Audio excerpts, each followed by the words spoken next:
Welcome back. Before we begin our spooky adventure tonight, remember to like the video, subscribe to the channel, and share this video with other horror enthusiasts to give us more motivation. I'd love to know where you're watching from and what time it is, so leave a comment below and cheer me on YouTube. 1. The summer. We finally did it. I'm telling this now because I can't pretend it was nothing anymore. I've tried, believe me. I've filed it away in the part of my mind where I keep other things I don't like touching: the phone call from the hospital, the smell of antiseptic on my dad's hoodie, the way his handwriting looked when his hand still shook. I told myself it was just stress, bad sleep, a weird stretch of nights in the woods, the kind of story people make bigger in hindsight. But I've noticed what happens when I say it out loud. My voice drops without me meaning to, like I'm talking in a church, like I'm afraid of waking something up. And that's how I know it wasn't nothing. Back then, before the cabin, before the silence, before I learned to watch the tree line like it had eyes, everything had a clean explanation. My dad had a stroke in April. A mild one, the doctor said. The kind people survive and joke about later if they're lucky. He walked out of the hospital under his own power. He could still make the same corny jokes. He still insisted on carrying his own bag. But I watched him in the kitchen the morning after he came home, standing at the counter with his dress shirt spread out in front of him like a puzzle. He was trying to button it for a follow-up appointment. His left hand didn't want to cooperate. It hovered and trembled, missed the buttonhole twice, and then locked up like it was embarrassed. He didn't say a word. He just set his jaw and tried again. That's the kind of man he's always been. Not loud, not dramatic, just stubborn in a way that makes you feel guilty for worrying. He got most of his function back by June, but the tremor never fully went away.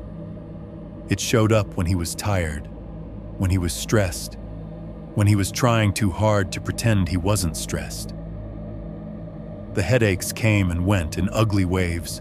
Sometimes he'd sit in his recliner with his eyes closed, one hand pressed to his temple like he was trying to hold his skull together. Then, 20 minutes later, he'd stand up and act like nothing happened.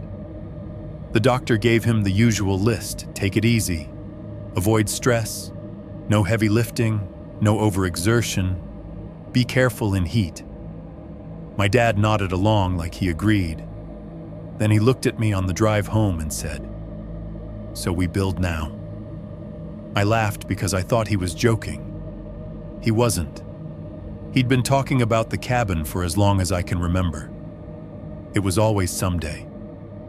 Always when work slows down. Always when I finally have time. It was the kind of dream people use as a placeholder, a thing they hold up in front of their faces so they don't have to admit how fast life is moving. He'd bought the land in the 80s, or maybe my grandfather did, and he bought it from him. He told the story differently, depending on his mood. 5 acres of woods running up to a pond that was called a lake on old maps. The way real estate listings lie, it sat far enough from town that your GPS gave up and your phone forgot what it was for. The nearest neighbor was a couple miles away. The nearest store that sold anything besides bait and beer was 12 miles. When I was a kid, he'd take me out there once or twice a year, mostly to keep the place from becoming a rumor. We'd drag fallen branches off the old logging trail, swat at mosquitoes, throw rocks into the pond and listen to the splash, echo back like it had a hollow bottom. We'd eat sandwiches in the truck, and he'd point at the trees and talk like an architect. Cabin goes here, A-frame, loft, big windows facing the water. He drew plans on graph paper, rolled them up, and kept them in a tube like a diploma. "It's been the plan for 20 years, he said. And his voice had that edge I recognized, the one that meant the conversation was already over. I'm not getting any younger. Son, if we don't do it now, it's never going to happen. I tried to be the responsible one. I tried the medical angle, heat, exertion, the doctor's orders. I tried the practical angle, cost of lumber, contractors, permits, time off work. I tried the blunt angle, Dad. You just had a stroke. He looked at me for a long moment and said, and that's why we build it, because that's what fear does to men like him. It doesn't make them slow down. It makes them sprint at their bucket list like they can outrun the clock. So I took 3 weeks off work. I told my boss it was family stuff, which was true in the way storm is true when you see the sky turning green. I loaded my truck with tools, my tools plus my dad's, because he'd been collecting DeWalt gear for years like it was a religion. If you've ever fallen into that battery ecosystem, you know what I mean. Once you've got 6 20-volt max batteries and a charger in every corner of your garage, you start buying tools you don't even need just because they're bare tool and you already have the batteries. He had a cordless nail gun he bragged about like it was a sports car, a circular saw that could scream through wet pine like it was nothing, an impact driver with the torque of a small god. He also had the old-school stuff levels, chalk lines, framing squares, tape measures with numbers worn off from decades of use. The kind of tools that smell like metal and sun-baked oil. We met at the property on a Monday in early July. The air was already thick with summer. The first thing that hit me when I opened the truck door wasn't the heat, though it was the quiet. It's a specific quiet out there, and I don't mean no traffic. I mean the kind of silence that makes your ears ring because there's nothing to balance them. In town, even in a nice quiet neighborhood, there's always something distant, AC units, a dog barking, a plane, power lines humming. Out there, if the wind isn't moving, the world feels paused. The pond sat beyond the trees like a dark eye. The surface was glassy, reflecting a sky too bright to be real. The pines were tall and straight and close together, their trunks like fence posts. The ground was a soft mattress of needles that muted our footsteps. Dad stood with his hands on his hips like he was looking at a house that already existed. Smell that he asked. It smelled like pine sap and warm dirt and water that had been sitting still. There was also something else, faint, underneath. A dampness. Not bad, not rotten, just old. We cleared the site the first 2 days. It was satisfying work, the kind you don't get in an office. We dragged brush, cut small trees, hauled rocks, marked corners with stakes. Dad insisted on swinging an axe even when I told him to let me do it. He took breaks when I suggested them, but he did it with a look like he was humoring me. I learned quickly that the only way to make him rest was to make it sound like it was my idea for my sake. I'm thirsty, I'd say every hour, and he'd nod like he was only stopping because I was weak. My back's killing me. I'd say around 4, and he'd agree like he wasn't the one with sweat soaking through his shirt and a hand that shook when he tried to hold a pencil steady. We set up the cheap pop-up canopy we bought at Walmart, the kind that comes in a long bag and always pinches your fingers when you collapse it. We put a cooler under it with bottled water and Gatorade. Dad made fun of me for buying name-brand electrolyte packets like we were running a marathon. Then he drank 3. On Wednesday, we drove into town for supplies. That town is the kind of place where the hardware store is half lumberyard, half gossip exchange. The parking lot was full of lifted trucks with mud still on the tires from someone's idea of fun. Inside, the air smelled like fertilizer, rubber, and old coffee. We had a list that looked like a ransom note concrete mix. Rebar, anchors, hurricane ties, joist hangers, tarps, heavy-duty extension cords, a roll of orange utility line. The orange line matters, though I didn't know that yet. Dad walked the aisles like he owned them, nodding at people he half recognized. I pushed the cart and tried not to think about the total climbing on the little screen as we scanned items. Lumber prices were still stupid. Every time I looked at a stack of 2x6, I saw my savings account bleeding. At the counter, the clerk asked where we were building. Dad gave him a vague answer, something like out by the pond, and the clerk's expression tightened in a way that was almost nothing. Not fear, not surprise, just a quick recalculation, like he'd been reminded of an appointment he didn't want to keep. "We'll need an auger," Dad said.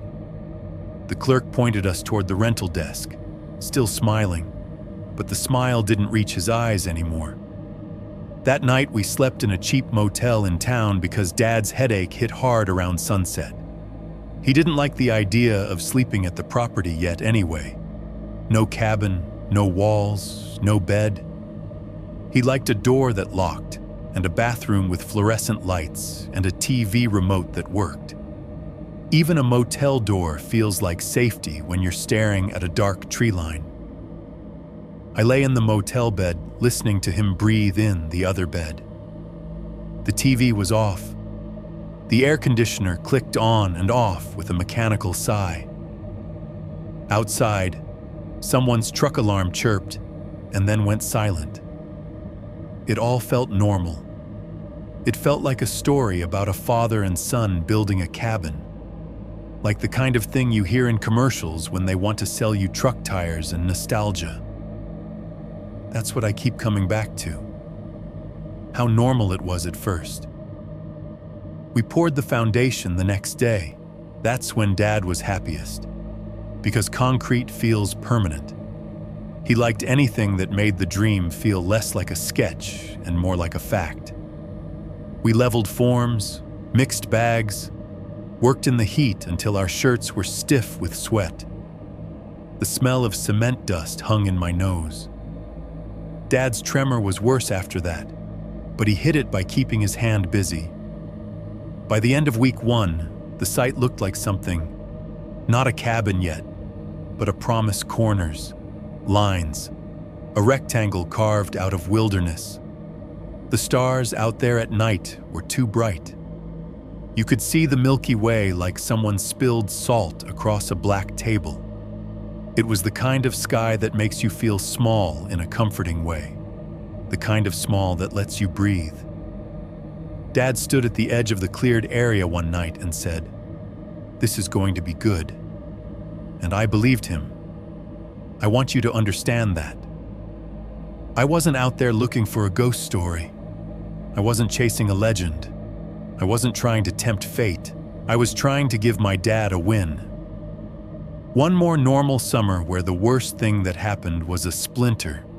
If you asked me then, I'd have told you the scariest part was the money. The second week hadn't started yet. The cabin frame wasn't up.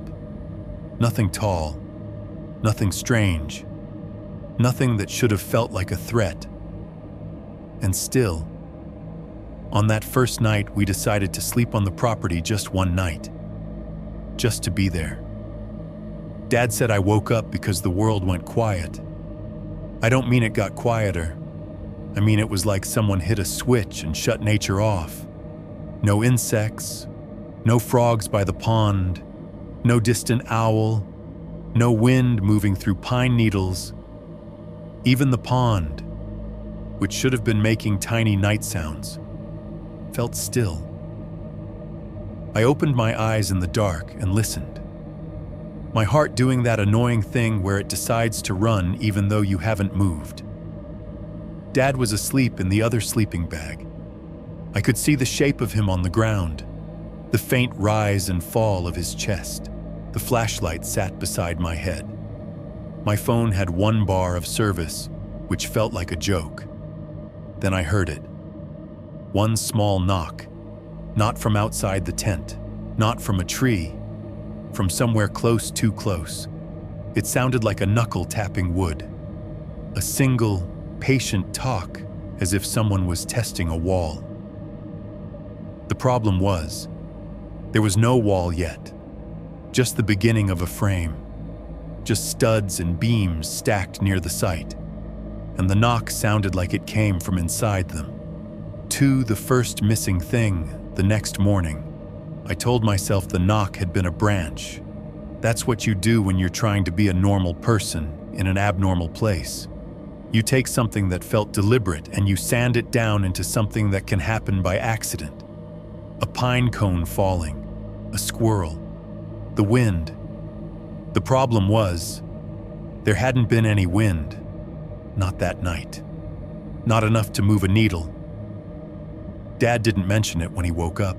He came out of his sleeping bag stiff and cranky, rubbed his neck like he'd slept on concrete, which he had, and immediately started talking about what we needed to hit that day: string lines, squaring the corners, getting the first sections of floor up so the site would stop feeling like a campsite and start feeling like a build. He was in a good mood, which meant I wasn't going to ruin it by saying, "Hey, did you hear someone knock on the lumber last night?" We made coffee on a little camp stove and ate bacon that came out too salty because Dad insisted on buying the cheap kind. The morning light cut through the trees in slanted bars. The pond looked like black glass again, and a thin mist hovered over it like breath. It was almost peaceful. We worked like we had a deadline and a judge. Dad liked the parts of building that were pure geometry. He'd snap chalk lines and smile like he was doing art. He'd hold the end of a tape measure with his shaking hand and pretend he wasn't compensating by pressing his thumb down harder than he should.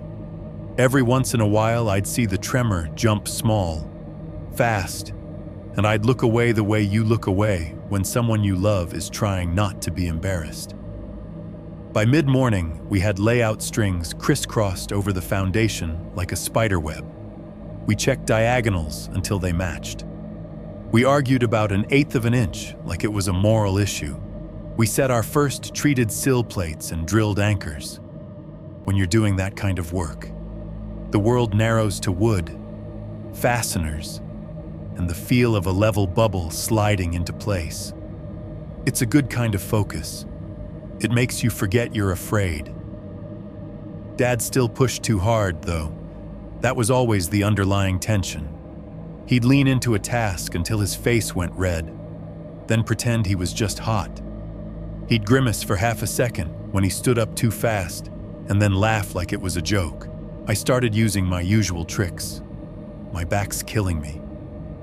I said around noon, wiping sweat off my forehead with a forearm.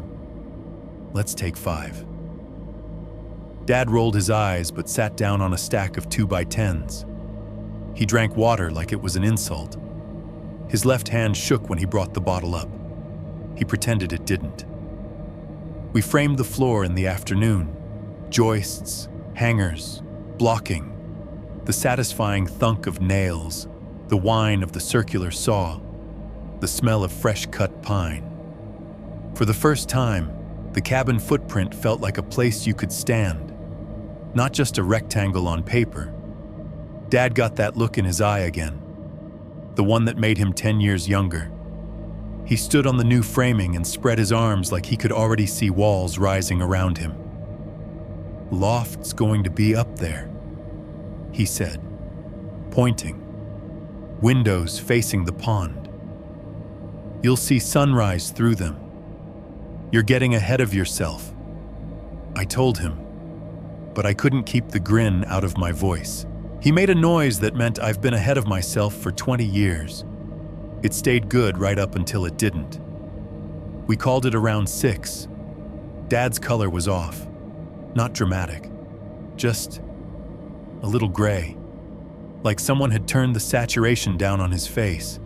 He claimed it was just tired. I claimed my back was worse. We compromised by stopping.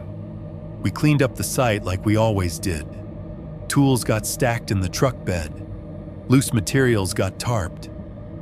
We chained the gate at the start of the access trail, even though the gate was more symbolic than secure. Out there, if someone wanted in, they could walk around it.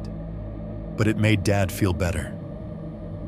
Then Dad said, casual, as if he was asking about the weather. "Where's the nail gun?" I didn't immediately register the weight of that question, because the nail gun was not the kind of tool that just disappears. It was my dad's pride. A DeWalt cordless framing nailer he'd bought after months of talking himself into it. He treated it like a pet. "It's in the truck," I said, already turning toward the bed. I climbed up, moved the tarp, shifted the coil of orange line, checked under the bucket of screws. The spot where the nail gun should have been, because we always put it in the same spot, was empty. I froze there with one knee on the bumper. Dad watched me from the ground. His expression was neutral, but I could see the tightness around his mouth. He was already doing the math in his head, already deciding who it was going to be blamed on. "It was on the sawhorse," he said. "No." I stopped, because I wasn't sure. I'd been moving tools all day. I'd been grabbing, setting down, grabbing again. The nail gun could have been on the sawhorse, could have been on the subfloor, could have been in the grass. Dad's voice sharpened. I left it right there. I hopped down and we went back through the site.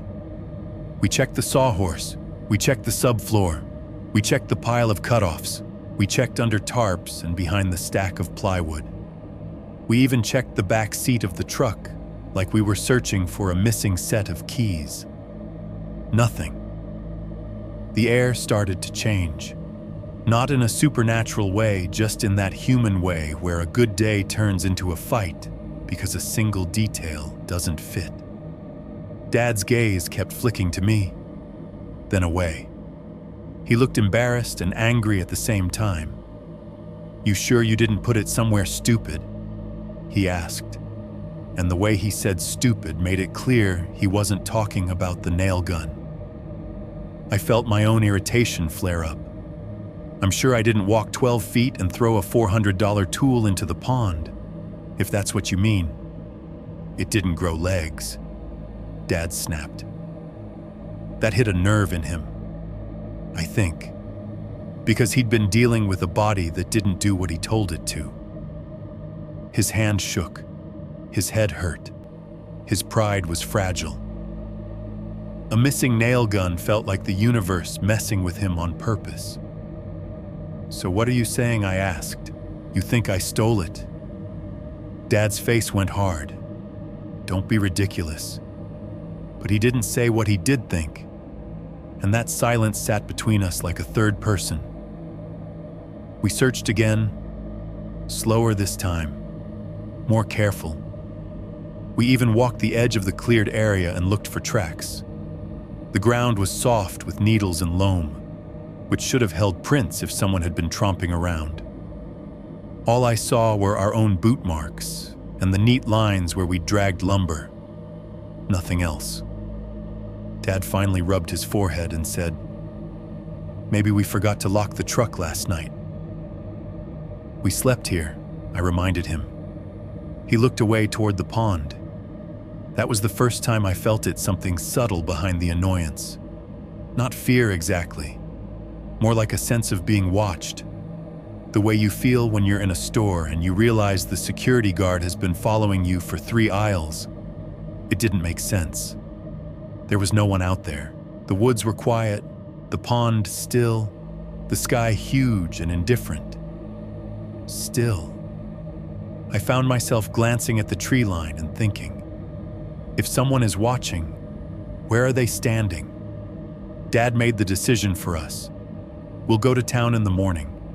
Buy another one. We can't frame walls without it. He said it like he was trying to keep his voice steady, like if he sounded normal enough, the situation would become normal again. We drove into town the next day under a sky that looked too clean.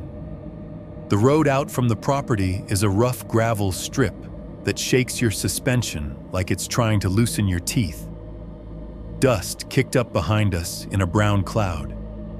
Dad complained about the potholes. I kept thinking about the empty spot in the truck bed where the nail gun should have been. At the hardware store, the clerk recognized us again. He looked at the cart, the lumber list in my hand, and then his eyes went to Dad's face like he was checking something. "What can I help you with?" he asked. Dad didn't hesitate. "Need another framing nailer." "Same one." The clerk's eyebrows lifted. Another one. Dad's jaw tightened. The first one walked off. The clerk made a little sound in his throat that might have been surprise, might have been something else. He didn't ask where we were building this time. He just walked us to the tool aisle and pulled the exact model off the shelf like he'd been expecting it. I watched him scan it at the register. The number popped up on the screen and I felt my stomach drop the way it drops when you realize a small mistake is going to be expensive. The clerk slid the receipt toward me. "Keep this," he said, a little too firmly, like it mattered more than a receipt should. "I always do," I said. He looked at me for a beat longer than necessary, then smiled. "Where you boys headed back out to?"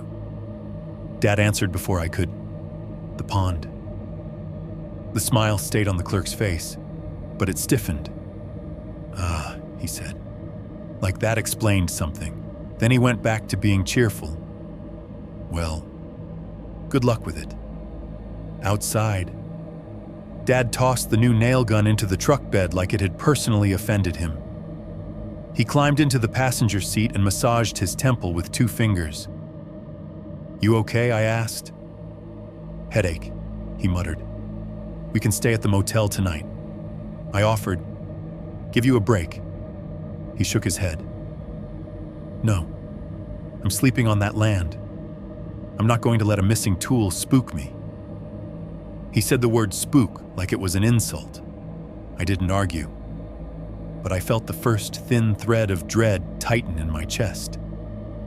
Not because of the nail gun, because of the way Dad said "let," as if something had tried. We got back to the property in late afternoon. The air was warmer, heavier. We parked by the site and I did the first thing I always do now in that place. Even though I didn't know it would become a habit, I scanned. Gate chain was intact. The cheap padlock we used was still in place. No fresh tire tracks on the access trail besides our own.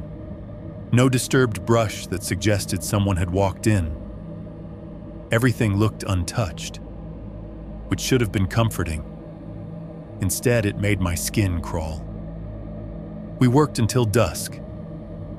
Dad insisted he felt fine. He moved slower than he wanted to admit, but he kept moving. We got the first wall sections laid out on the subfloor. We marked studs, cut plates. The new nail gun fired clean and loud, each shot snapping through the quiet like a punctuation mark. When the sun dropped behind the trees, the temperature fell fast. That's how it is near water. Day heat evaporates and the cold rises up like the pond is breathing. We put tools away. We tarped lumber. We ate chili out of cans with plastic spoons and pretended it was good. Dad told a story about a guy he knew in the 80s who built an entire cabin with hand tools just to prove he could. I laughed in the right places.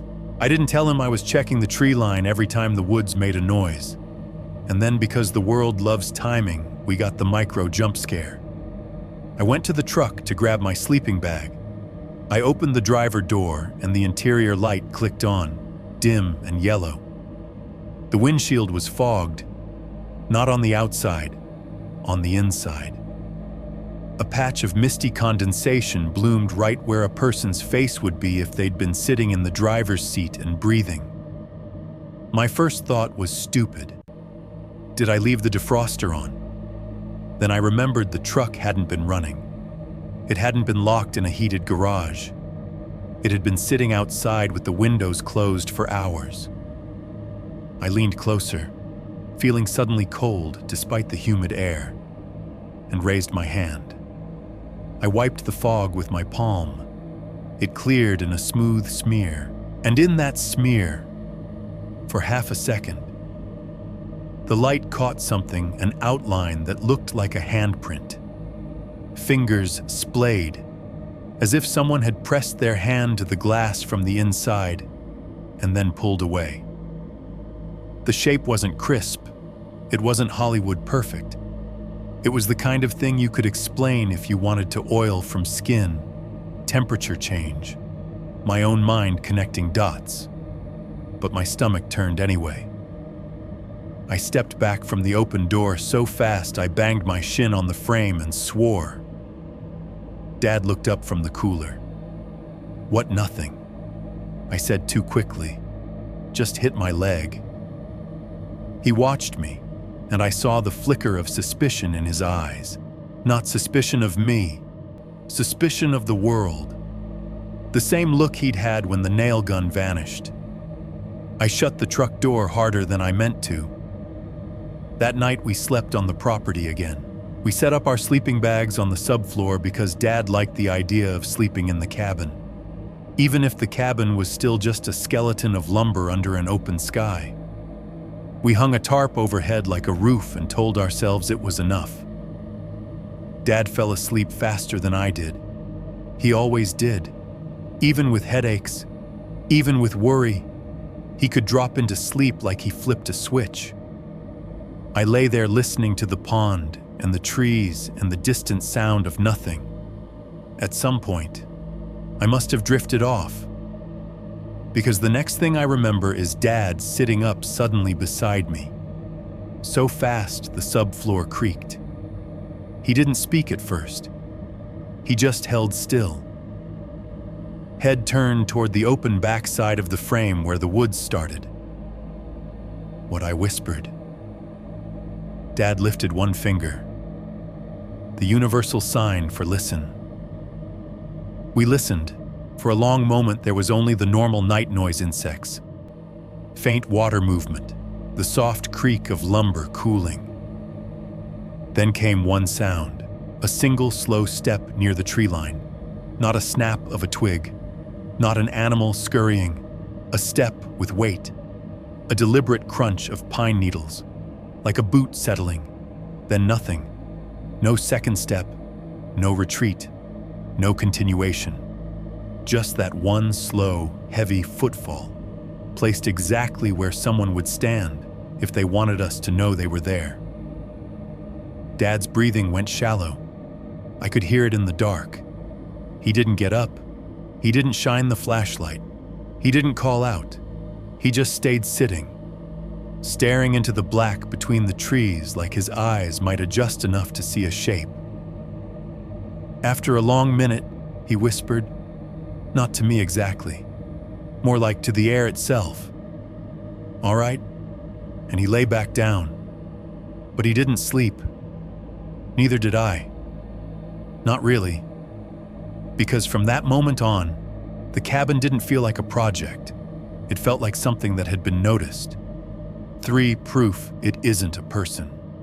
The next few days had the same shape as any build. Coffee, sweat, measuring twice, cutting once, arguing over stupid details like the world wasn't full of bigger ones. If you looked at us from the road, which you couldn't, because there was no road close enough, you would have seen a father and son doing the most ordinary American thing there is, trying to turn land into a legacy. 2 guys in work boots and sunburned necks, a cooler under a tarp, a radio that only got one station if you held it at the right angle. That was the lie the place let us keep. It gave us normal enough days that we could keep pretending the nights were nothing. But the wrongness started to collect in small piles. The way dust does. Quiet. Easy to ignore until it coats everything. It began with the tape measure. We were laying out studs for the first wall section. The kind of repetitive work that makes you feel productive because every mark is a step closer to something vertical. Dad had his old metal tape yellowed, dented, numbers worn smooth where his thumb always rested. I had mine, newer, bright, with the clip still shiny. Dad measured and called out numbers. I marked 16 on center. He said, "Start from the left." I was halfway through the line when he stopped talking. I looked up. He was staring down at his tape measure like it had offended him. What I asked. He held it up. The end was wrong. The last few inches were gone. Not torn, not bent back. Gone like it had been cleanly cut with heavy shears. The hook was still attached, but the tape ended abruptly. A sharp metal edge where there should have been more length. For a second, I thought he'd snapped it in a tantrum and forgot, but the cut was too clean for that. The metal wasn't crumpled. It was as if someone had taken scissors to it. Dad's face darkened. He glanced around the site, then toward the woods, then back at me. "You mess with this?" he asked. It wasn't a loud accusation. It was worse. It was tired. It was the kind of question you ask when you don't want the answer, because the answer will either insult you or scare you. "No," I said. "Why would I?" He clenched his jaw. The tremor in his left hand jumped as he reeled the tape back in. The clicking sound was sharp in the quiet. We went on with my tape measure instead. Dad muttered under his breath about cheap tools, even though his wasn't cheap. He kept calling it defective. The way you call a problem defective because you don't want to call it what it feels like. Then it happened again. Not to the big things, not to the obvious. To the small items you don't track until you realize you've started tracking them. A pencil snapped in half and put back in the exact place it belonged on the subfloor. Like someone had broken it out of irritation and then, politely, returned it. A box of screws we'd left sealed on the sawhorse opened overnight. The screws weren't spilled in a messy scatter. They were poured into a neat line, single file, like someone had counted them out. There must have been 100 of them, all silver heads aligned, all pointing the same direction. Dad stared at that line for a long time. "It's a squirrel," he said finally, and his voice was too flat. "Squirrels don't do that," I said before I could stop myself. Dad's eyes flicked to me, sharp. "You got a better explanation?" he asked. Not in a curious way, in a warning way, like he didn't want me to answer. So I shut my mouth, because the honest answer was yes. I did.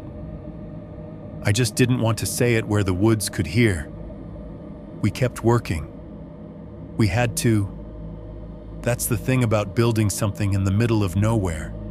There's always another task, another measurement, another reason to put your head down and focus. Fear thrives when you stop moving. Work gives you the illusion you're in control. But the place kept pricking holes in that illusion. On Thursday afternoon, I walked back to the truck to grab more nails. The sun was high and hot, the kind of heat that makes the air shimmer above the ground. The truck had been parked in the same spot all day, windows up. When I opened the door, the smell hit me first. Not cigarette smoke, not sweat, damp earth. That cold, wet smell you get when you open a basement door after a storm. It made no sense in the July heat. I leaned in, and that's when I saw the window, fogged again, from the inside. A soft oval of condensation right where a face would be if someone had been sitting there breathing slowly, patiently, like they had all the time in the world. And this time, I didn't wipe it right away. I stared at it. because something in me was starting to understand patterns, and patterns are what your brain clings to when reality turns slippery. In the fog, there was a mark. Not a random smear, not a vague shadow. A palm print, 5 fingers, splayed slightly. The heel of the hand pressed hard enough to leave a clearer outline than the rest. It wasn't perfect like a crime scene photo. It was subtle, like skin oil. Like the window had been touched and then breathed on. But it was there, on the inside. I stood there with my hand hovering, afraid to touch it, afraid to wipe it away, afraid of what it meant if I left it. Then, because I'm a grown man and grown men are apparently idiots when fear makes them feel powerless, I pressed my own hand against the glass beside it. My palm was bigger, my fingers were thicker, my handprint looked human and warm. The other print looked wrong, not in size exactly, in shape. The fingers seemed too long, the palm too narrow, like someone wearing gloves that didn't fit their bones. I pulled my hand away so fast I almost fell backward. Dad called from the site. "You all right, yeah?" I said. My voice came out hoarse. I grabbed the nails, slammed the truck door, and walked back like nothing had happened. My heart was beating too fast. Sweat slid down my spine in cold streaks. I didn't tell Dad, not right then. He was already on edge, and his headaches had been getting worse. Twice that week, he'd had to sit down with his eyes closed, knuckles white around his water bottle. The cabin was supposed to be the thing that made him feel alive again. I wasn't going to be the one to tell him the woods might be watching us. But Dad noticed everything anyway. That evening, while we were measuring window openings, his hand started shaking so bad he couldn't hold the level steady. He tried to laugh it off, tried to blame the sun, tried to pretend his arm wasn't betraying him.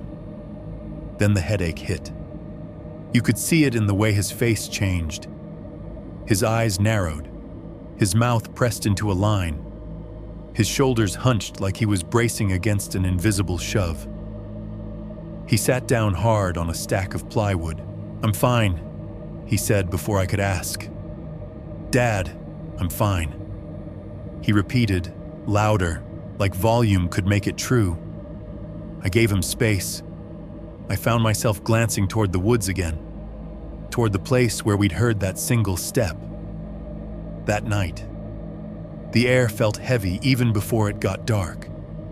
The sky was clear, no storm, no reason for pressure changes. But as the sun went down, it felt like the space around the cabin frame thickened, like someone had poured syrup into the atmosphere. We slept on the subfloor again, because Dad refused the motel now like it was surrender. He lay down with his back to the woods, facing the pond, as if he could choose which direction the danger came from. I didn't sleep much. Not really. Every time I started to drift, I'd jolt awake to the sound of my own thoughts. At some point near midnight, I got up to pee. I stepped off the subfloor and walked toward the edge of the clearing, flashlight off because the moonlight was bright enough to see by. As I crossed under the half-built doorway, something happened that I still struggle to describe without sounding crazy. The air changed, not gradually, not like a breeze, instantly. 1 second I was walking through warm summer night air. The next second I felt like I'd stepped into a cold pool. It was pressure, but not the kind you feel in your ears on an airplane. It was pressure on your skin, on your chest, on your teeth. Like the world was suddenly pressing in from all sides. My breath caught. I stopped mid-step. The hairs on my arms stood up. In my flashlight-free vision, the cabin frame looked darker, sharper, like the shadows had gotten deeper. Then, After 2 or 3 seconds, it released. The pressure vanished like it had never been there. Warm air again. Normal night. I stood there frozen, waiting for something else. My heart pounding so hard I could feel it in my throat. Nothing happened. No movement. No sound. And that was almost worse, because it meant it could touch the world without leaving a mark. It meant it could change things and then put them back like it was being polite. I went back to my sleeping bag without peeing. I didn't want to walk through the doorway again. In the morning, we woke early because Dad couldn't sleep through his headache. He was up before the sun, sitting on the edge of the subfloor, staring out at the pond like it might offer an answer. I got up and started gathering tools out of habit, trying to keep the day moving. That's when I saw it. In the center of the foundation, dead center like someone had measured it, was my dad's original nail gun. Not the replacement we'd bought. The original, the one that had vanished. It sat there on the wood like a gift, like an offering. The weirdest part wasn't that it was back. It wasn't even how perfectly placed it was. It was how clean it looked. It had been missing for days. If a person had taken it and brought it back, it would have been tossed, scratched, dusty, at least damp with morning dew. This nail gun was dry, no dew, no pine needles stuck to it, no dust in the creases. It looked like it had just been lifted out of a tool case and set down carefully. Dad walked up beside me and stopped so abruptly his boot scuffed the wood. For a long moment, neither of us spoke. Then Dad said, very softly, "That's mine." "Yeah," I whispered. He crouched down slowly, like he was approaching a wild animal. His left hand trembled as he reached for it. I expected him to snatch it up in triumph, to laugh like we'd beaten whatever stupid thing had happened. He didn't. He picked it up the way you pick up something you found on the floor in a hospital hallway and don't want to touch with bare hands. He turned it over, inspecting every edge. "It's dry," he said. I nodded. On the wood next to where it had been sitting was something else. A stone, small, black, wet. It looked like river rock, the kind you'd find in a stream bed, smooth and cold. But there was no stream near the cabin site, just the pond. And the pond's shoreline wasn't rocky like that. It was mud and reeds and soft earth. The stone glistened like it had just been pulled from water. I stared at it, and a thought came into my mind so clear it felt like someone else had placed it there. "This is a receipt." Dad stared at it too. His face was tight. His eyes looked older than they had the day before. He didn't pick up the stone. He didn't kick it away. He just stood there holding the nail gun like it weighed more than it should. And I watched his mouth open slightly, like he was about to say something. Then he closed it again. He looked out at the trees, not searching, exactly, listening with his eyes. And when he finally spoke, his voice wasn't angry. It was controlled, careful. "Finish the walls today," he said. "We move fast." I swallowed. "Dad, we move fast," he repeated. And there was something in that repetition that scared me more than the stone. It wasn't determination. It was the sound of someone adjusting to a rule. As we worked, I kept thinking about that nail gun sitting dead center on our foundation. How it had been returned like a correction. How the stone sat beside it like punctuation. And the palm print on the inside of the truck window. And the single step in the dark. And the pressure in the doorway that made the air feel like water. By noon, I was no longer asking myself who had done it. I was asking myself why. And by the time the sun started to fall and the shadows stretched long across the subfloor, I understood something I hadn't wanted to understand. That was the first time I knew it wasn't stealing. It was editing. For a morning, like a watercolor dad's appointment in town was supposed to be a good sign. It meant he was listening to the doctor. At least enough to show up and let someone in a white coat tell him what he already didn't want to hear. It meant there was still a routine to follow: checkups, vitals, paperwork, the normal machinery of life. It meant we weren't out here completely alone with our mistakes. That morning, he was up before me, moving stiffly around the half-framed cabin like he owned it. The sun hadn't fully cleared the trees yet, but he was already packing a daybag water, a granola bar, the folder with his discharge papers and follow-up notes. He had that determined look in his face, the one that said he'd rather cut his own arm off than admit he was afraid of his own heart. "You coming?" I asked, still half asleep, rubbing grit out of my eyes. He shook his head. "You stay. Get the ridge beam staged. We'll be behind if we lose the day." "Dad, I'm not losing a day," he said, and then softened it with a shrug. "It's just a check. I'll be back by lunch." His left hand trembled as he zipped his hoodie. He noticed me looking and shoved his hand into the pocket like it didn't matter. Before he left, he stood at the edge of the foundation and looked at the trees. It was subtle, just a pause, a stillness. Then he turned away like he hadn't done it. He took the truck and left me with my own vehicle and the half-built skeleton of the cabin. The engine sound faded down the access trail, swallowed by the woods. And then there was nothing. Not quiet, exactly. A blankness.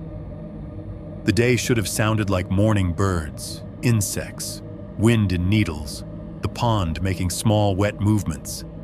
Instead, the air felt muffled, like someone had wrapped the whole place in thick cloth. I stepped out onto the subfloor with my coffee and felt the shift in the world immediately. Fog. It wasn't the kind that sits low and pretty over the water like something out of a postcard. This fog was thick and uniform, like a wall you could walk into. It wasn't rolling in waves. It was simply there, filling the clearing and pressing against the trees. Past 20 feet, the woods blurred into a smear of gray-green. The cabin frame, our frame, looked unfinished and unreal, like a drawing someone hadn't colored in yet. The pond was gone completely, replaced by a pale void. Even the sky had no depth. Everything beyond arm's length looked like watercolor on wet paper. I took a sip of coffee and it tasted wrong, like the air had stolen the bitterness. Sound didn't travel the way it should have. Normally, if you drop a hammer on a subfloor, you can hear it ring across the whole site. In that fog, my footsteps sounded like I was walking through carpet. When I set my coffee cup down, the clink felt swallowed before it fully happened. It was the kind of atmosphere that makes you check over your shoulder for no reason. I tried to keep my mind on work. That was my strategy. Now stay useful. Stay busy. Don't give fear an empty chair at the table. I laid out materials for the ridge beam, checked measurements twice, marked cut lines. I made a little list on a scrap of plywood with a carpenter pencil ridge beam.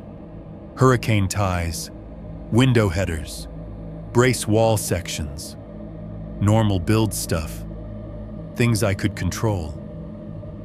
Still, I kept glancing at the spot where the original nail gun had been returned, and the place where the black wet stone had sat beside it. We'd kicked the stone into the dirt without speaking about it. Neither of us wanted it in the cabin. Neither of us wanted to decide what it meant.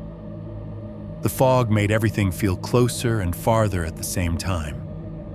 I could see the nearest trees clearly, the bark wet-looking even though it hadn't rained. But beyond those first trunks, the woods were just a smear. It felt like the forest had moved a few steps forward while I wasn't looking. I told myself it was weather. It was a known phenomenon around water. The area gets misty mornings. I'd even said that to friends when they asked about the property. It's foggy out there sometimes, pretty, kind of eerie. This didn't feel pretty. This felt like the world had been deliberately blurred. Around mid-morning, I carried a stack of 2x6 toward the frame and set them down on the subfloor. The wood made a dull thud. The fog swallowed even that. I was turning back toward the truck when I saw someone standing inside the frame. At first, my brain refused to label it as a person. It was a shape, a dark vertical line in the gray. My mind tried to place it as a shadow, a stack of lumber, a tarp pulled upright by wind. Then the shape moved just slightly, and the human part of my brain finally caught up. A figure, about average height, wearing a dark hoodie with the hood up, hands at their sides, facing away from me, toward the back wall where we hadn't put sheathing yet. They were too still. Not standing still like someone waiting. More like paused, like they were pretending to be part of the scene. Every hair on my arms rose. My first thought wasn't supernatural. It was practical and angry trespasser. Someone had been on the property. Someone had taken the nail gun. Someone had been close enough to touch the inside of my truck window.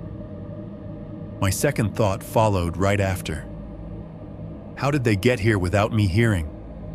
I set the board I was holding down slowly. My coffee cup trembled in my hand, and I realized I'd been squeezing it too hard. "Hey!" I shouted. The sound came out louder than I expected, but it didn't carry. It felt like I'd yelled into a pillow. The figure didn't flinch, didn't turn, didn't run. A cold irritation spread through me, the kind you get when someone ignores you on purpose. I took 2 steps forward, voice rising into that property owner tone you hear in guys who love their fences. "This is private land," I called. "You need to leave." Still nothing, for a fraction of a second. I considered that it might be a kid, a squatter, someone camping out. People do that sometimes, find a remote patch of woods and decide it's theirs for a weekend. But the posture didn't match that. There was no nervousness. No "oh crap." I got caught energy. It just stood there, facing away, as if it hadn't heard me at all. I started walking toward it, more cautious now, but fueled by a stupid confidence. I had a hammer in my tool belt. I had size and momentum. It was daylight. It was just a guy in a hoodie, and I was tired of feeling like my own project had been hijacked. "Turn around," I said, "closer, right now." The figure moved then. Not startled, not rushing. It began to walk forward in a smooth, steady way, stepping through where the back doorway would be and into the fog. It didn't look back. That should have been the moment my instincts won. The moment I let it go and stayed with the safety of the frame. The moment I remembered every horror movie and every true crime story that starts with someone saying, "I just wanted answers." But anger is a strong drug. I wanted my nail gun back. I wanted my time back. I wanted an explanation that didn't involve whetstones and pressure changes and palm prints on the wrong side of glass. "Stop," I shouted, and stepped off the subfloor into the clearing beyond. The fog hit me like a soft wall. The air was damp enough that my face immediately felt wet. Not from droplets, but from humidity clinging to skin. The ground under my boots was quieter than it should have been. Pine needles muffling everything. The hoodie shape was maybe 30 yards ahead, a dark stroke moving between pale trunks. Every few seconds, it vanished behind a tree or into the thicker gray, and then reappeared. I walked faster, pushing through ferns, stepping over deadfall. The figure didn't speed up. That was the first truly wrong thing about it. Even a bold trespasser, even someone confident, would react to being chased. They would run, or at least quicken their steps. This thing maintained the exact same pace, like it had decided the speed of the scene, and I didn't get a vote. I tried to close the distance anyway. I picked up into a half jog. The fog made it feel like I was running in place. The trees seemed to shift around me, their spacing too uniform, their trunks repeating like a pattern. I could hear my own breathing loud in my ears. I couldn't hear much else. No birds, no insects, no distant road, just the soft hush of my boots and my pulse. "Hey," I yelled again, and the word died in the fog. It didn't echo. It didn't bounce. It just disappeared. The hoodie stayed the same distance away. I pushed harder. I wanted to catch up just to prove I could. The ground got rougher. Underbrush snagged my jeans. Branches scratched at my forearms. My lungs started to burn. Still, the figure remained 30 yards ahead, as if it were attached to me by an invisible string. I remember the moment I realized what was happening, because it was so small and so humiliating. I saw a fallen log between two trees and thought, perfect. If I cut across, I'll gain. The figure was going around the log. I aimed for the shorter path, stepped over it, almost tripped, recovered. And when I straightened up, the hoodie was still 30 yards ahead, moving between the trees at the same calm pace. It wasn't that I had lost ground. It was that I had not gained any. My stomach tightened. It felt like being on a treadmill where the scenery stays the same no matter how hard you run. Like the forest itself was maintaining a distance, keeping the figure just far enough ahead to remain visible. A lure. That thought hit me with such clarity I almost stopped. Almost. But then I had another thought worse. What if it isn't trying to get away from me? What if it's trying to get me away from the cabin? The fog made the world directionless. I glanced back and immediately regretted it. I couldn't see the cabin frame at all anymore. The clearing was gone. The bright rectangle of our subfloor, our tarp, our stacks of lumber gone, as if the build site had been erased behind me. I told myself it was because of the fog and trees. I told myself it was normal to lose sight of the clearing after 50 yards. But it didn't feel normal. It felt like I'd stepped across a line. I slowed down, suddenly aware of how stupid it was to chase anyone into remote woods. Suddenly aware of how Dad had said, "Don't let a missing tool spook me," as if the word spook had teeth. The hoodie kept walking. I thought about turning back. I even shifted my weight, preparing to pivot, to retrace my steps. And that's when the figure moved in a way that snapped my attention back like a hook in my cheek. It didn't turn its head, it didn't glance back, but it stepped behind a tree trunk and paused just long enough that, from my angle, it looked like it was waiting, like it knew I was thinking about leaving, like it was allowing me a choice. My anger flared back up. I hated that. I hated being manipulated by a person in a hoodie. Hated feeling like I was in a game and didn't know the rules. "Yeah, keep walking," I muttered, and kept going. The fog deepened as we went. Or maybe the world simply got grayer, more washed out. The trunks of the trees started to look like silhouettes. The ground became a blurred texture under my boots. I could no longer see the top of the canopy clearly. The sky was just a flat, milky light. At some point, I realized something else. I could smell the pond. Not the nice part, fresh water, algae, summer mud. The cold part, the stale part, the smell you get when you flip a wet tarp that's been sitting too long and something underneath has started to rot. It came and went in soft gusts, like a breath. My skin prickled. I forced myself to focus on the hoodie shape. It was the only solid thing in a world that had become watercolor. I tried to listen for footfalls, for branches snapping, for any sign of a real person moving ahead of me.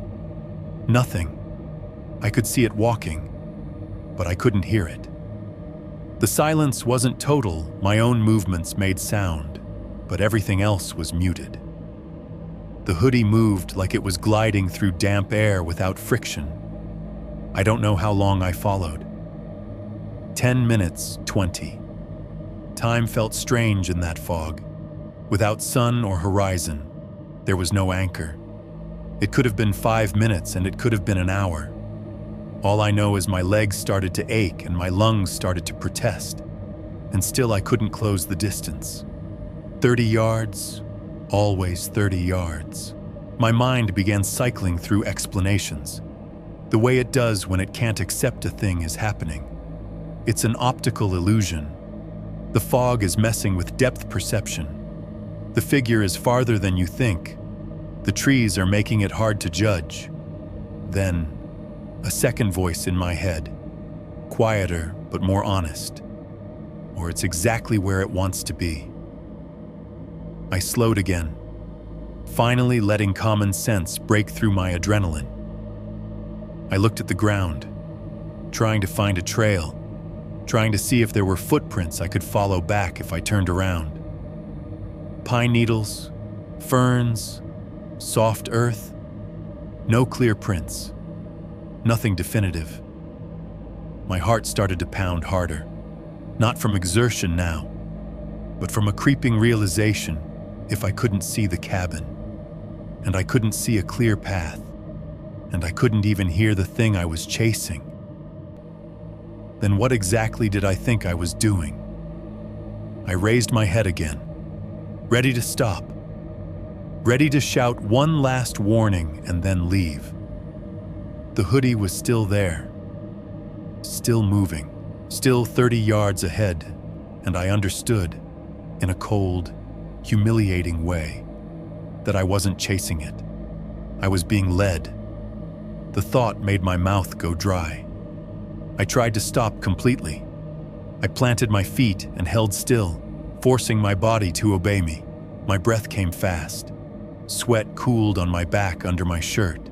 The fog clung to my eyelashes. The hoodie didn't stop. It continued at the same pace, slipping between trunks, fading in and out of the gray. And even as it moved away, the distance between us didn't change the way it should have. It was still visible, still present, still pulling my attention forward like a magnet. That was the hook. That was the mechanism. I stood there, frozen, watching it drift through the woods like a dark brushstroke across wet paper. And I realized I could keep seeing it for as long as it wanted me to see it. Not because my eyes were good, because the forest was giving me a target, a moving point to follow. A treadmill. I took one step forward, against my better judgment, and felt a bitter, stupid anger rise again. Not at the figure, exactly. At myself. At the part of me that still believed I could win if I just tried harder. The hoodie slipped behind a tree and reappeared, exactly where it had been, exactly as far ahead as before. And I followed. 5, the circle that shouldn't exist. The deeper I went, the less the woods felt like woods. That sounds dramatic, like I'm trying to sell you a ghost story. I'm not. I mean it in the plainest, most physical way.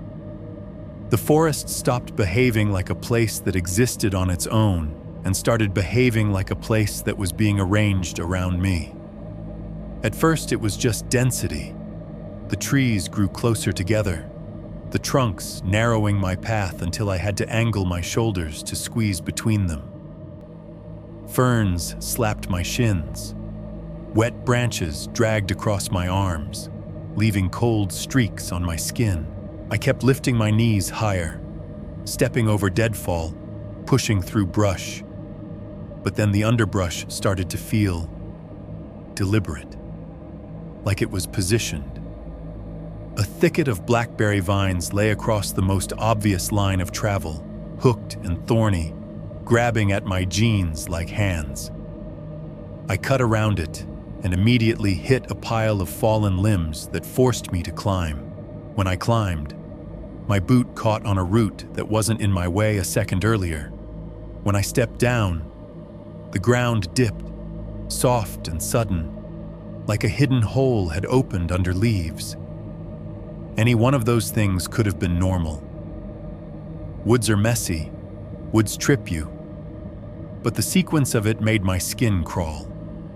It felt like every time I tried to choose the quickest way, something was there waiting to snag me, slow me, keep my attention forward and my balance uncertain. And the hoodie shape never changed pace. Still 30 yards ahead. Still that smooth, steady walk. Still no hurry. The fog thickened until the world became two layers, what I could see clearly within arm's length. And everything else, trees, sky, distance washed into a gray smear. I stopped trying to find landmarks. There weren't any. Every trunk looked like the next. Every fern looked like another fern. Without the hoodie, I would have had no direction at all. That realization should have stopped me. Instead, it made me cling harder to the only thing I could track. My breath grew loud. It wasn't just that I was exerting myself. It was that everything else was disappearing sound-wise. The forest should have been alive with tiny noises, birds, insects, a far-off woodpecker, water movement from the pond. But the deeper I followed, the more those sounds faded until it was as if the world had been padded. Even my boots sounded wrong. They made a muted hush, like I was walking on carpet, not pine needles. I could hear two things clearly, my breathing and my heart. That's when I started to feel like prey. Not because something was chasing me, because I was alone, focused on a moving target, in a place that had gone unnaturally quiet. Every instinct I had, every primitive animal part kept whispering. If you can't hear the woods can hear you. I tried to call out one more time, not because I expected a response, but because I wanted to hear my own voice fill the space. I wanted to feel like I could still make sound in this fog. "Hey," I shouted. The word left my mouth and seemed to stop 2 feet in front of my face. Swallowed. It didn't echo. It didn't travel. It just died. A cold sweat broke out along my ribs.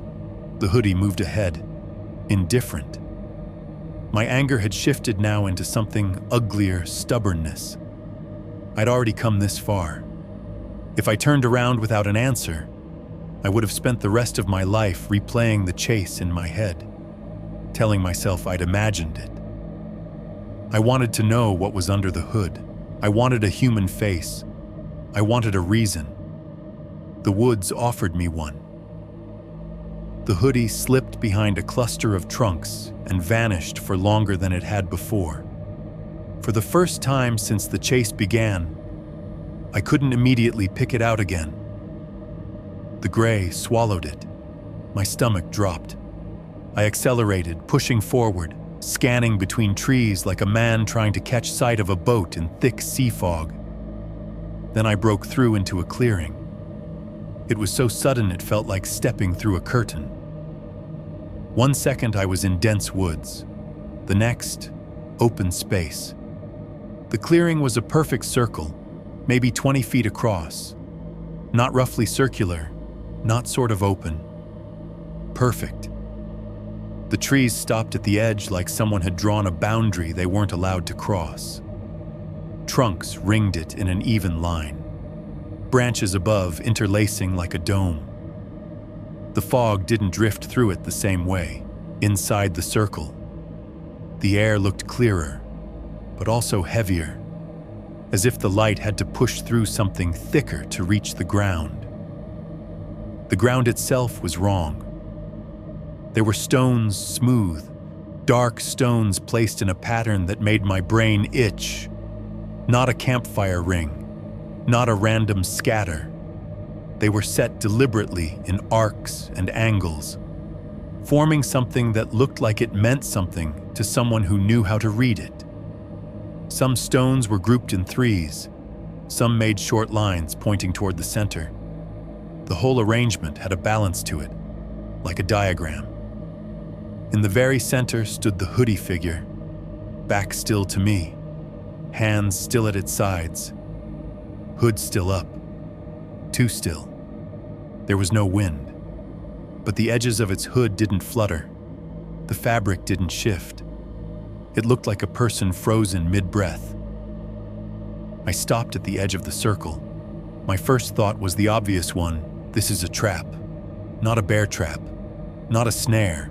A trap, in the older sense, something made to catch attention. To lure you into a boundary you don't see until you're inside it. I should have backed away right there.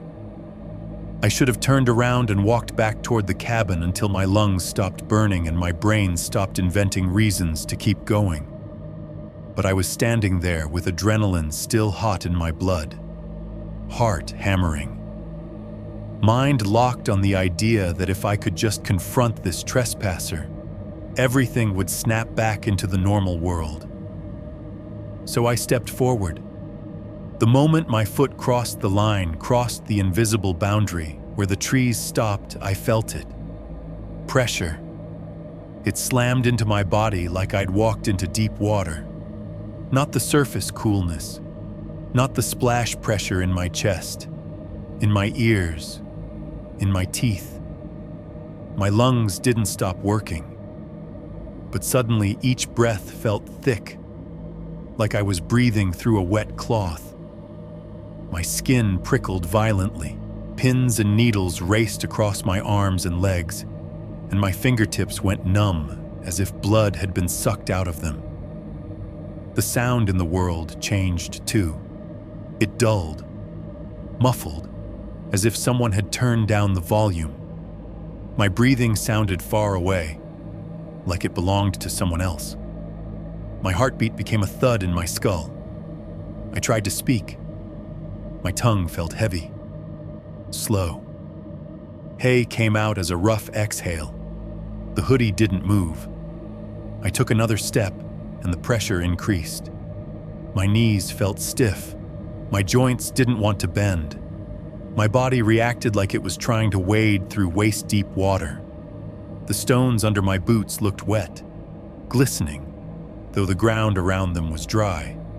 The air smelled faintly of pond water that had sat too long, not fresh, stale, like the inside of an old boat. Hear me, I tried again, and my voice sounded like it was coming from underwater. No response. I kept moving, more slowly now, because fear was finally catching up to my anger. There was something wrong with this place. Wrong in a way that wasn't just someone creepy in the woods. I stopped again, 5 feet into the circle, and tried to back up. That's when I realized I had made a mistake. My body didn't obey the way it should have. In my mind, the command was simple: step back. But my leg lagged, as if the signal had to travel through syrup to reach it. I tried again, harder, like you do when you're drunk and your body isn't cooperating. My foot moved, but slowly, too slowly. I could feel the pins and needles intensify. like the blood was leaving my limbs. My hands tingled, then went numb, then tingled again. Panic crept up my throat. The hoodie figure stood in the center, still facing away, still unmoving.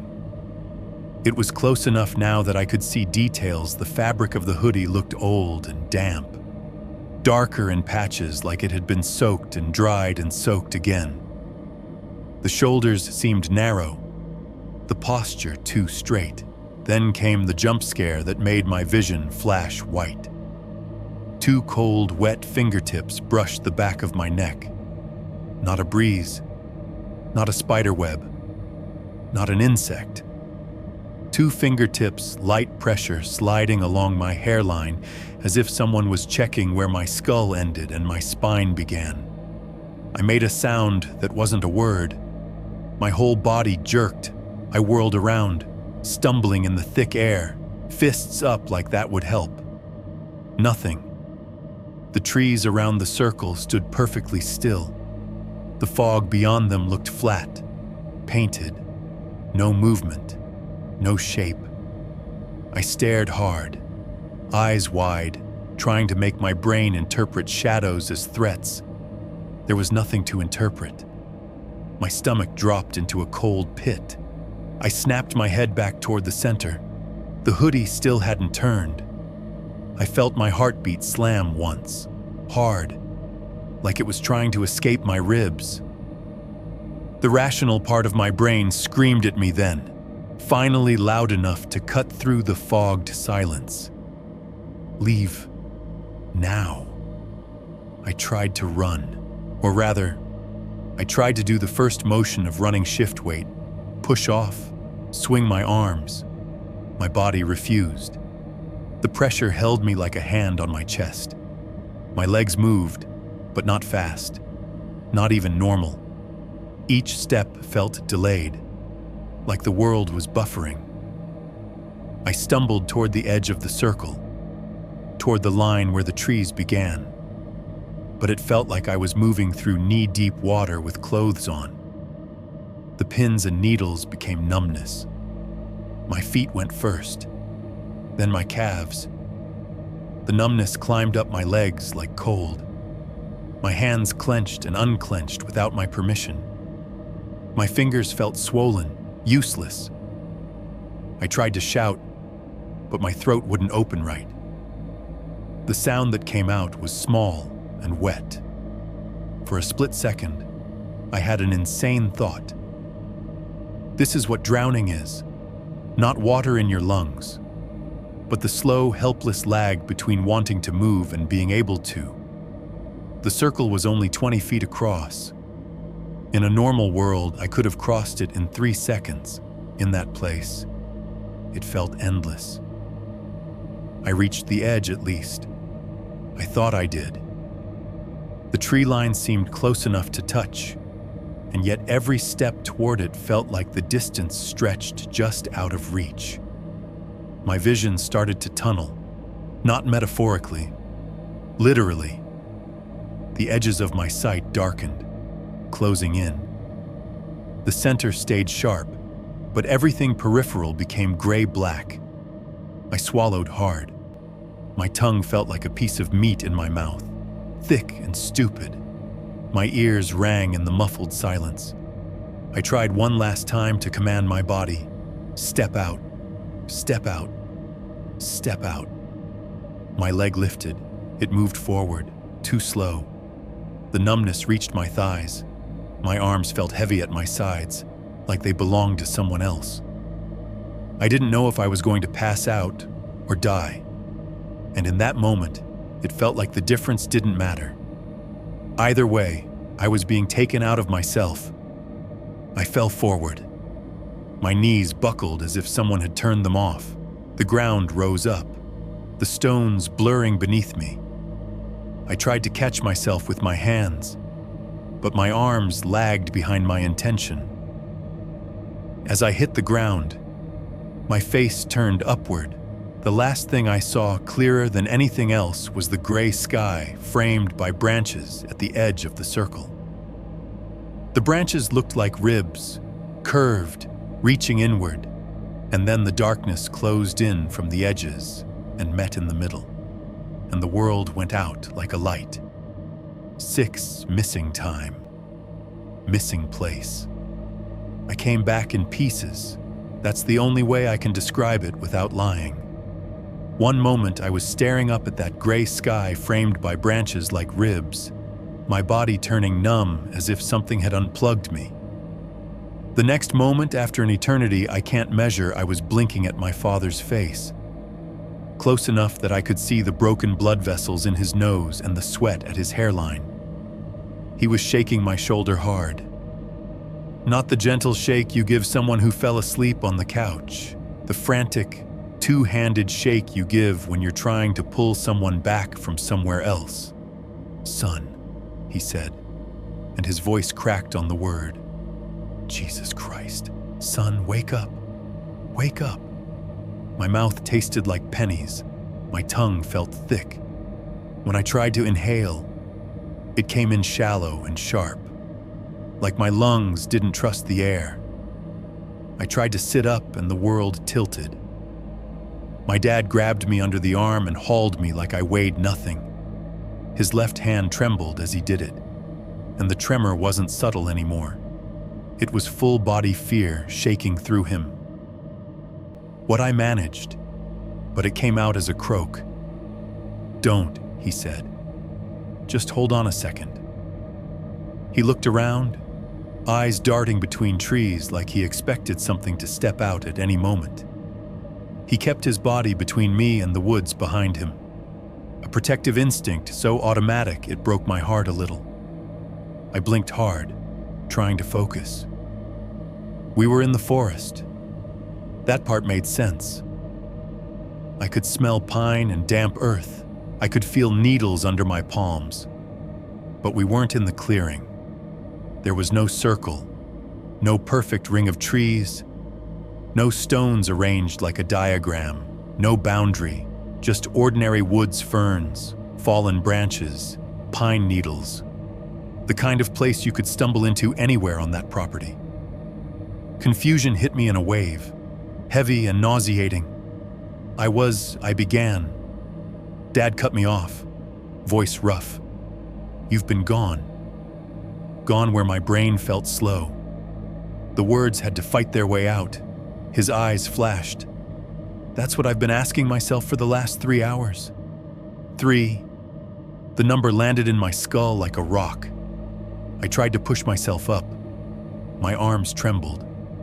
Every muscle felt as if I'd run a marathon and then been beaten with a bat. 3 hours, I repeated, like saying it would make it smaller.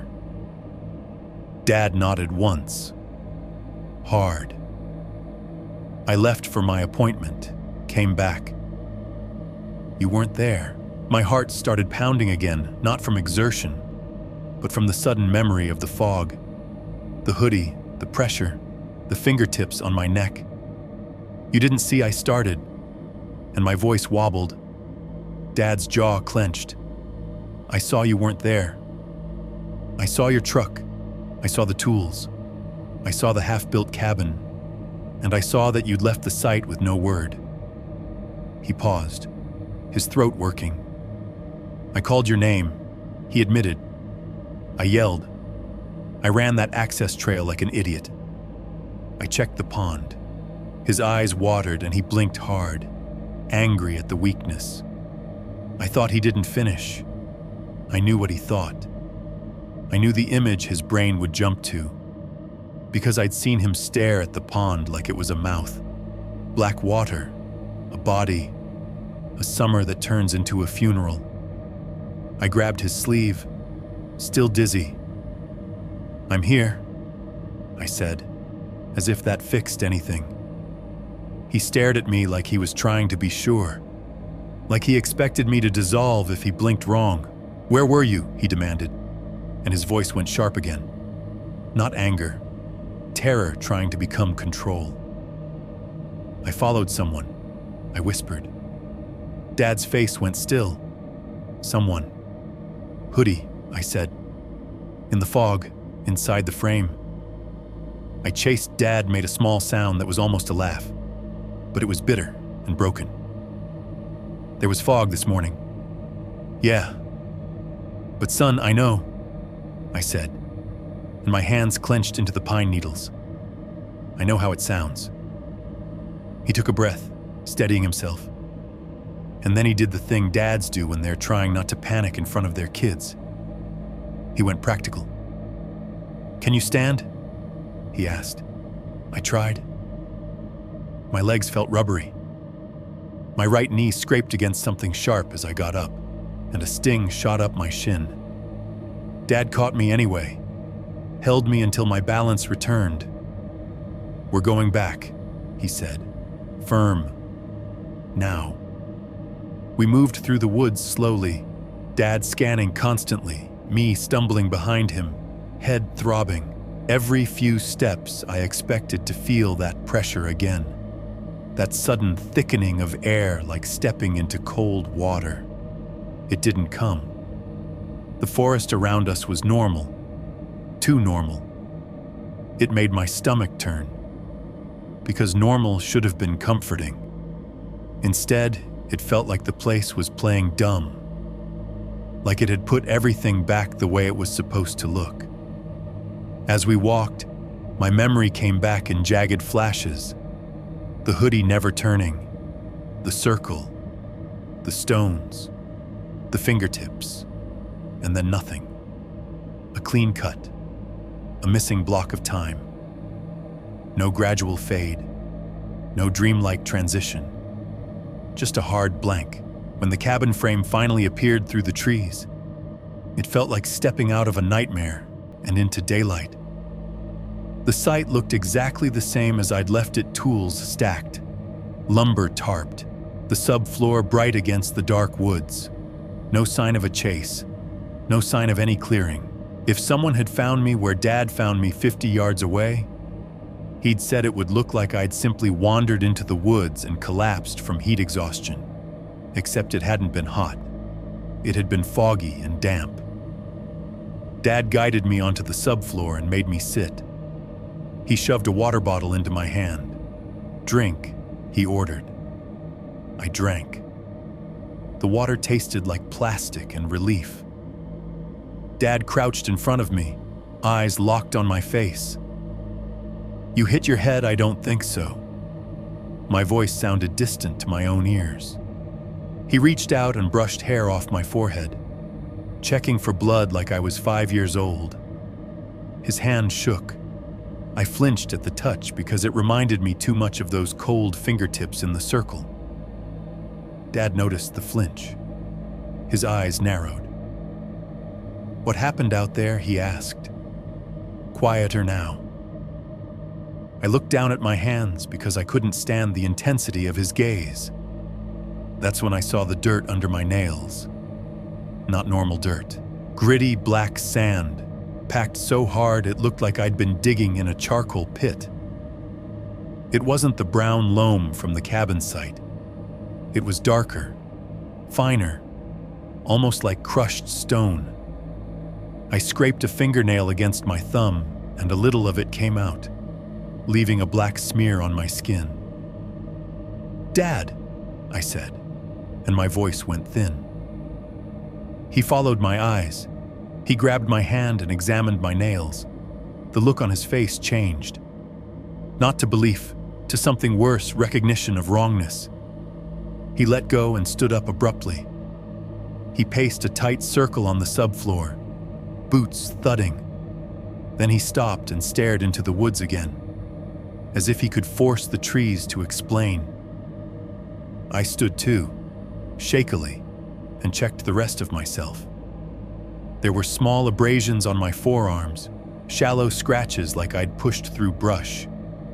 That part made sense, but on my pant leg, right thigh, there was a dried smear the color of rust. It could have been blood. It could have been iron-rich mud.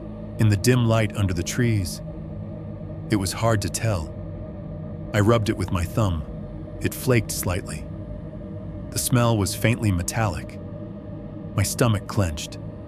Dad saw it too. His face went pale. Did you? I started, then stopped, because asking the question out loud felt like summoning the answer. I don't remember, I said, and that was the truth that terrified me most. I could remember the pressure like water. I could remember the fingertips. I could remember the circle's unnatural perfection, but I could not remember what happened after I fell. Dad pressed his lips together, eyes shining with something he refused to name. He was trying to be a father. He was trying to be a builder. He was trying to be a man who didn't believe in stories, but his hands were shaking.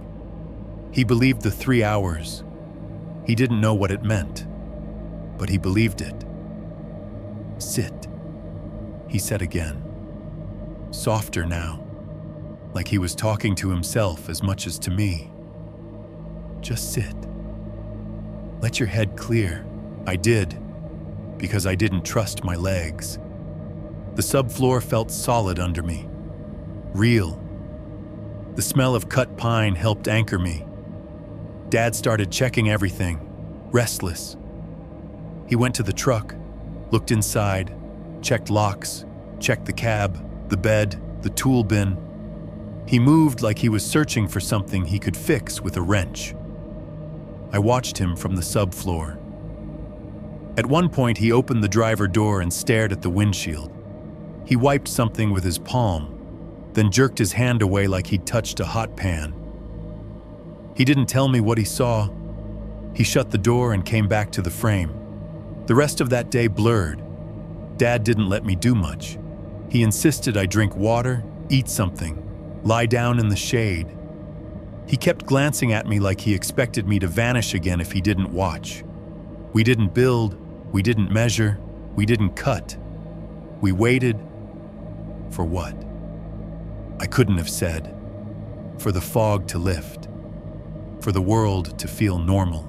For someone to step out of the woods and explain it as a prank.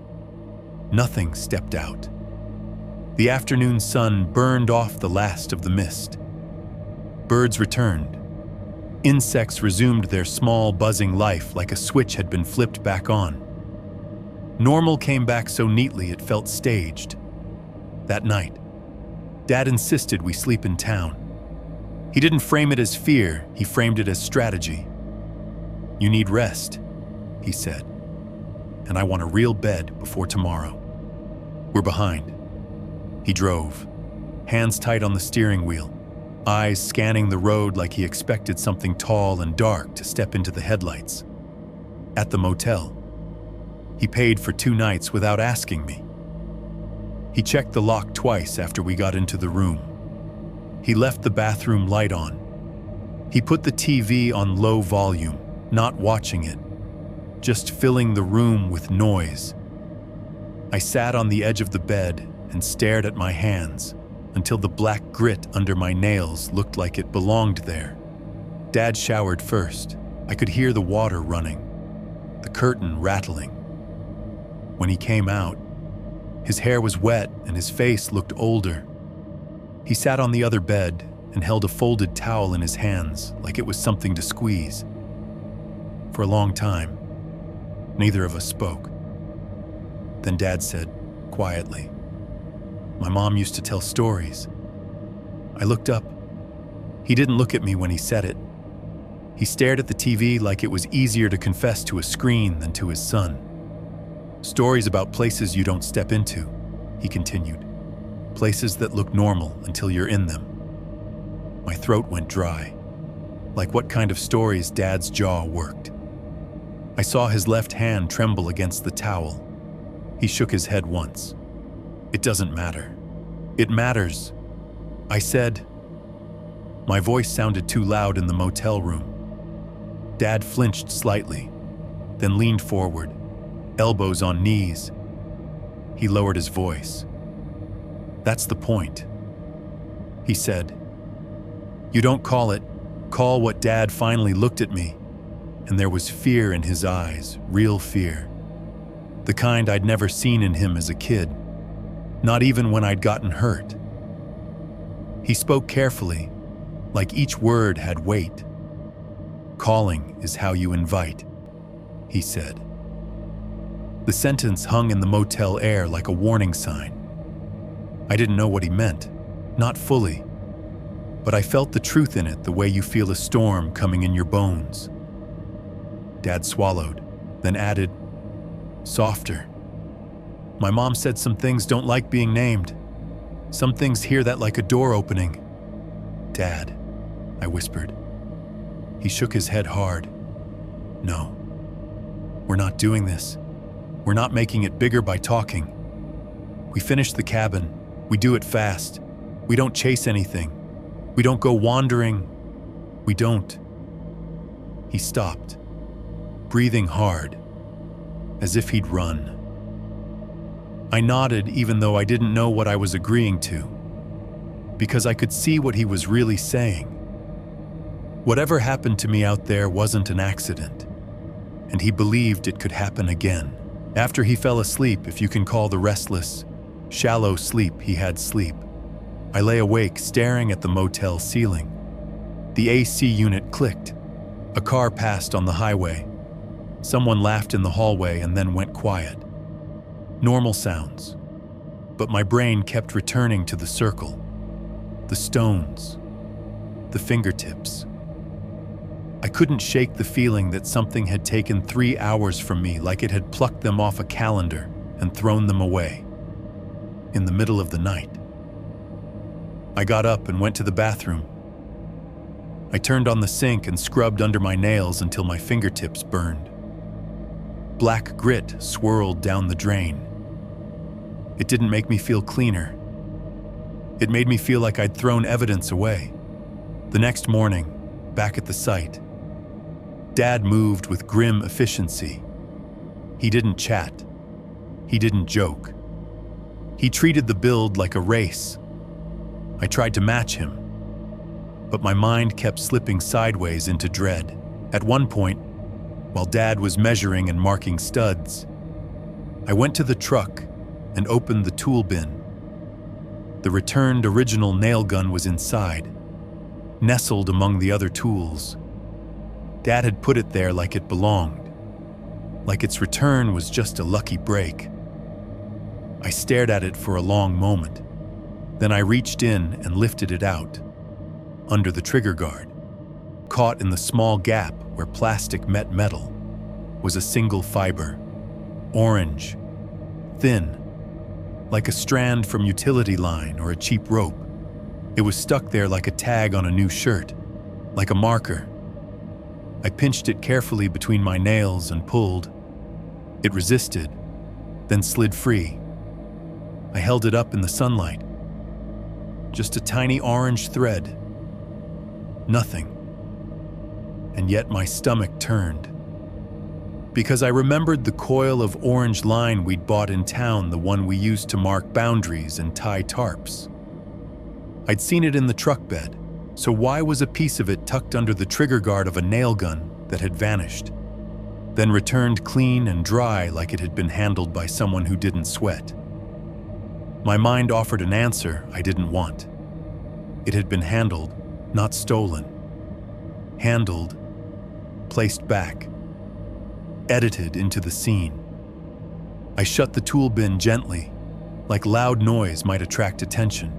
And for the first time since this whole thing started, I understood what my dad meant by invitation. It wasn't about spells or prayers. It was about attention, about giving something a name, about acknowledging it enough that it could acknowledge you back. I slid the orange fiber into my pocket like a secret. Then I walked back to the frame, forcing my face into something neutral. Because Dad was watching me, and he didn't ask what I'd found. He just looked at me for a long second, eyes tired and hard, and I knew he'd seen the change in my posture. He knew I believed him now, and that was the real twist, the one that made my throat tighten. In the space of 3 missing hours, the forest hadn't just taken time. It had taken my skepticism, and it had given me a rule instead. 7. The second week becomes a pattern after the fog morning. The cabin stopped feeling like a project and started feeling like a negotiation. Not out loud, not in any dramatic way where you look at your dad and say, "We're being hunted." It was quieter than that. It was in the way I began to move through the site like I was sharing space with someone who didn't want to be seen. In the way my eyes automatically checked the tree line before they checked the level bubble. In the way my voice dropped when I spoke, as if volume mattered. In the way I stopped stepping over certain routes because I didn't want to take the same path twice in the same place. Like I was afraid the forest would notice a pattern and respond. And the worst part was how quickly it all became routine. I started documenting everything. Not because I thought I'd take the photos to the police. Not because I believed anyone would help. I did it because I needed something stable, something outside my mind. Something that couldn't be edited by memory the way the woods had edited my time. So on Monday morning, before we touched a single board, I stood in the clearing with my phone and took pictures like I was cataloging a crime scene. Tool bin, open 1 photo. Inside the truck bed 1 photo. Nail gun placement 1 photo. Tape measures, chalk lines, impact driver. Saw photo, photo. Stacks of lumber photo. Tarps tied down with orange line photo. Even the stupid stuff pencil cup. Screws. The little box of joist hangers got photographed. Dad watched me from the subfloor with that look dads get when they're trying to decide if their kid is being practical or losing it. "What are you doing?" he asked, but he kept his voice low. "Just keeping track." I said. He grunted, like he didn't like the implication that we needed to. The checklists came next. I tore a page out of my notebook and wrote headings in block letters. Tools/materials/locks/weather/notes. Every morning, I checked boxes. Every night, I checked them again. I wrote times down. I wrote what the sky looked like. I wrote when the insects went quiet. I wrote when my dad's headache started and when it faded. I wrote stupid details, like the brand of bottled water we bought at the gas station. It was obsessive. I knew it.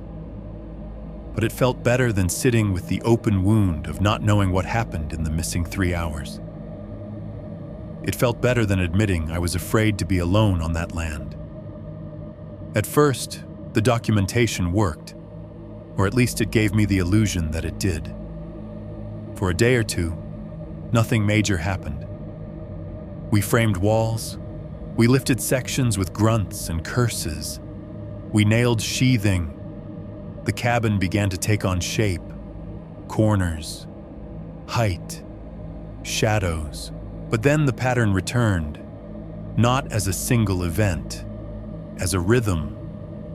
One morning, I opened the tool bin and found the chalk line missing. I stood there staring at the empty spot, my stomach tightening, and then I went through my photos from the night before. The chalk line was there, bright blue casing, hanging off the edge of the bin, exactly where I'd left it. Dad came up behind me, saw my face, and said, "What now, chalk line's gone?" I said. He sighed like I was being dramatic. "Did you put it somewhere I have pictures?" I said, and I held up my phone. That sounded crazy as soon as I said it, but I couldn't stop myself. It was right here. Dad's eyes flicked to the screen. He didn't comment. He didn't roll his eyes. He just tightened his jaw and walked away to search. We found the chalk line 20 minutes later. It was inside a bucket of screws, not tossed in like a mistake. Placed. The bucket was half full of screws, metal heads glinting. The chalk line was nestled in them, straight, squared with the bucket edges, as if someone had taken the time to align it. Square angles, unnatural tidiness. I pulled it out slowly, expecting it to be scratched or damaged. It looked untouched. The blue case was clean. The string wasn't tangled. I glanced at Dad. His face was stone. He didn't say, "That's weird." He didn't say anything. He just took the chalk line from me and started snapping marks on the subfloor like the sooner we got the work done, the sooner the Woods would stop paying attention. The next day, it was the impact driver bit set, gone from the tool belt pouch, then found later arranged on the sawhorse in a neat line, from smallest to largest, like a display at a store. The day after that, it was a stack of cut studs.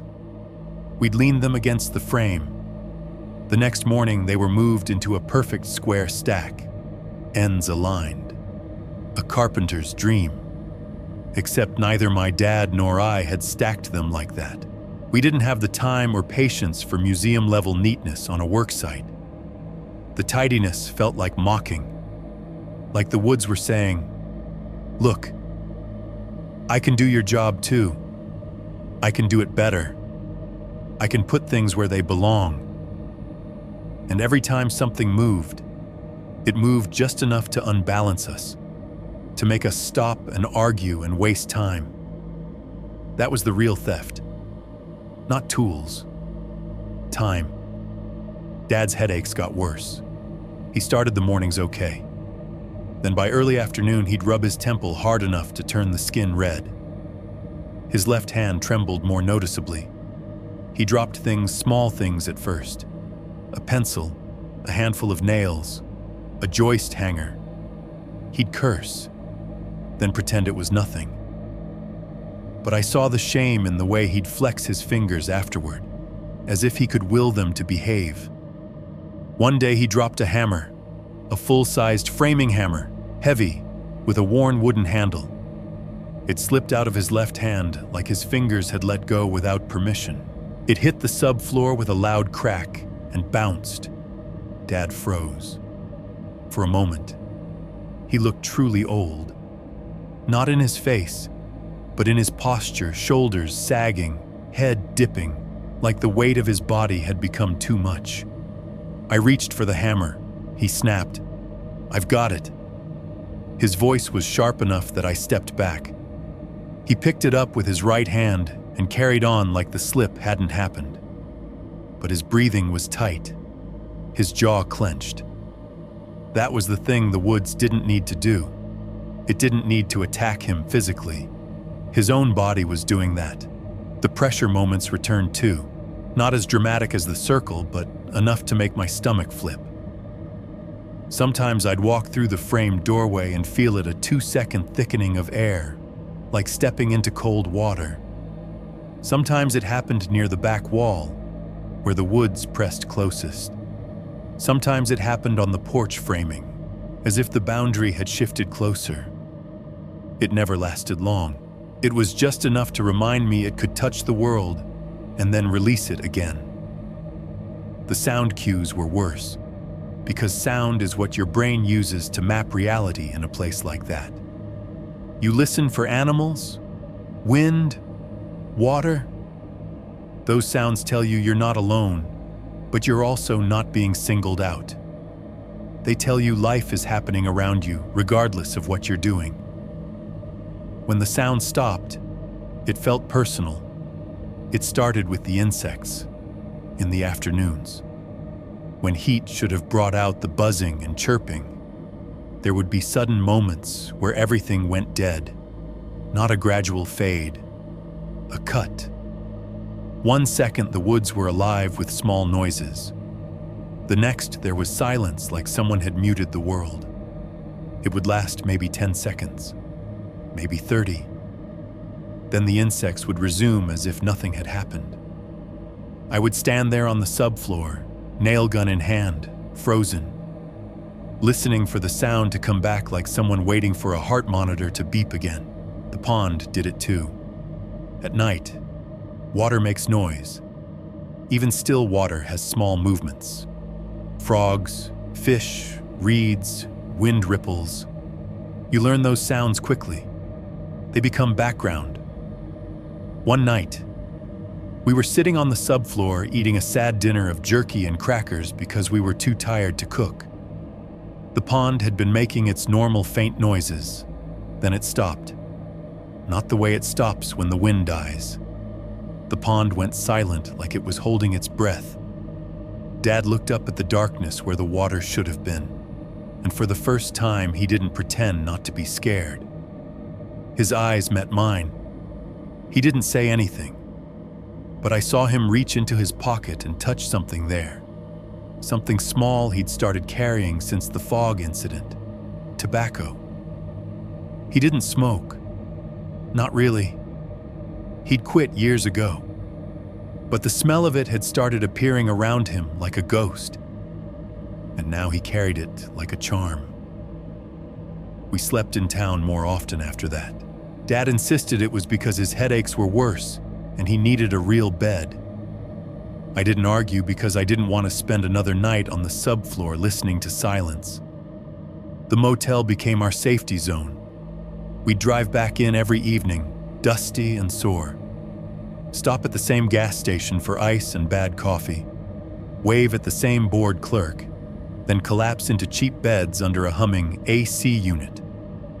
Normal sounds, thin walls, a door that locked.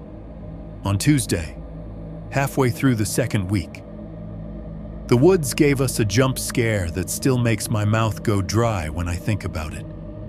We were cutting lumber in the afternoon, staging boards for the next wall section.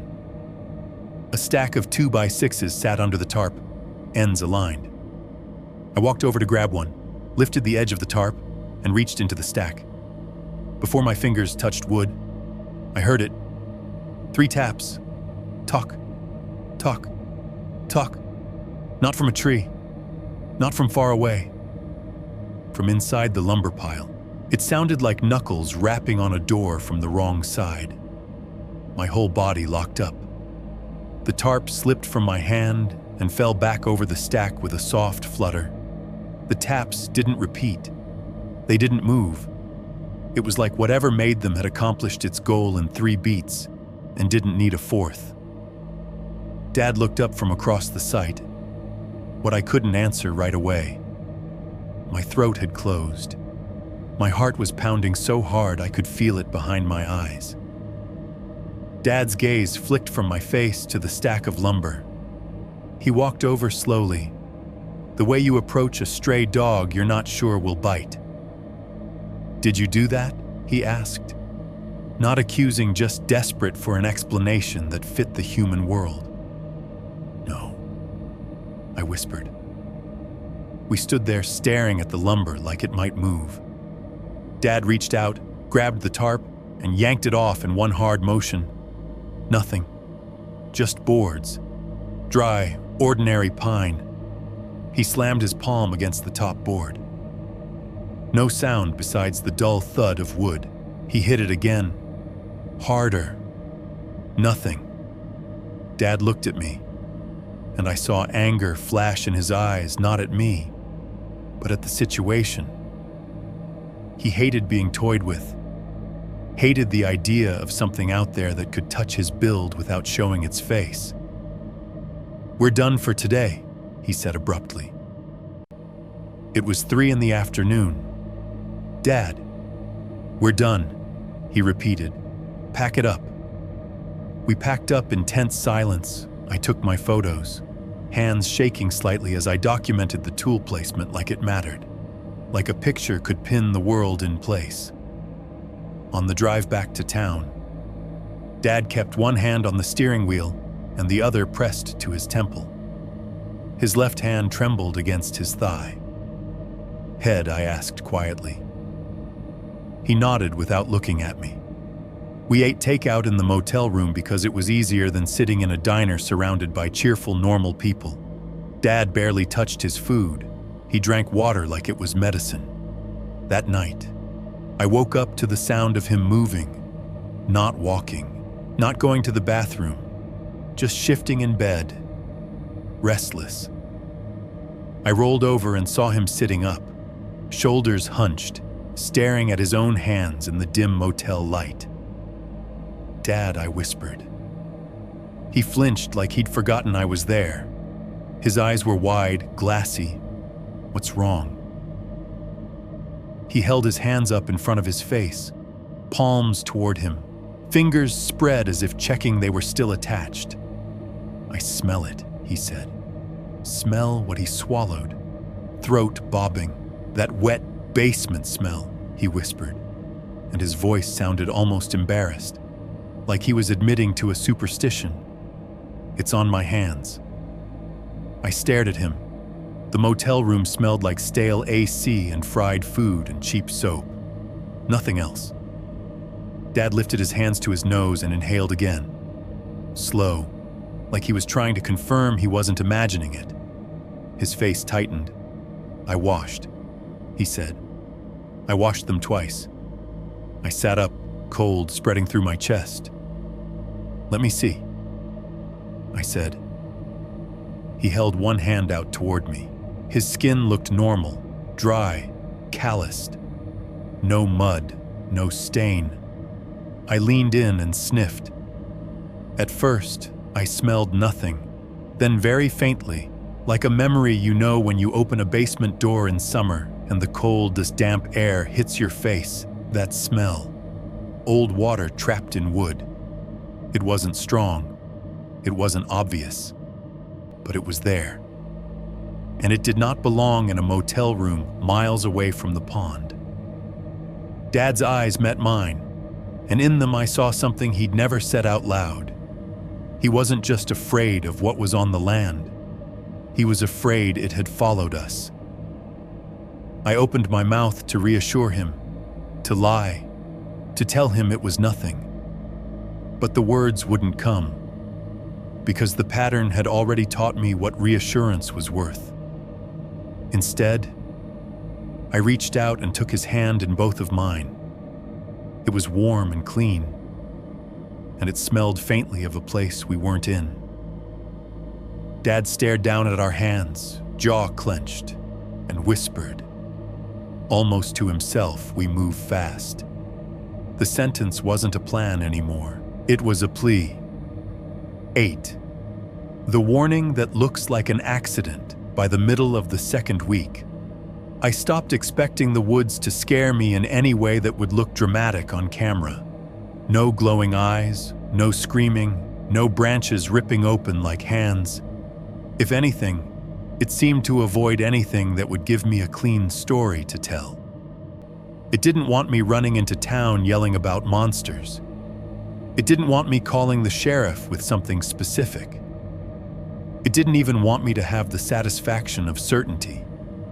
Instead, it worked like a good saboteur. Small shifts, tiny misalignments, just enough to make my body do the work of fear for it. We went back out early on Wednesday. Dad insisted he felt better, headache mostly gone. He said, and I pretended I believed him because we didn't have any other options. The cabin wasn't going to build itself, and the longer we stayed out there, the more the days piled up like debt. The fog was gone. The morning was bright and clear, the kind of sunlight that makes everything look honest. Birds were active, insects buzzed. The pond flashed between trees like a moving coin. Normal. I wanted to love that normal. I wanted to let it reset my brain. But as soon as we stepped onto the site, I felt the tension in Dad's shoulders. He moved like the ground was untrustworthy. He said, "Let's get the joists done. We'll start the roof framing tomorrow." "Slow," I said automatically, and immediately hated myself for sounding like his doctor. Dad gave me a look. "We go at my pace," he said, and there was something stubborn and desperate tangled together in the sentence. We worked the morning, cutting, lifting, fastening. Dad's hands were steady at first. By late morning, the tremor started creeping back into his left hand, small and irritating. He tried to hide it by switching tasks using his right hand more, bracing the board with his hip, making jokes about being ambidextrous now. I laughed with him because laughing felt like control. Then the ladder shifted. It was stupid. It was nothing. That's what made it so effective. We had a fiberglass extension ladder leaned against the framed wall while I climbed up to set a temporary brace. The ground under it was solid. We'd tamped the soil. I'd checked the feet. I'd even pressed my boot against the bottom rung while Dad climbed. The way you do when you're being careful. Dad climbed 3 rungs, then 4. His boot soles scuffed fiberglass, and the ladder slid. Not a slow creep, a sharp shift, like the base had suddenly lost friction. Dad's body jerked, his hands grabbed at the rails, his left hand slipped half an inch because of the tremor, and for 1 second I saw him falling backward in my mind like a piece of lumber dropping off a truck. I threw my weight into the ladder, planting both feet, shoving my shoulder against it. It stopped. Dad froze on the rungs, breathing hard. "What the hell?" he muttered. "You okay?" I asked, voice tight. Dad swallowed. Yeah, I'm fine." He forced a laugh. "Shaky, cheap ladder?" "It's not cheap," I said automatically. Dad didn't answer. He climbed down carefully, slow as a man descending stairs in the dark. We checked the ladder feet. They were still on firm ground. No loose gravel, no mud, no slope. It shouldn't have moved. Dad stared at it like it had betrayed him. Then he made a decision that wasn't really about the ladder. "We're not using that," he said. "We'll build scaffolding. Safer." "Good," I said, relieved. He nodded too fast, like he needed to agree with me before he started thinking again. We built temporary scaffolding with 2x4s and plywood. It took time. It slowed us down. It was smarter and safer. But it also felt like we were wasting hours we didn't have. I could feel Dad's frustration rising in the way he measured twice and cursed quietly. In the way he snapped at a nail that bent. In the way he kept rubbing his temple as if he could grind the headache away. Around noon, I did something I shouldn't have done. I found myself checking my phone photos again, comparing them to the site, making sure things were where they were supposed to be. I didn't even realize I'd become that guy until I saw myself doing it and felt sick with it. The woods weren't just messing with our tools, they were messing with my head. That afternoon, the cut line changed. I know that sounds impossible. I know what you're thinking. You mismeasured. You cut the wrong board. You made a mistake and blamed the forest. Listen, if it had been one time, I would believe that too. But it wasn't. We were cutting a beam for a header over one of the big windows facing the pond. It was a simple measurement. I measured twice. I marked the cut. I called out the number. Dad nodded and confirmed it with his tape. I set the saw on the mark and cut. Clean cut. Straight. I lifted the beam and carried it to place it. It didn't fit. Not by a little. By enough that it couldn't be forced. The length was wrong. Short. I stood there staring at it, the end grain still pale and fresh. Sawdust clung to my shirt like pollen. Dad walked over, irritated. "What did you do?" "I cut it," I said, confused. "The number you gave me." Dad took his tape measure and measured the beam. His lips tightened. "This is off," he said. "By," he paused, eyes narrowing as if the number insulted him. "By 2 inches." "That's impossible," I said. Dad shot me a look. "Nothing's impossible. You cut it wrong." I measured twice. I insisted, and my voice rose despite my effort to keep it calm. "You watched me." Dad's jaw flexed. He looked like he wanted to argue, but then something shifted in his face, uncertainty, like he was remembering the tape measure that had been cut clean. The screws lined up like a parade.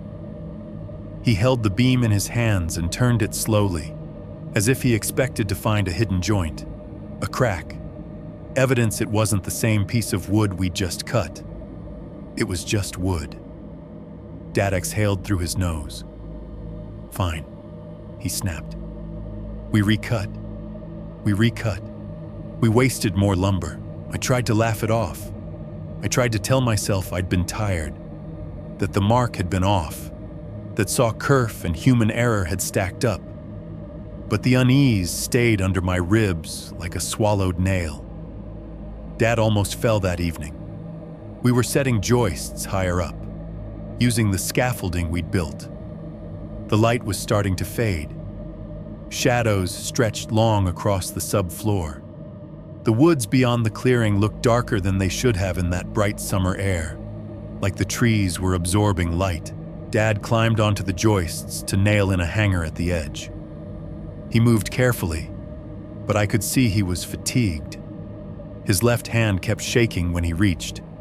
He was trying to compensate by shifting weight differently, by moving slower. I stood below, watching him like a hawk. "Take your time," I called up, and immediately hated the way my voice sounded too much like fear. Dad grunted in acknowledgement. He leaned forward, stretched his arm to place the hanger, and his boot shifted on the joist. Just a slip, a fraction of an inch. But on a joist, a fraction of an inch is how you die. Dad's body lurched sideways. His arms flailed for balance. His left hand reached for the framing and missed because it shook at the wrong moment. He tipped. My brain went cold. I moved without thinking. I climbed the scaffolding in 2 steps and grabbed his belt with one hand, his arm with the other, for a split second. I had his whole weight in my grip. I felt the fabric strain. I felt my own muscles scream. Dad made a sound that wasn't a word, and I yanked him back toward the center. He stumbled onto both feet, chest heaving. We stood there locked together, my hands still gripping him, his breath hot in my face. Then, because men are stupid and pride is a disease, Dad laughed. A short bark of laughter. "Well," he said, trying to sound casual. "Guess that's enough excitement." I didn't laugh. I looked at his face and saw that the laughter was not relief. It was denial. It was a mask he put on because the truth was too ugly. Dad climbed down, more slowly this time, when his boots hit the subfloor. He leaned against a stud for support, and I saw his right hand shaking too now, just slightly, as if the fear had spilled over and infected the rest of him. He took a breath. Another. Then he looked away from me, eyes fixed on the trees. I saw his shoulders start to tremble. Not much, not dramatic, but enough to tell me that the delayed fear had finally arrived. He wiped his face hard with his forearm as if he could scrub the moment away. "We're done," he muttered. "We're done for today." We packed up again in silence. It had become another pattern. The woods would tighten the noose just enough by late afternoon that Dad would call it early. We'd retreat to town, sleep under fluorescent motel light, tell ourselves we were safe because we had walls. On the way back to the truck, I saw something near the tree line. At first, I thought it was a stump. Then I saw the curve of bone. A deer skull, bleached pale, clean enough that it had been there a while or had been stripped by weather and animals. The antlers were gone. The eye sockets were empty black holes. It sat on the ground in the open, not half buried, not hidden by leaves. Placed, facing the cabin frame. Below it, arranged with the same careful intent I'd seen in the screws, and the chalk line was a small ring of stones. Not a campfire ring. Too small, too precise. A circle about the size of a dinner plate. Stones pressed into the soil like punctuation. My mouth went dry. Dad was ahead of me, carrying the cooler. I could have said nothing. I could have let him keep walking. But something in me needed him to see, needed him to share the burden of knowing. "Dad," I said, and my voice sounded strange, thin. He turned. When I pointed, he looked. For a moment, he didn't move. He just stared at the skull like his mind was trying to decide if this was nature or message. Then his expression tightened. He walked toward it slowly. He didn't step into the woods. He stopped just short of the tree line, boots on the edge of the clearing. He stared down at the skull. Then he did something that told me more than any speech could have. He reached into his jacket pocket and closed his fingers around something inside. Tobacco. He didn't pull it out. He didn't offer it. He didn't do anything with it. He just held it like a rosary. His jaw flexed once. Then he turned away from the skull, as if looking at it too long would be dangerous. "Leave it," he said.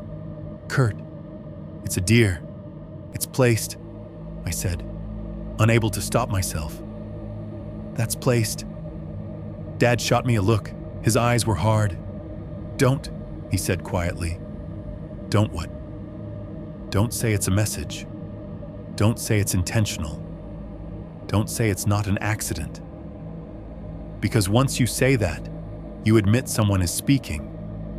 And if something is speaking, you have to decide whether you're going to answer."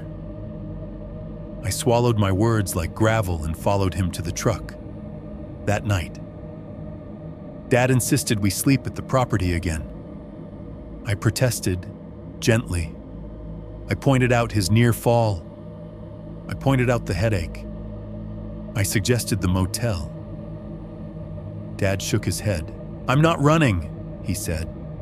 And the sentence was so stubborn it felt like it belonged to someone younger.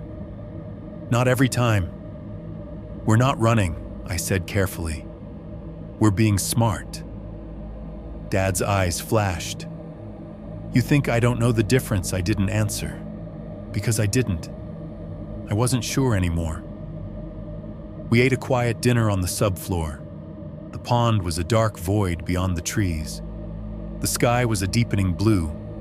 Insects chirped in fits and starts, then fell silent for no reason, then resumed. Dad barely spoke. He stared at his hands sometimes, opening and closing them like he was testing whether they would obey. When it got fully dark, we lay down in our sleeping bags under the tarp roof. I tried to sleep. My body wanted it. My mind refused. At some point, Dad's breathing evened out. He fell asleep faster than I did. As always. I lay there listening. That's when I heard it. A long exhale behind me. Well, not a sigh, not wind. A breath, slow, controlled. Close enough that it made the hair at the back of my neck lift as if warm air had touched it. My whole body locked. I didn't want to turn. Turning felt like participation, but my fear forced me anyway, inch by inch, like my head was rotating through thick oil. I turned and looked into the dark behind the cabin frame. Nothing. Just studs, shadows, and the suggestion of trees beyond. No shape, no eyes, no hoodie. But the smell hit me then, drifting on the air in that breath's wake. Wet soil, old leaves, the cold, damp scent of a basement, like the woods had opened a door somewhere and let stale earth breathe into the clearing. I sat up, heart hammering, staring at nothing. The air felt thick for a second, that familiar pressure, then released. Dad didn't wake. The night continued like nothing had happened. But I knew what it was. Not proof, not a sighting. A warning that looked like an accident. A reminder that it didn't need to show itself to touch the world. It could move ladders. It could change measurements. It could place bone like a signpost. And it could breathe right behind my neck and leave nothing there except the smell of something that had been underground a long time. I lay back down slowly, pulling the sleeping bag tight around my shoulders like fabric could keep a thing out. And I stayed awake until dawn, listening to the woods decide whether it would speak again. 9. The first full reveal of scale. The rain was coming. You could feel it in the way the air sat heavier on your skin, in the way the light dulled toward evening like someone had turned down the brightness. The forecast on my phone, when it caught enough signal to load, showed a band of weather moving in overnight. The kind of storm that doesn't politely sprinkle. The kind that soaks everything, swells wood, turns the access trail into mud, and makes a half-framed structure feel like a mistake. We needed the hurricane ties in before then. We needed the roof joists braced. We needed everything locked down. Dad should have been resting. That's what every part of me knew. But Dad had that look again, the one that came after fear. Not the fear itself, the response to it. He'd almost fallen. He'd seen the skull. He'd felt the silence. And his response was to push harder, like effort could dominate the woods into obedience. We worked late, longer than we should have. When the sun started slipping behind the trees, I suggested we stop. Dad rubbed his temple and said, "Not yet." When the shadows got long and the air cooled, I said, "We can finish tomorrow." Dad's left hand trembled as he drove a nail, and he snapped. Tomorrow might be rain. By the time dusk came on, he was pale. The headache had carved a permanent line between his brows. His jaw was clenched. His shoulders were tight with the kind of tension that doesn't release when you sleep. I didn't want him on that site after dark again. Not after everything. Not after the exhale behind my neck. So I did what I'd been doing since the stroke, since before I had a name for it, and I manipulated him in a way that felt like love. "I can take the last bit," I said. Casual. "Go get a shower in town. Headache'll feel better if you rest. I'll finish the ties and meet you at the motel." Dad started to argue. I could see it in the way his mouth opened. Then he saw my face. It wasn't a pleading face. It wasn't dramatic. It was just done. Like I didn't have any more fight left in me for this one. He swallowed whatever pride he'd been about to throw at me and nodded once. "Don't stay long," he said. "I won't." I promised. He loaded a few tools into the truck like he didn't trust leaving them. He checked the gate chain twice. He drove away into the trees, taillights red through the dim. The engine sound faded. Silence filled the clearing. Not the normal nighttime silence yet. There were still birds settling, insects starting their chorus. But there was a pause in the space where Dad's presence had been, like the site itself noticed he'd left. I stood on the subfloor, alone, and felt the weight of that. Being alone out there should have been the same as being alone in any place. It should have felt quiet and maybe a little peaceful. Instead, it felt like stepping onto a stage after the other actor has exited, realizing you're the only one left under the lights. I forced myself into work mode. Hurricane ties are mindless, repetitive, metal brackets, nails, hammer, impact driver, one after another, anchoring the skeleton of the cabin to itself, preparing it for wind. I told myself, do this, finish, leave. The sky dimmed into that blue-gray that comes right before night. The pond became invisible again, a black presence beyond the trees. The air cooled enough that sweat on my neck turned cold. I kept working, then I felt it. The pressure. It didn't crash into me like the circle. It rolled in. A slow thickening of air that made my lungs feel slightly reluctant. Like the atmosphere had gained weight. Like the space above the subfloor had filled with humidity that wasn't humid. The hairs on my arms rose. I paused mid-hammer swing, listening. Insects had been chirping.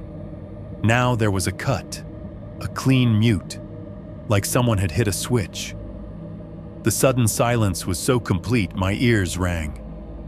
I stood there with the hammer raised, frozen, and tried to tell myself it was a natural lull. That insects go quiet sometimes. That it didn't mean anything. But my body didn't buy it.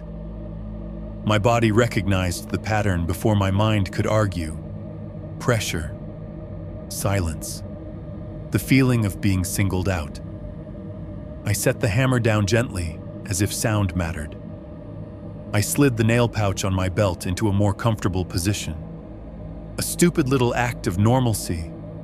My eyes went to the tree line automatically. Nothing moved. I forced my gaze away and looked at the frame, the studs, the half-sheathed walls. I told myself, focus. You can't build fear into every shadow. You'll go insane. Then my peripheral vision caught a shape at the far end of the cabin. A dark curve above the top plate of the unfinished wall. For a second, my brain tried to interpret it as a board, a shadow, a piece of tarp. Then it moved. Just a slight tilt, like someone shifting weight. My heart slammed hard enough to make my vision blur. At the top of the far wall, 8 feet high, there was a hooded head peering over the edge. Hood up, face in shadow. Still. It looked like someone had climbed up and perched on the wall like a gargoyle, watching me work. I stared at it, breath shallow. My first reaction wasn't terror yet. It was hot anger, immediate and irrational. The same hoodie, the same shape, the same deliberate refusal to show a face. The part of me that still wanted a human explanation flared up. Trespasser, squatter, a guy messing with us. I stepped back instinctively, then realized I had nothing in my hands but a hammer. The hoodie head didn't move. The silence held. The pressure thickened in my ears, dulling the world. I swallowed and forced myself to speak. "Get off my property," I said, and my voice sounded small in the charged air. No response. I took one step forward on the subfloor. The hoodie head remained. I took another. Still. I found myself calculating distance like it mattered if I ran at it. Could I reach it before it moved? If it jumped down? Where would it land if it had a weapon? Would I see it? My brain did this because brains would rather solve a physical problem than accept an impossible one. Then something clicked into place. It wasn't perched. It was too high to be perched comfortably. The head wasn't bobbing the way it would if someone was balancing on a narrow wall, and the hood looked wrong in relation to the wall height, like the head was simply appearing over it, not sitting on it. A cold realization seeped into me. It wasn't sitting on the wall. It was standing behind it. My mouth went dry. Slowly, painfully slowly.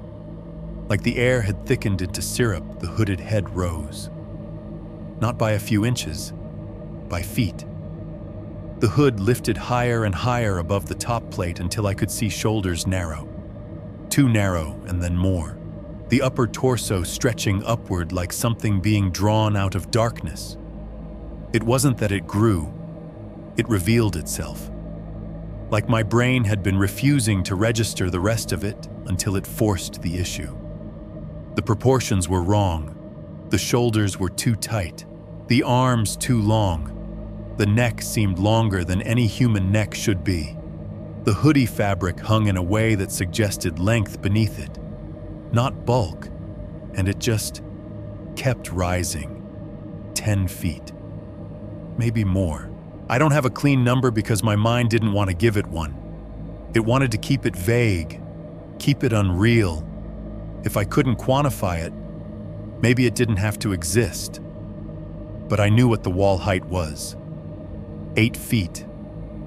We'd built it. The figure looked down at me from far above that, and the angle of its gaze felt like standing under a streetlight and realizing something is watching you from the top of the pole. My hands went numb around the hammer handle. The pressure in the air became unmistakable now, the same underwater thickness, though weaker than the circle. My ears muffled. My breath sounded far away. The figure didn't make a sound. No creak of wood, no rustle of fabric. It looked at me at least. I assumed it did, because the hood tilted slightly, like attention. Then it straightened fully, and for a brief second the last light of dusk caught it in profile. Legs, too thin, too long, like someone had taken a person and stretched them until their joints didn't belong. The thighs seemed too extended, the shins too long. The way it stood was balanced, casual, but the anatomy made my stomach twist. I realized with a flash of sick clarity that I hadn't actually seen its face yet. Just the hood, just the suggestion of a head.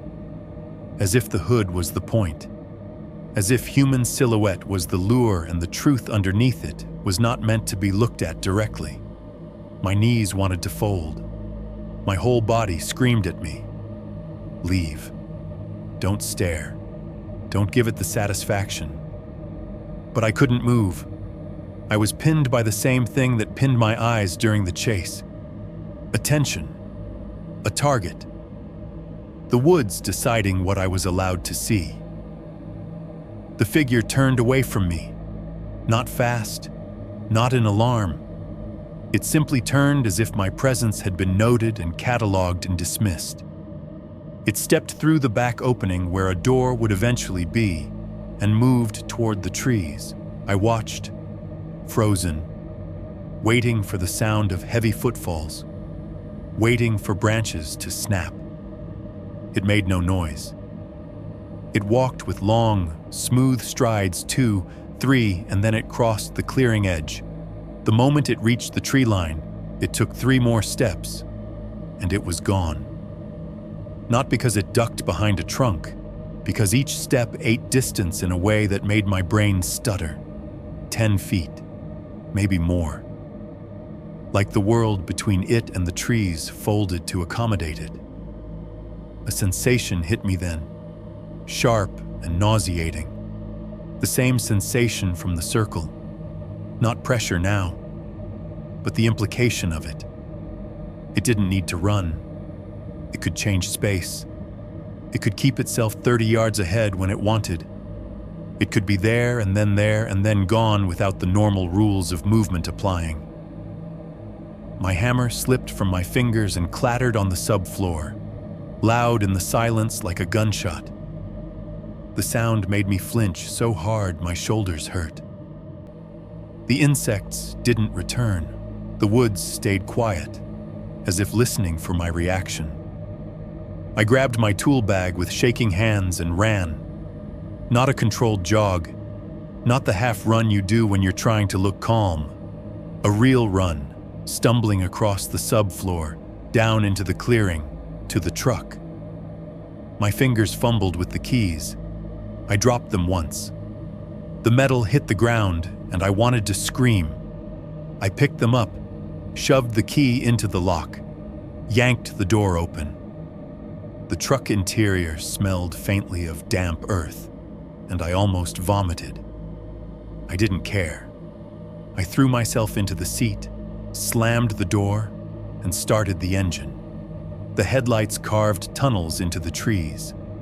The beams hit trunks and made them look like bars. The fog was gone, but the darkness felt thick anyway, like the night had substance.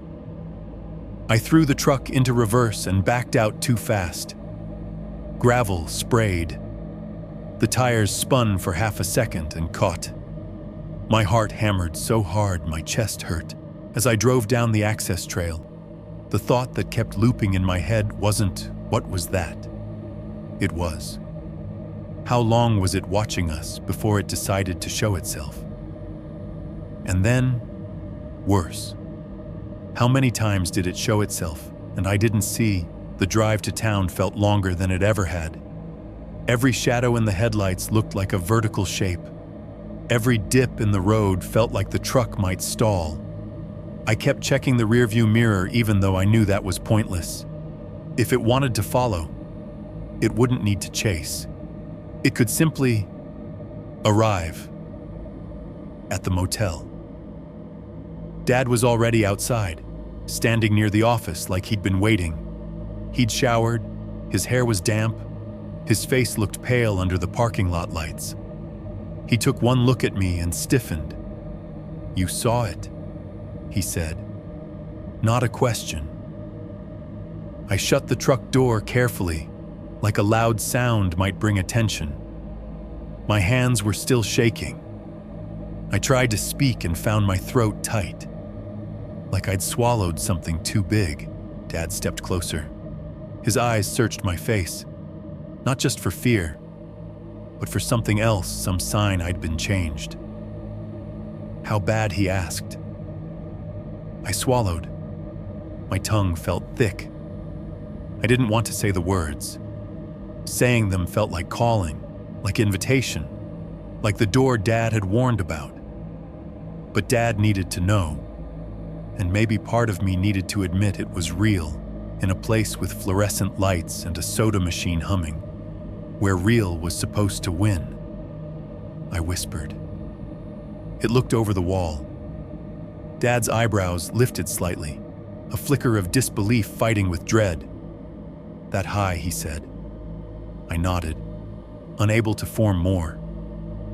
Dad stared at me for a long second, his jaw clenched, his left hand trembling at his side. Then he asked the only question that mattered, that tall 10 hardware store conversations you don't forget. The next morning, the motel room smelled like cheap detergent and leftover fear. Dad didn't talk about what I'd seen.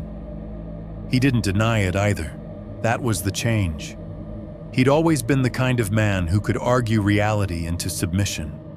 If something scared him, he'd turn it into a problem with a solution: more nails, better locks, stronger beams, a different plan. But the night before had moved him into a different mode: quiet efficiency. The kind of quiet you see in men who finally accepted they're not the biggest thing in the room. He was up at dawn, sitting at the tiny motel desk with a paper notepad, making a materials list like we were just behind schedule. Not like we were behind on safety. Not like we were behind on understanding what we were building next to. "We need more ties," he said without looking up. "More hangers, another box of nails, and 2 more tarps. The big ones." I rubbed my eyes and tried to make my voice normal. "We could have the yard deliver." Dad's pencil paused. "They don't deliver out there." "They could, if you pay enough." Dad finally looked at me. The look wasn't annoyance. It was flat certainty. "You want strangers driving that road?"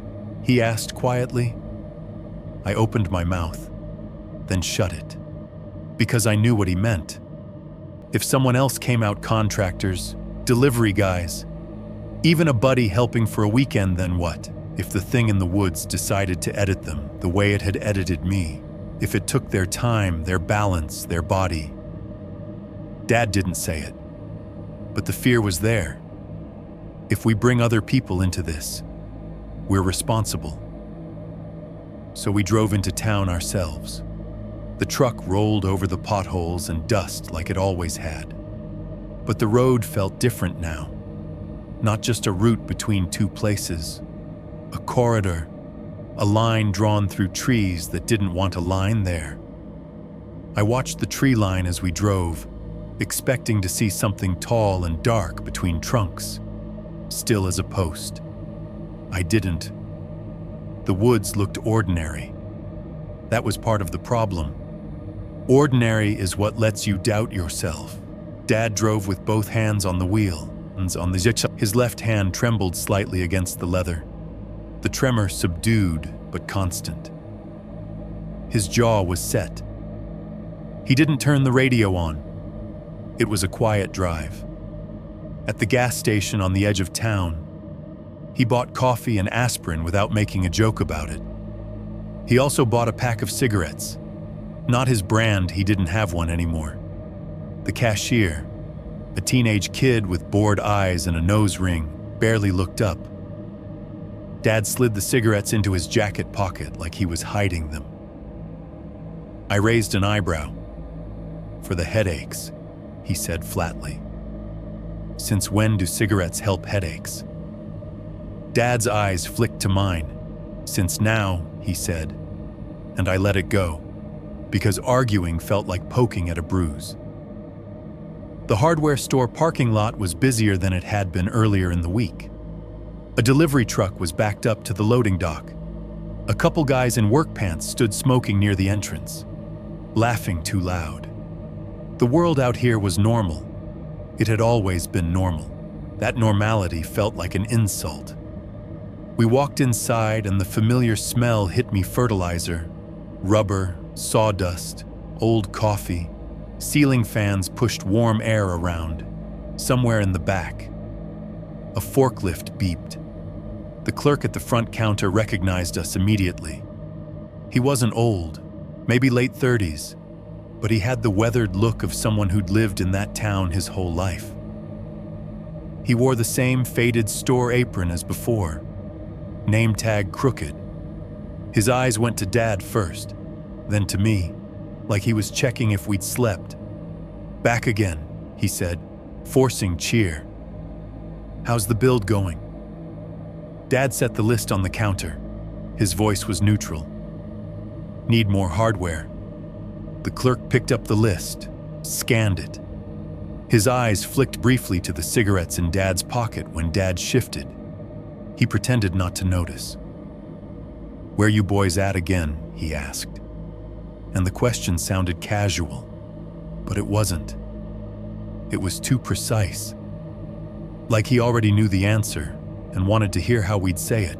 Dad hesitated for half a second, just long enough for me to notice, then said, "Out past the old pond." The clerk's smile tightened. Not a dramatic reaction, not fear, just a tightening, like he'd bit down on something sour. "Ah," he said again. The same sound he'd made when we bought the first replacement nail gun. Like a door in his mind had closed quietly. "You're out by that road?" he asked, and his tone was careful now. Dad's eyes narrowed slightly. "Why?" The clerk shrugged. "Too quick." "Nothing. Just gets rough out there when it rains." Dad didn't answer. He didn't need to. We both knew the road was rough. That wasn't why the clerk had asked. While Dad went down the aisles with the list, moving stiffly, I hovered near the counter and tried the casual approach. It was stupid, but I needed to know if we were the only ones. If there was some human explanation everyone else in town had heard. "So," I said, leaning slightly on the counter like we were just two guys talking shop. "Any break-ins out that way lately? People messing around?" The clerk looked at me, and his eyes held mine a beat too long. "No," he said, a little too fast. "Not that I've heard." "What about squatters?" I pressed, trying to keep my tone light. "Hunters folks camping where they shouldn't." His smile was still there, but it had become stiff. A mask. "People camp all over," he said. "It's summer." "Yeah, but I started..." He cut me off with cheer that didn't fit. If you're worried, you could put up trail cams. They sell them over by sporting goods. He pointed, not looking me in the eye anymore. I understood then. He wasn't going to talk, either because he didn't know, or because he did and he'd learned not to. Dad came back with a cart half full of brackets and boxes. He had another roll of orange line. He tossed it in like it was just another item. The orange was too bright in the dull store lighting. It made my stomach twist. At the register, while the clerk scanned items and the total climbed into a number I didn't want to see, I noticed an older man behind us in line, late 60s maybe, lean as a fence post, ball cap with a faded logo. He carried a bag of birdseed and a box of .30-06 ammo like it was groceries. He watched us with quiet interest, not the nosy kind, the evaluating kind. When the clerk asked for our number for rewards points, Dad waved him off. No thanks. The older man chuckled softly. Building out there without saving a penny, he said, like it was a joke. Dad didn't respond. The old man leaned slightly closer, eyes on the cart. That's a lot of hurricane ties, he said. You boys building something tall. Dad's shoulders tightened. Just building. The man smiled. Just building, he repeated, amused. Then he added, like he was tossing out a harmless line to make small talk. Don't build tall things out there. He said it in the same tone someone might say, don't forget bug spray. I laughed one short, automatic sound because my brain didn't know what else to do with it. The old man's eyes shifted to me. The smile faded. He saw, in my face, that I wasn't laughing because it was funny. I was laughing because I was scared and didn't want to show it. His expression changed into something careful. You hear me? He asked, still quiet, but not joking anymore. Dad turned slightly, a warning in his eyes. We're fine, he said. The old man nodded once, slow. Yeah, he said. Folks always are, until they're not. The clerk slid the receipt toward Dad, and the old man stepped back like he'd said enough. Dad paid without looking at either of them. His hand shook slightly as he signed. Then, as if to prove some point to himself, he grabbed another carton from the tobacco shelf near the counter. Not one pack, a carton, 10 packs of cigarettes, wrapped in plastic. I stared. Dad didn't meet my eyes. For myself, he said, voice flat, daring me to argue. The clerk's eyebrows lifted. Then he forced them down. He didn't comment. He just scanned it and moved on. Outside, the air felt brighter than it should have after that conversation. The sunlight hit my face like a slap. I loaded boxes into the truck bed, hands moving automatically. Dad stood by the driver door and lit a cigarette. I hadn't seen him smoke in years. He held it between his fingers like he didn't quite remember the muscle memory. He took one drag, coughed hard, and still kept it.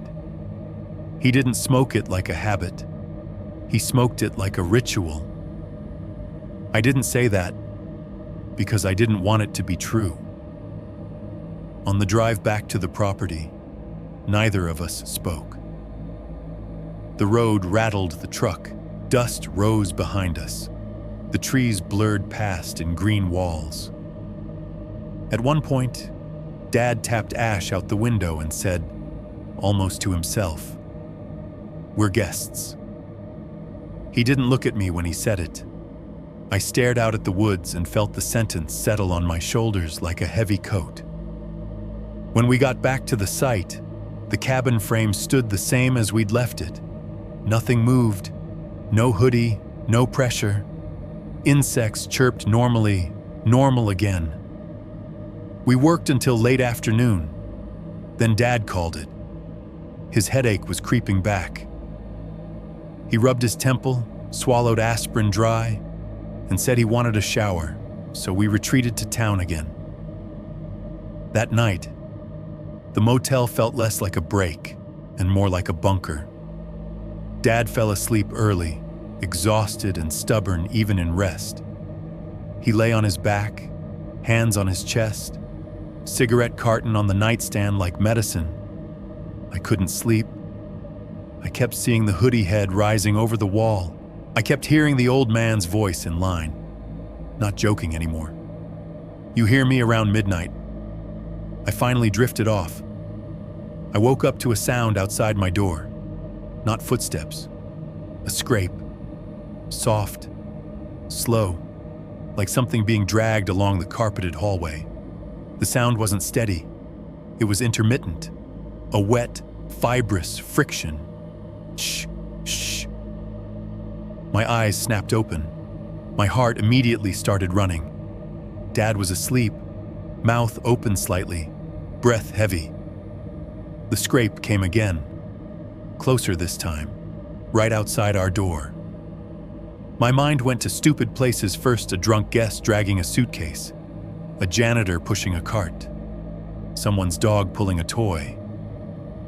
But there was something wrong with the texture of the sound. It wasn't wheels, it was dragging, like wet rope across carpet. I sat up slowly, as silent as I could. The room felt too warm. The AC hummed. The scrape paused, then came again, directly in front of the door. My mouth went dry. I stared at the peephole like it might grow an eye. The door handle didn't move. No knock. Just the soft drag, then stillness. I slipped out of bed and padded across the room barefoot. My hand hovered over the lock. I hesitated. Dad had said not to call it. Calling is how you invite. This felt like that, like a prompt, a test. I wanted to wake Dad. I wanted to turn on every light. I wanted to pretend I hadn't heard it. But another part of me, the same part that chased the hoodie, needed to know. I unlocked the deadbolt slowly, the click loud in the quiet room. I held my breath and pulled the door open. The hallway was empty. Yellow motel lighting, patterned carpet, a vending machine humming at the far end, an exit sign glowing red. The air smelled faintly of stale popcorn and disinfectant. No one. No cart. No suitcase. No dog. Just emptiness. I leaned out and looked both ways. Nothing. But when I stepped back, my bare foot brushed the threshold. The carpet just outside the door felt damp. Not soaked, not visibly wet, just cool and slightly damp, like someone had dragged something moist along it and it hadn't fully dried yet. I stared at it until my eyes hurt. Then I closed the door quietly, relocked it, and backed away like the door was the only thing keeping the world on the right side of itself. I crawled back into bed without waking Dad. My heart didn't slow down for a long time. And as I lay there staring at the ceiling, I realized the worst part of that scrape wasn't the sound. It was the timing. Like something had waited until we were off the land to remind us that leaving didn't automatically mean safe. 11, the help that isn't help by Thursday. I couldn't keep pretending we were handling it. The build was still moving forward. Walls braced, sheathing going up. The outline of the A-frame starting to feel real, but every day had become a balancing act between progress and whatever the woods decided to do with our attention. We were building under a kind of invisible supervision, and the longer it went on, the more I felt my mind splitting into two versions of itself. One version was practical. This is stress, sleep deprivation, Dad's health. You're spooking yourself. The other version was quieter, colder, and harder to argue with. Something is interacting with you. It's leaving marks. It's shaping your choices. I wanted a third version. I wanted a version that involved authority, a person in a uniform, a rational explanation that could be filed under resolved. I wanted a voice on the phone to tell me I was being dramatic. So on Thursday morning, while Dad was measuring rafter cuts and pretending his left hand wasn't shaking, I walked away from the site and climbed into my truck to make calls. The cell service out there was unreliable, which felt like its own kind of cruelty. If I stood near a certain stump, with the phone held in a certain angle, I could sometimes get a bar. One bar.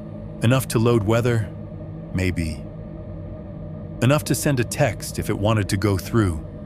Enough to call if the wind wasn't wrong.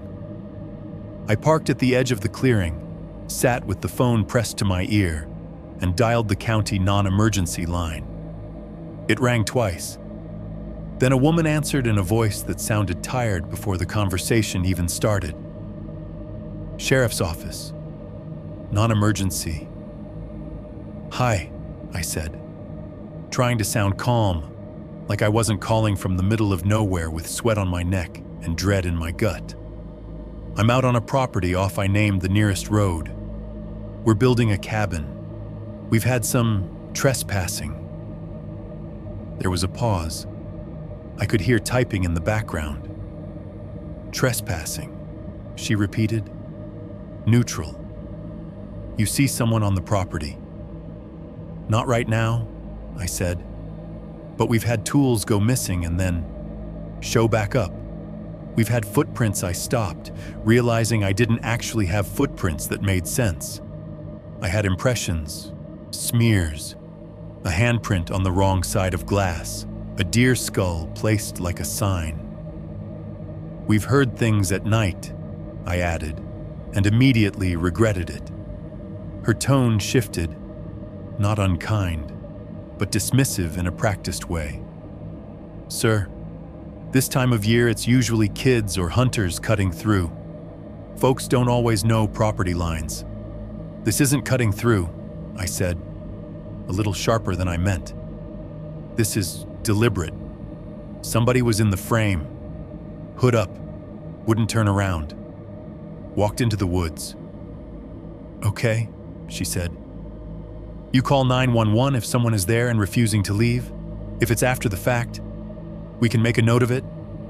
A note, I repeated, and felt something in me deflate. Do you have cameras, she asked. No, I said. We're building. There's no power out there yet. Then there's not much we can do without seeing someone, she said, and her voice had that polite finality that tells you the call is ending. Make sure you keep things locked up. Post no trespassing signs. Hunters won't cross signage. I almost laughed. I pictured the hoodie head rising over the wall, silent as breath. I pictured a sign stopping it. Yeah, I said. Okay. You want a deputy to swing by? She asked. But the way she asked made it clear it would be a low-priority drive-through, a courtesy that might happen next week. We're 12 miles out, I said, by the pond. There was another pause, a tiny hesitation. By the pond, she repeated. Her tone remained professional, but something in the rhythm changed, like the words had weight. If you feel unsafe, don't stay out there alone, she said. That's all I can tell you. Then she wished me a good day and hung up. I sat in the truck with the phone still in my hand, listening to the call's dead tone. I wanted to punch the steering wheel. I wanted to go back to the site and pretend I hadn't tried. Instead, I dialed again, this time to the state wildlife office. If the sheriff wouldn't treat it seriously, maybe the woods could be solved with biology. Maybe this was an animal. Maybe a bear had been near the truck. Maybe a person wasn't a person. The wildlife officer who answered sounded like he was eating an apple. Wildlife Services. I explained the situation again. stripping out the parts that sounded crazy and focusing on what could be pinned to a species' noises at night. Movement near the cabin, strange footprints, the smell of damp earth. He listened without interrupting. When I finished, he said, "Bears will do weird stuff. I thought bears didn't stand like that," I said before I could stop myself. There was a short silence, then stand like what I closed my eyes. "Never mind," I said quickly. Something tall near the frame." He made a sound that could have been a chuckle. "You get people in the woods who wear hoodies. You get bears, coyotes, bobcats. You get your brain doing tricks when you're tired." "What about missing tools?" I asked. "People," he said flatly. "Or you set something down and forget. Happens all the time." And the smell I pressed. "Wet ground," he said. "Pond nearby. Moldy wood. Old leaves." "All of that at once?" I asked. He sighed, the apple crunching again in the background. "Look, if you've got a bear problem, you'll see scat, claw marks, prints that look like a fat dog hand. If you've got coyotes, you'll hear them. If you've got a trespasser, you call sheriff when they're there. Otherwise, my advice is don't leave food out, keep things locked, and don't go chasing strangers in the fog." The last line hit harder than it should have. It was like he knew. I didn't chase, I started. But he wasn't listening for details. He was doing what the dispatcher had done, filing my fear into a category that didn't inconvenience him. He gave me a case number just in case and hung up. I sat there staring at the tool bin in the truck bed, at the coil of orange line, at the neat stacks of lumber we'd tarped. I felt ridiculous. I felt angry. I felt alone. And underneath all of that, I felt something else, like the woods wanted me to make those calls, like it wanted to watch the world shrug. I climbed out and walked back to Dad. He was on the subfloor, measuring rafter angles, pencil tucked behind his ear like he'd done 1,000 times. "How'd it go?" he asked without looking up. "Nothing," I said. Dad nodded once, like he'd expected that. "Good," he said. And that word "good" made me stare at him. "You wanted it to be nothing?" I asked. Dad finally looked at me. His eyes were hard. "I want it to be simple," he said.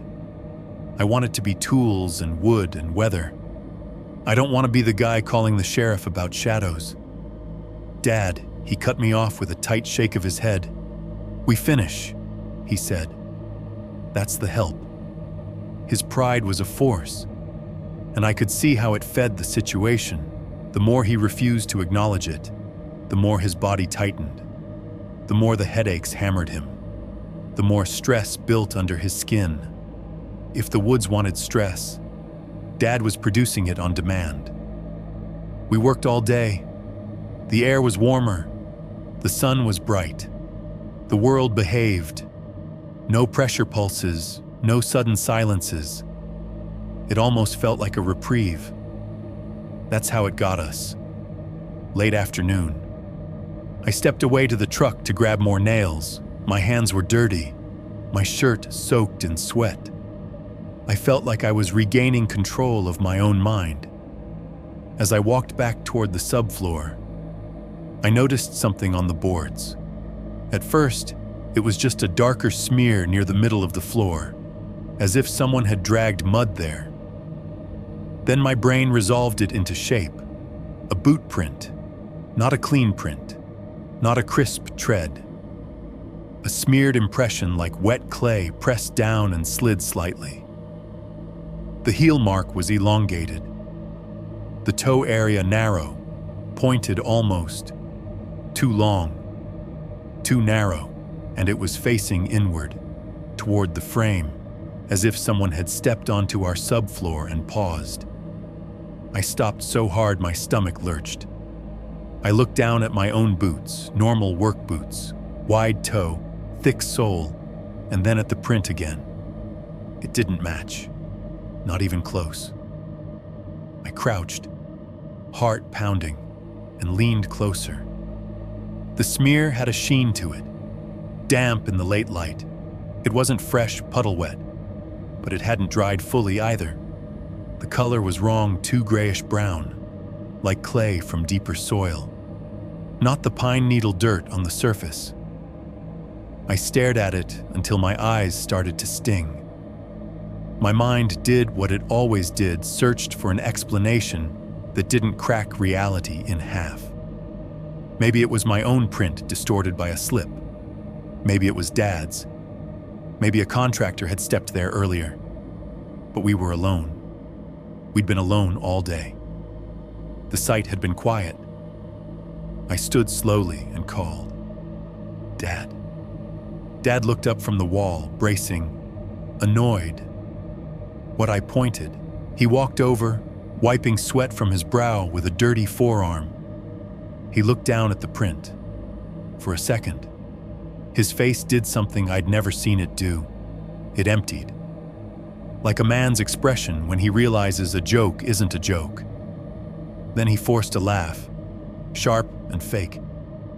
"That's yours," he said. "No," I said, and my voice came out too steady. "It's not." Dad's eyes flicked to my boots, then back to the print. His left hand trembled at his side. He swallowed hard. "Maybe you dragged mud," he said, "too quickly." "I didn't," I said, and the certainty in my voice made the air feel colder. Dad stared at the print again, longer this time. I watched his jaw flex. I watched the line at his temple deepen with pain. I watched him do the thing he always did when something scared him, turn it into anger. He straightened abruptly. "We're not doing this," he snapped. "We're not standing here staring at dirt like it's going to tell us something. It is telling us something," I said before I could stop myself. Dad's eyes flashed. "Stop," he hissed. And there it was again, his rule, the unspoken rule. Don't call it, don't name it, don't give it language. He walked away from the print like walking away could erase it. He picked up his hammer and started nailing braces with unnecessary force, each hit loud and angry. I stood there, staring at the smeared boot impression, and felt my own body tense, as if preparing for something. Nothing happened. No hooded figure, no pressure pulse, no silence. Just that mark, sitting on our floor like a quiet laugh. We worked until dusk because Dad refused to stop early out of spite.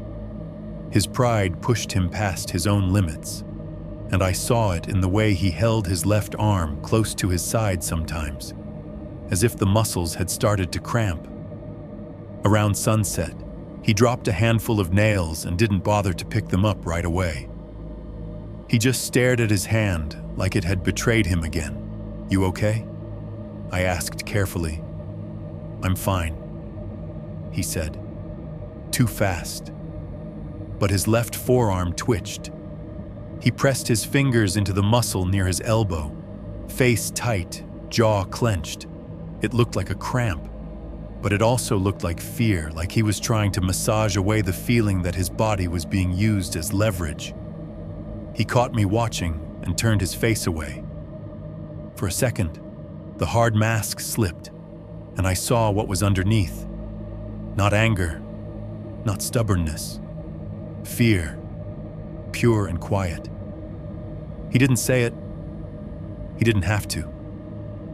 It was in the way his eyes avoided mine, in the way his breathing shortened, in the way he held his arm like it might not obey him if he let go. The light faded. The woods darkened. Dad forced his voice into something normal again. "Pack it up," he said. "We start early."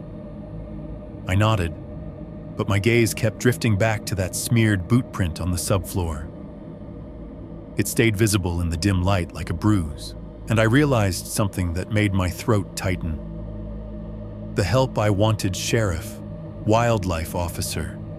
Anyone was never going to arrive in a way that mattered, because the woods didn't need to win in court. It didn't need to leave evidence that could be photographed cleanly, measured, proven. It just needed to keep us here long enough for our bodies to start failing and our minds to start obeying. As we drove back toward town, Dad flexed his left hand on his thigh, quietly, as if checking if the cramp would return. He stared through the windshield with a look that wasn't pride anymore. It was calculation. How much longer can I do this? How much longer until it takes something I can't hide? 12 family history opens like a trapdoor. We didn't go back to the property that night. Dad said we would, because Dad always said we would. But when we got to the motel, he moved like a man whose batteries were drained. He didn't shower. He didn't even turn the TV on. He sat on the edge of the bed and stared at his hands for a long time, opening and closing them as if he didn't trust them. The cigarette carton sat on the nightstand like a dare. I watched him, waiting for the moment he would admit it, admit he was scared, admit he needed to stop, admit he couldn't push through this the way he'd pushed through everything else. But he didn't say any of that. He just rubbed his left forearm where it had cramped earlier and said, almost casually, "We're taking tomorrow morning slow." Slow wasn't his word. It sounded like someone else's. I nodded. And then we sat in the motel room's stale yellow light with the air conditioner humming and the weight of everything unsaid filling the space between the beds. Sometimes fear doesn't make you talk. Sometimes it makes you careful with language. The way you are at a funeral when you're afraid any wrong word might crack the room open. Dad eventually got up and went into the bathroom. I heard the sink running. I heard him wash his hands longer than necessary. The faucet squeaked when he turned it off. Then he came back out and sat down again, still not looking at me. "Dad," I said quietly. He made a sound that meant what? "You're hurting," I said. "You don't have to keep." Dad cut me off with a shake of his head. "Don't," he said. There it was again. Not don't build, don't talk. His rule, the one he kept throwing over the situation like a tarp. I took a breath. "Okay," I said, and tried to let it go. But I couldn't. I'd been holding this thing inside me since the fog morning, since the circle, since the hoodie rising over the wall, since the boot print on our floor, since the scrape outside our motel door like wet rope dragging across carpet. I didn't want to keep it alone anymore. "Why are you doing the tobacco thing?" I asked. Finally. Dad's shoulders tensed. He stared at the carpet between his boots. "What tobacco thing?" "Don't," I said, mirroring him. "Don't pretend. You bought a carton. You keep touching your pocket. You said we're guests." Dad's jaw flexed. His left hand trembled slightly where it rested on his knee. For a long moment, he didn't answer. Then he let out a slow breath. And I realized it was the first real exhale I'd heard from him all day, like he'd been holding tension in his lungs. "My mom used to do it," he said quietly. The sentence landed in the motel room like something heavy set down on the table. It made me sit up straighter. "Your mom?" I repeated. Dad nodded once. "My grandmother did it too." "On her side?" I waited. Dad didn't like talking about his mother. Not because he didn't love her, he did, but because she carried stories he'd spent most of his life trying to outrun. Stories that made him feel like a child again. And Dad hated feeling like a child. He swallowed. "We didn't have much," he said, voice flat. When I was a kid, we moved around. My dad didn't want anything to do with that side of her. He wanted to be normal. He wanted to be American in a clean, simple way. Dad glanced up at me then, eyes sharp. You know what I mean? I did. I'd heard little fragments growing up, half a joke, half a warning.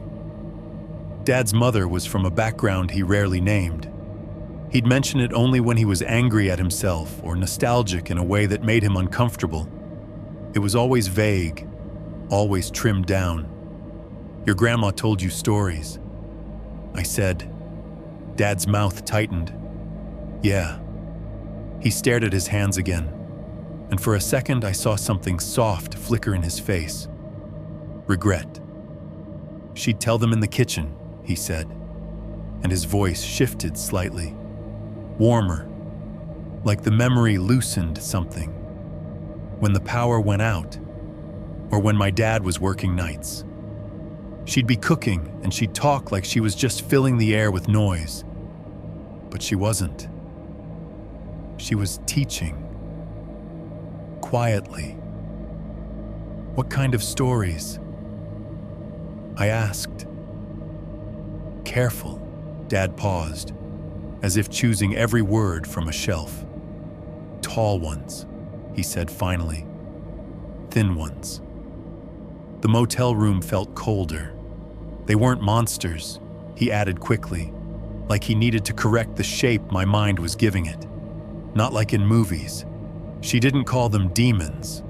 She called them protectors or watchers. Depends on the story. Protectors of what Dad's eyes flicked toward the window, even though there was nothing outside it but motel parking lot.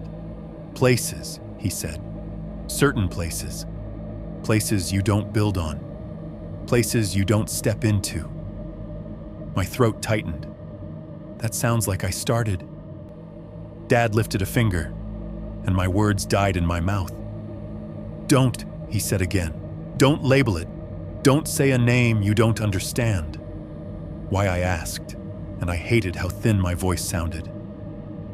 Dad's gaze fixed on mine, hard and scared. Because naming is a kind of reaching, he said. My mom said that. She said words are like knocking. Like you're tapping on a door. Some things hear that and think you're asking. The sentence made my skin prickle. The knock in the studs. The 3 taps inside the lumber pile. My throat went dry. Dad rubbed his forehead with his right hand. She said they could lead you, he continued, voice low. If they wanted you gone, they didn't have to fight you. They could make you lose your way, lose time, lose your sense of direction.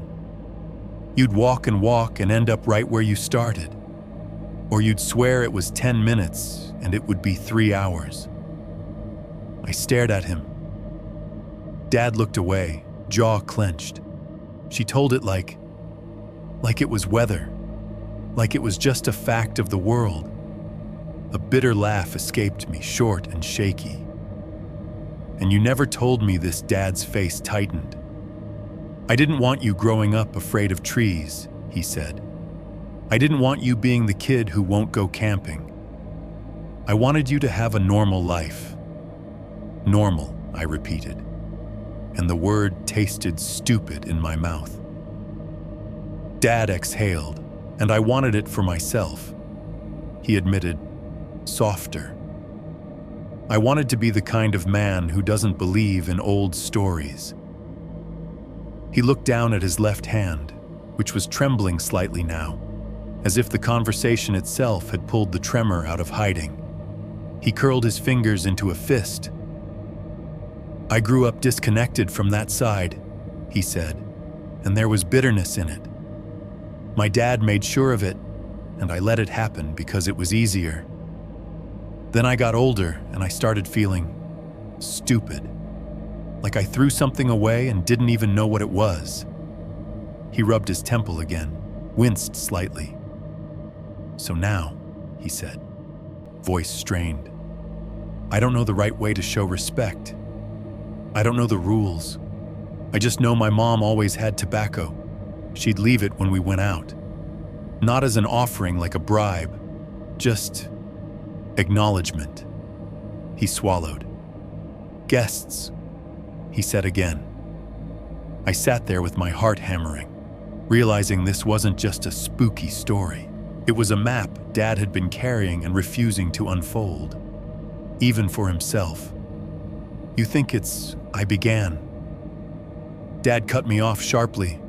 Don't call it, he said, and the fear in his eyes flared. Calling is how you invite. The words had become his anchor, his control, his prayer. I nodded slowly, even though my mind was screaming questions. Dad's shoulders slumped slightly, as if speaking all of that had taken effort he didn't have. He leaned back against the headboard and closed his eyes for a long moment. I thought the conversation was over.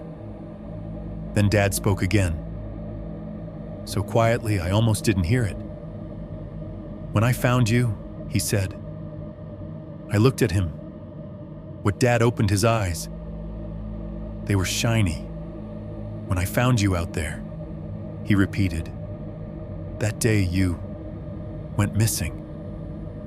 My throat tightened. Yeah, Dad stared at the motel ceiling as if it was easier to talk to plaster than to me. I didn't tell you everything, he said. The sentence hit me like a cold splash. What do you mean? Dad swallowed. His left hand trembled against the blanket. I found you on your side, he said, like you'd fallen. Your face was pale. Your lips were weird, like you'd been holding your breath too long. I felt nausea rise. Dad, he kept going, voice flat, the way people speak when they're forcing themselves through something. There were stones near you, he said. I froze. Stones. Dad nodded once. Small. Arranged. He whispered. Not just scattered. Arranged like a little diagram. Like a circle that wasn't a circle. Like the kind of thing you'd draw if you were trying to mark a spot. My heart pounded so hard it felt like it might crack my ribs. You saw, I began. Dad's eyes tightened. I saw them, he said, right there in the pine needles. And I remember thinking he paused, breath catching slightly. I remember thinking my mom would know what to do. My mouth went dry. So what happened? Dad's face changed, and I watched shame creep over it. I blinked. He said, I stared. You blinked. Dad nodded, jaw clenched. Or I looked at you. He said, I don't know which. I was shaking you, yelling. I looked down at your face to see if you were breathing, and then I pressed. Dad's voice dropped to almost nothing. And then the stones weren't there anymore. Silence filled the motel room so completely that for a second I thought the air conditioner had shut off. I felt something cold settle in my gut. You mean I started, then stopped because my brain didn't want to complete the sentence. Dad looked at me now, eyes hard and scared. I mean, they were there, he said. And then they weren't. Like I'd imagined them. Like my eyes had lied. I swallowed. Did you look for them? Dad's mouth twisted. I did, he admitted. After you woke up. After you could talk. I went back to the spot where I found you. I looked at the ground until my eyes blurred. Nothing. Just needles and dirt. He let out a shaky breath. That's when I knew. He whispered. Not that you were unconscious for 3 hours. I knew that already. I knew that because you were gone when I got back and I was. He stopped. Throat working. I knew something was wrong because the world changed when I blinked. My skin crawled. The returned nail gun, the boot print, the chalk line placed in screws, the deer skull facing the frame, the pressure pulses that came and went like a hand on the atmosphere. Editing. It wasn't stealing. It wasn't hiding. It was rearranging reality as needed and then smoothing it back down. Dad rubbed his face hard with both hands. When he lowered them, he looked exhausted. "I didn't tell you," he said, voice rough, "because I needed you to keep working. I needed you focused. And because if I said it out loud, it would feel real. It is real," I whispered, and my voice shook. Dad's eyes flashed. "I know," he said. And there was a rawness in it that made my chest ache. But saying it is like tapping on that door. "You understand," I nodded slowly. Because I did understand, not in a logical way, in the way your body understands a hot stove after you burn your hand. The way you learn without wanting to. Dad leaned forward and reached into his jacket pocket. He pulled out the carton of cigarettes, stared at it like it was ridiculous, then tore one pack open with shaking fingers. He didn't light one. He just held the pack in his palm, like proof of the only ritual he remembered. Then he looked at me and said, quietly, "We finish. We don't chase. We don't call. We don't step where we're not welcome." His voice had the tone of someone reciting rules to survive. I nodded again, and this time it wasn't agreement. It was acceptance. Because the twist wasn't just that Dad had stories. The twist was that Dad had been seeing the edits too, and he'd been hiding them. Not to trick me, to keep me building long enough for the cabin to exist, long enough for us to become the kind of men who follow rules we don't fully understand. And as I lay in that motel bed later, staring at the ceiling while Dad's breathing finally slowed into sleep, I realized something else that made my throat tighten. If the world could change when you blinked, then how many times had it already changed while we weren't looking? 13, sleep deprivation, and quiet rules. By the time we crossed into the third week, the cabin was tall enough to cast a shadow that felt like it belonged to someone else. The A-frame ribs were up. The roofline had a shape you could recognize from a distance. When we stood back in the clearing, sweaty and sore, there were moments where it almost looked like a real place, like a weekend you could imagine. A porch, a loft, big windows pointed at the pond. The kind of cabin people pin on Pinterest and pretend they'll build someday.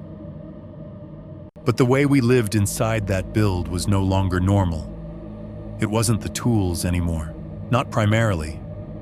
It wasn't the missing items and neat corrections. Those still happened small shifts. Things moved and returned like a hand straightening a crooked picture frame, but they'd become almost background, like the sound of an AC unit in a motel room. Annoying, constant. Not the thing that kept me awake. The thing that kept me awake was the way my own behavior had changed without my permission. I started avoiding certain paths, not because I could articulate a reason, just because my feet refused to take them. There was a line of trees on the east side of the clearing, tall pines spaced slightly wider apart than the rest. On the first week, I'd walked near them without thinking. By week 3, I found myself cutting around that area automatically, giving it a wider berth like it was an electric fence. Another spot, closer to the pond, had a small dip in the ground where the soil stayed damp. It was the kind of place you'd step over without noticing. Now, I didn't step there. Ever. It wasn't a conscious decision. It was a rule my body had adopted: don't go near the damp dip. I started tracking those rules the way you track a new habit in your mind. Don't walk past that tree. Don't step into that patch. Don't stand in the doorway too long. Don't look into the woods when it gets quiet. Don't say anything that feels like calling. Smaller living. That was what it felt like like my world had shrunk to a safe rectangle defined by behavior, and anything outside it might cost me something. Dad changed too. He was quieter in a way that wasn't just fatigue. He spoke less. He joked less. He moved with the careful economy of someone who doesn't want to waste energy on words. And he started doing the tobacco thing openly, without ever announcing it. The first time I saw him, I didn't realize what I was seeing. We were finishing porch framing, setting boards, planning for the first set of steps. The sun was high, the air warm, the woods almost normal. Dad said he needed to check something and walked toward the tree line with a purpose that made my stomach tighten. I watched him from the subfloor as he stopped at the edge of the clearing. He didn't step into the woods. He didn't cross that invisible boundary where the needles got thicker and the light changed. He just stood there. Then he reached into his jacket pocket, pulled out a cigarette, and crouched. He didn't light it. He broke it in half carefully, like he was splitting a wishbone, and set the tobacco on the ground. He sprinkled it in a small pile, pressed it lightly into the soil with 2 fingers, and stood up. Then he walked back like nothing happened. He didn't look at me. He didn't say, "I'm doing this for us." He didn't say anything. That made it worse, because it meant he wasn't doing it as a symbolic gesture between father and son. He was doing it as a private routine with the woods, a small agreement. I pretended not to notice. That was another rule I adopted: don't ask about the tobacco. Because asking would require him to explain, and explaining would require us to name the reason, and naming felt too close to calling. So we worked, and we didn't talk about what we were doing. The nights were the hardest. Not because something happened every night. It didn't. The place was smarter than that. It understood pacing. It understood how a brain starts to relax when nothing happens. How exhaustion makes you sloppy. How one clean night can make you doubt the last 10. It gave us quiet nights on purpose. And then it broke the quiet in small, precise ways. Sometimes the insects stopped.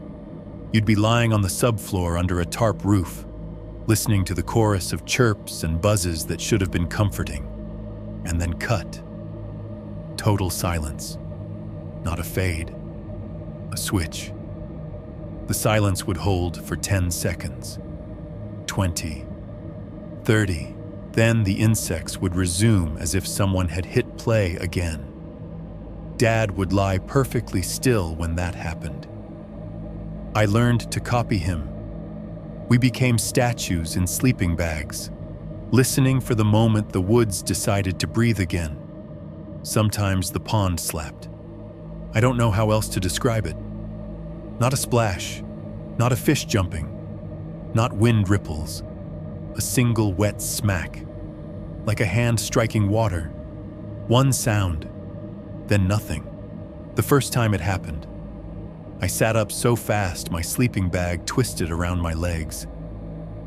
Dad lifted his head and stared toward the dark where the pond should have been. "Frog," he muttered, voice rough, but his eyes didn't believe him. Neither did mine. My body started reacting in ways I couldn't control. Headaches. First. Not just stress headaches. Pressure headaches. Like a band tightening around my skull when we worked near certain areas of the frame. It wasn't constant. It came in pulses. Like the air itself was squeezing. A metallic taste started showing up in my mouth. I'd be cutting a board. Then suddenly my tongue would taste like pennies. It reminded me of adrenaline. It reminded me of fear. It reminded me of biting your cheek and tasting blood even when you haven't. My fingers tingled sometimes. Not numbness like the circle. Tingling like your hand falling asleep, but localized 2 fingers. then 3. It would happen when I stepped too close to certain spots: the doorway, the back wall, the damp dip near the pond. The tingling would stop when I stepped away, as if my nerves were a compass, telling me where not to stand. I tried to be rational about it. Dehydration, electrolytes, stress, bad posture, too much coffee. But then, one afternoon, I stood at the back opening where the door would be and felt the pressure thicken around me like invisible water. My fingers tingled, and the metallic taste hit hard. I stepped back 2 feet. It vanished. I wasn't imagining the timing. The cabin itself had become a sensor, or a border. We started staying in town less, not because we felt safer on the land, but because Dad insisted we needed to be there more. He said it like the cabin would disappear if we left it too long, like the woods would reclaim it. So we slept on the property again. And that's when the training turned into something sharper. It happened on a night that was otherwise quiet. No fog, no wind, no rain yet, just a thick humidity that made the air feel heavy. We'd eaten a lazy dinner, peanut butter sandwiches, lukewarm water. Dad had done the tobacco thing at the tree line. We had said almost nothing to each other. We lay down on the subfloor and stared at the tarp ceiling, listening to insects. I don't remember falling asleep. I remember waking up. It wasn't gradual. It was like someone flipped a switch in my nervous system. My eyes snapped open in the dark. For a second, I didn't know why. I lay still, heart already running, mouth dry. Then I felt it. Pressure. Not in my ears, not in my chest. In the room, in the air. The same thickening I'd felt in the doorway, but wider, spreading through the half-built cabin like a fog you could feel instead of see. The tarp above us didn't move. The frame didn't creak. But the air pressed down as if the ceiling had lowered by 6 inches. I held my breath automatically. Beside me, Dad's breathing had changed too. He wasn't snoring. He was awake. I could tell by the way his breath paused, controlled, as if he was trying to be silent. I lay there, eyes wide in the dark, listening. That's when I heard it. A single step on the porch. Not inside the frame.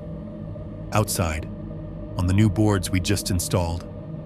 One slow, deliberate footfall. The wood made a soft creak under weight. Then nothing. No second step. No shuffling. No retreat. Just that one step, placed like punctuation. My skin went cold. I wanted to sit up. I wanted to grab the flashlight. I wanted to throw the tarp back and stare into the night until my eyes bled. But I didn't. Because I had learned the rule without anyone teaching it directly. Checking is a response. Responses are what it wants. I lay still, holding my breath until my lungs ached. The pressure stayed. It didn't release after the step.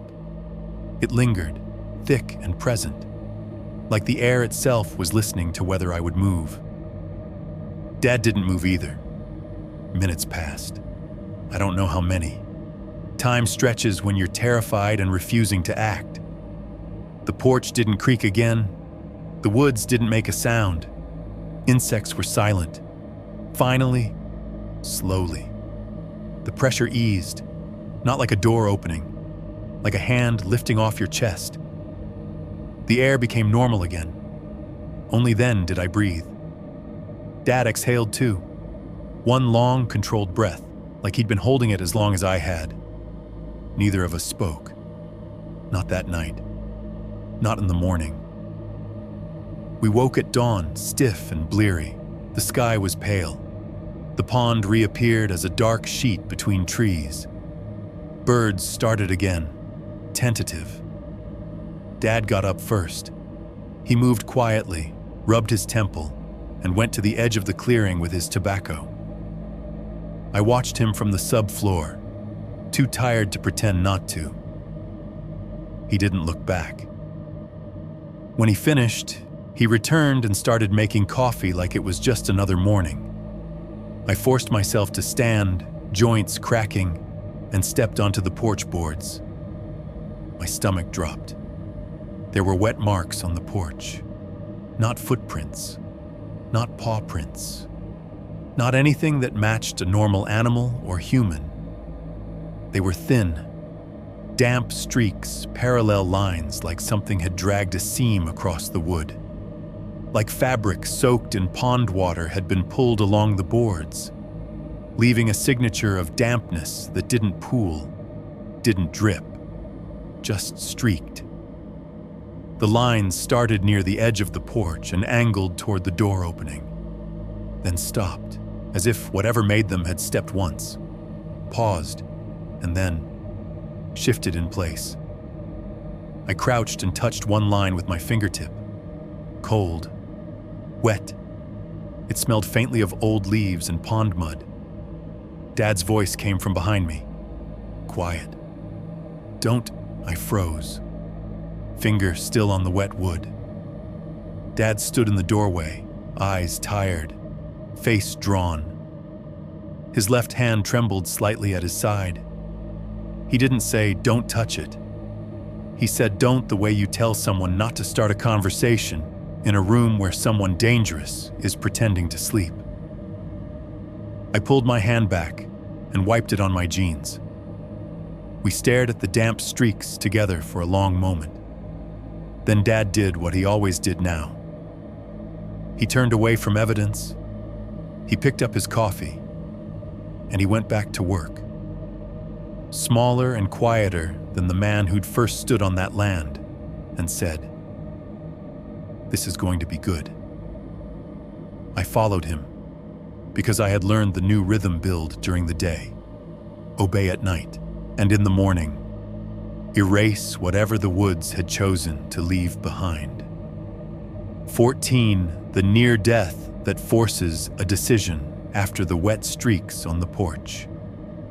Dad became even more determined to finish something every day, like he was trying to outwork whatever rules the woods were writing around us.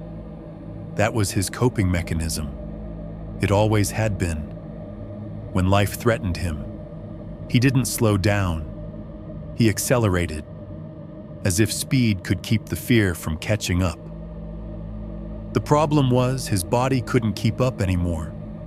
I could see it in the small failures, the way his hand shook harder when he tried to hold a nail steady, the way he stood up from a crouch and paused for half a second, eyes closed, breathing through something sharp inside his chest, the way he started swallowing aspirin dry and calling it just a headache. Every day I told myself we'd stop early. Every day Dad found a reason not to. Just one more beam, he'd say. Just one more brace. Just one more hour. And every time I pushed back, he'd look at me like I was trying to take the cabin away from him. The cabin had become a symbol, not of leisure, not of vacation, of survival, of pride, of not being the man whose life shrank to doctor's orders and pill bottles. So we kept going. The morning of his cardiac event was warm and bright, cruelly normal. Birds were active. The pond looked calm, with a thin skin of sunlight moving on the surface. The insects kept their usual noise.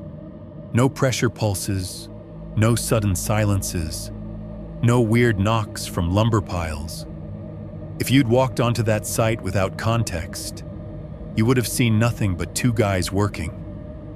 I almost let it relax me. Dad was in decent spirits when we started. He joked about my city hands when I fumbled a joist hanger. He drank coffee out of a thermos and complained about how expensive everything was. He even laughed when a board slipped and smacked his boot. But I noticed the way he kept rubbing his left forearm. Not hard, just a quick squeeze, like he was checking something. His jaw stayed clenched in a way it hadn't earlier in the week. We were setting a beam that morning, one of the heavier ones.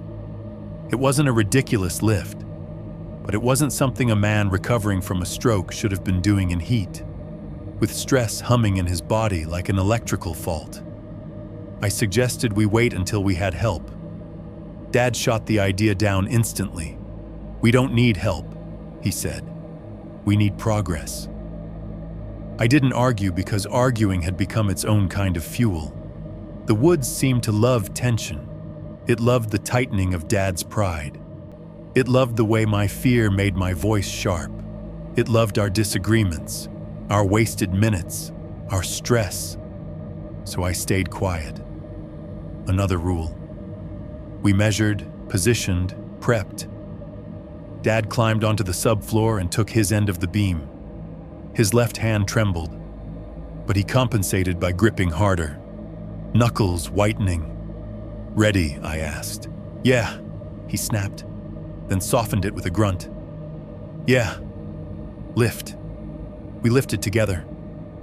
The beam rose slowly, heavy and awkward, our boots sliding slightly on sawdust. I guided my end toward the post. Dad guided his end toward the bracket. For a moment, it felt right. The beam lined up. The cabin ribs above us looked like a cathedral skeleton.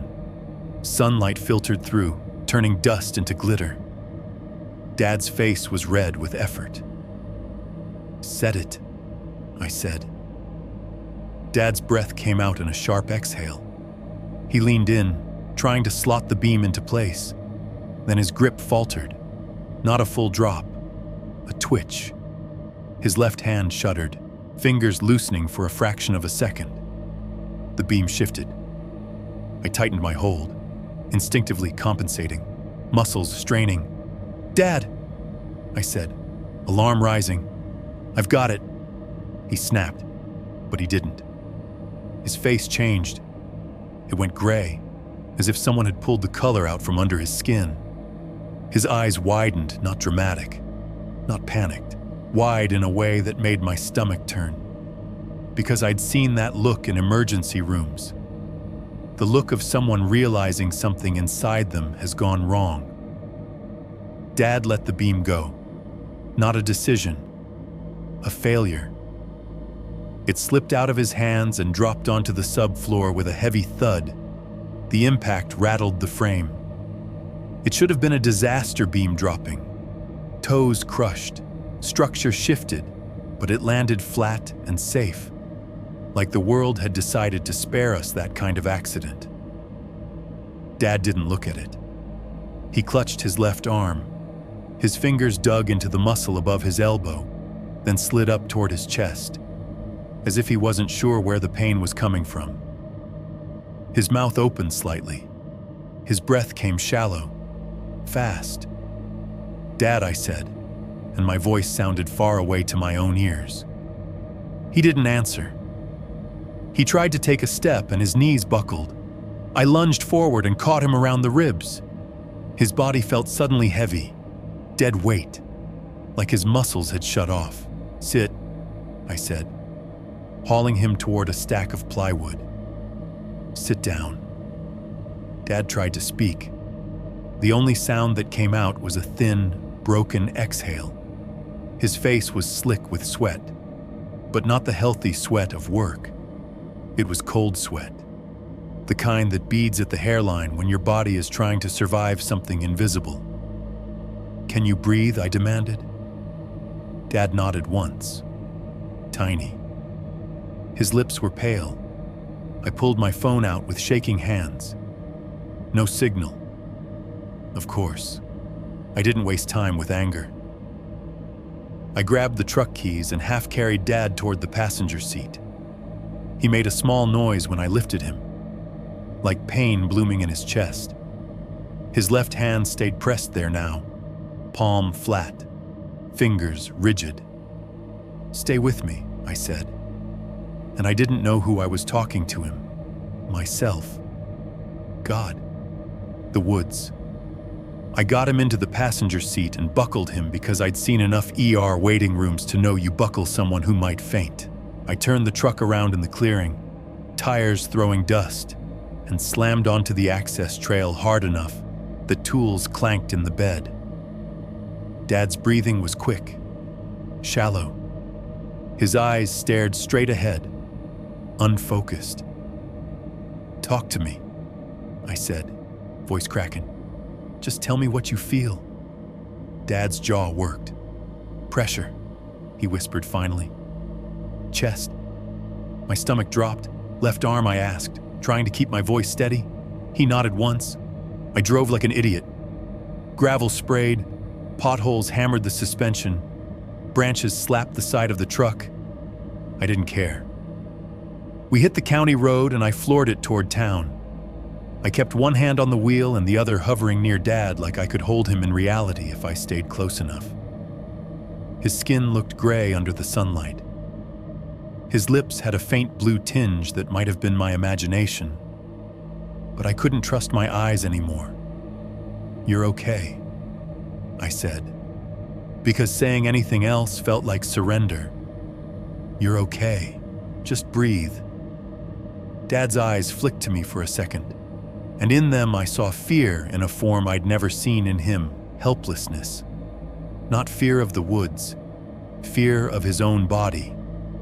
At the ER entrance, I skidded into the drop-off lane and threw the truck into park. I ran around and yanked the passenger door open. Dad tried to stand. He couldn't. His legs wobbled like they belonged to a puppet. "Help," I shouted toward the sliding doors, and my voice echoed off hospital glass. A nurse in scrubs looked up from a rolling computer. Her expression shifted instantly from bored to alert. "What's going on? Chest pain," I said, and the words came out faster than my brain could process. "Left arm, short breath. He had a stroke in April, please." The nurse grabbed a wheelchair and we got Dad into it with the smooth, practiced urgency of people who do this every day. Inside. The ER smelled like disinfectant and stale coffee. The air was too cold, the fluorescent lights too bright. The waiting room chairs were filled with the usual humanity. A guy holding a towel to a bleeding hand, a woman rocking a toddler, an old man staring at the floor like it owed him something. Time slowed, then sped up. They rolled Dad past the check-in desk and into triage. A tech slapped a blood pressure cuff on his arm and the machine beeped. Another tech stuck EKG leads to his chest. Cold stickers, wires like a net. "What's your pain level?" someone asked. Dad tried to answer, but his voice was thin. 7. He managed. His eyes squeezed shut. The nurse turned to me. "Insurance card." My hands fumbled in my pocket. I pulled out my wallet, then realized Dad's card was in his own wallet, which was probably still in the truck or in his pocket. My brain flashed images, bills, paperwork, denial letters, the absurdity of bureaucracy at the edge of death. I have it," I stammered. "He has it." "It's okay," the nurse said briskly. Not unkind. "We'll get him back. You can sort that out at registration." They wheeled him away behind double doors, and suddenly I was alone in the waiting room with my heart pounding and my hands trembling like my body wanted to copy his emergency. I sat in a chair and stared at the floor and tried to breathe. I called my boss on autopilot and left a message I barely remember. I texted my cousin. I stared at my phone screen like it might deliver instructions on how to keep a father alive. After what felt like both 10 minutes and 10 hours, a doctor came out. He was in his 40s, hair slightly messy, stethoscope around his neck, the tired eyes of someone who sees people at their worst all day. "You're his son?" he asked. "Yes." "He had an episode," the doctor said carefully. "Not a full myocardial infarction, no major damage on initial markers, but he was close. Stress-related cardiac event. His blood pressure spiked. His heart rhythm was irregular. We stabilized him. My knees went weak. I gripped the chair. "He's okay," I whispered. "He's okay right now," the doctor said, and then his tone sharpened slightly. "But he cannot keep doing what he's doing. He cannot overexert. He cannot be under chronic stress. This is not optional." I swallowed hard. He won't listen. The doctor gave a small, tired smile. "Then he'll be back," he said. Or worse. The word worse hung in the air like a threat. They let me see Dad later, in a curtained bay with monitors beeping softly. He looked smaller in that bed, pale under hospital sheets. The IV line in his arm looked obscene, like someone had attached a leash to his body. He tried to sit up when he saw me. "I'm fine," he said immediately, voice rough. "Don't," I said, and the word came out harsher than I intended. I'd inherited his tone, apparently. Dad's eyes narrowed. "Don't what? Don't act like this is nothing," I said. My voice shook. You almost Dad's face twisted. Humiliation flashed first, then anger. "I didn't almost anything," he snapped. "I'm here, I'm talking. You collapsed," I said. "You turned gray." Dad's jaw clenched.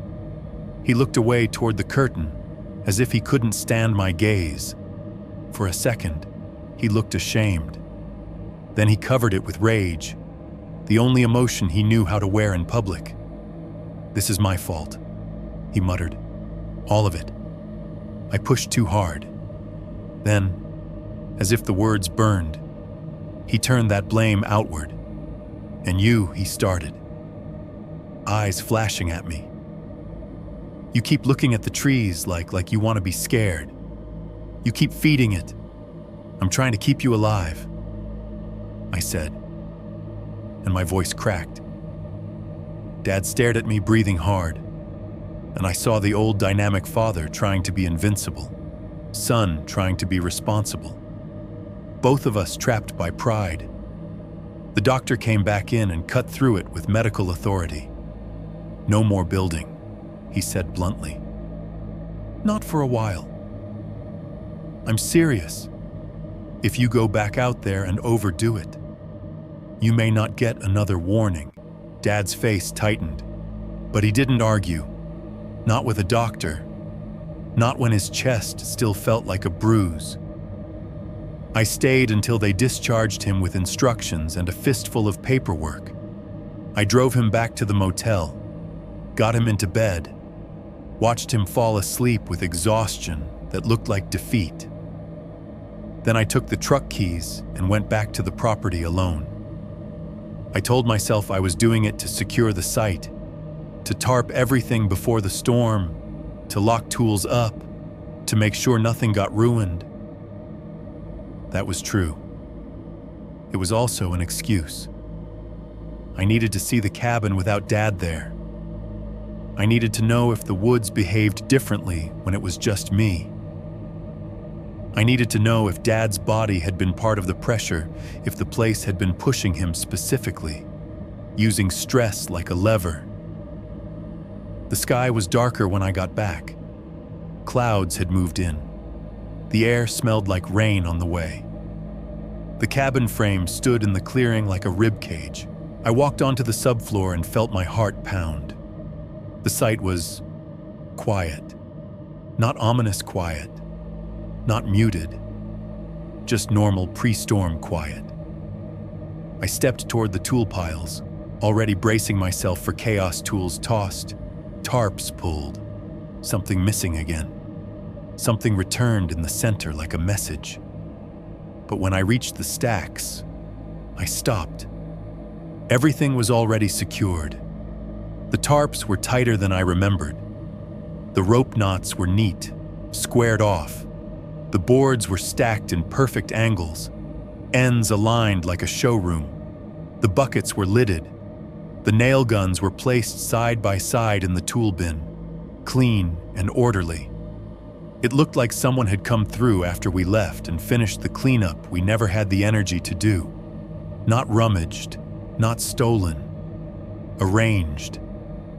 My mouth went dry. The storm wind stirred the treetops slightly, and for a moment I thought I heard something like a sigh moving through branches. I stood alone on the subfloor, staring at the unnaturally tidy sight. And a thought settled into my mind with cold certainty. It didn't want our tools. It wanted our choices. It wanted stress. It wanted Dad's heart beating too hard. And now that Dad had been pulled away, now that the human crisis had forced a decision, the woods had done something I couldn't ignore. It had taken care of the site for me, like a handler, like a host preparing a room, as if to say, you can leave. I can finish the rest of the work of shaping you. I locked the truck anyway. I chained the gate. I checked the padlock twice. Then I drove back to town with my hands gripping the wheel so hard my fingers hurt. Because the neatness behind me felt more threatening than any smashed window. It meant it was paying attention. It meant it could touch our lives even when we weren't there to watch it do it. 15 contractors finish what you couldn't. Dad stayed in the motel for 2 days after the hospital, moving like his body had been demoted. He hated it. You could see it in the way he kept reaching for his boots like he was going to stand up and walk out the door, and then stopping because his chest still ached. You could see it in the way he stared at the cabin plans rolled in their tube like they were a personal insult.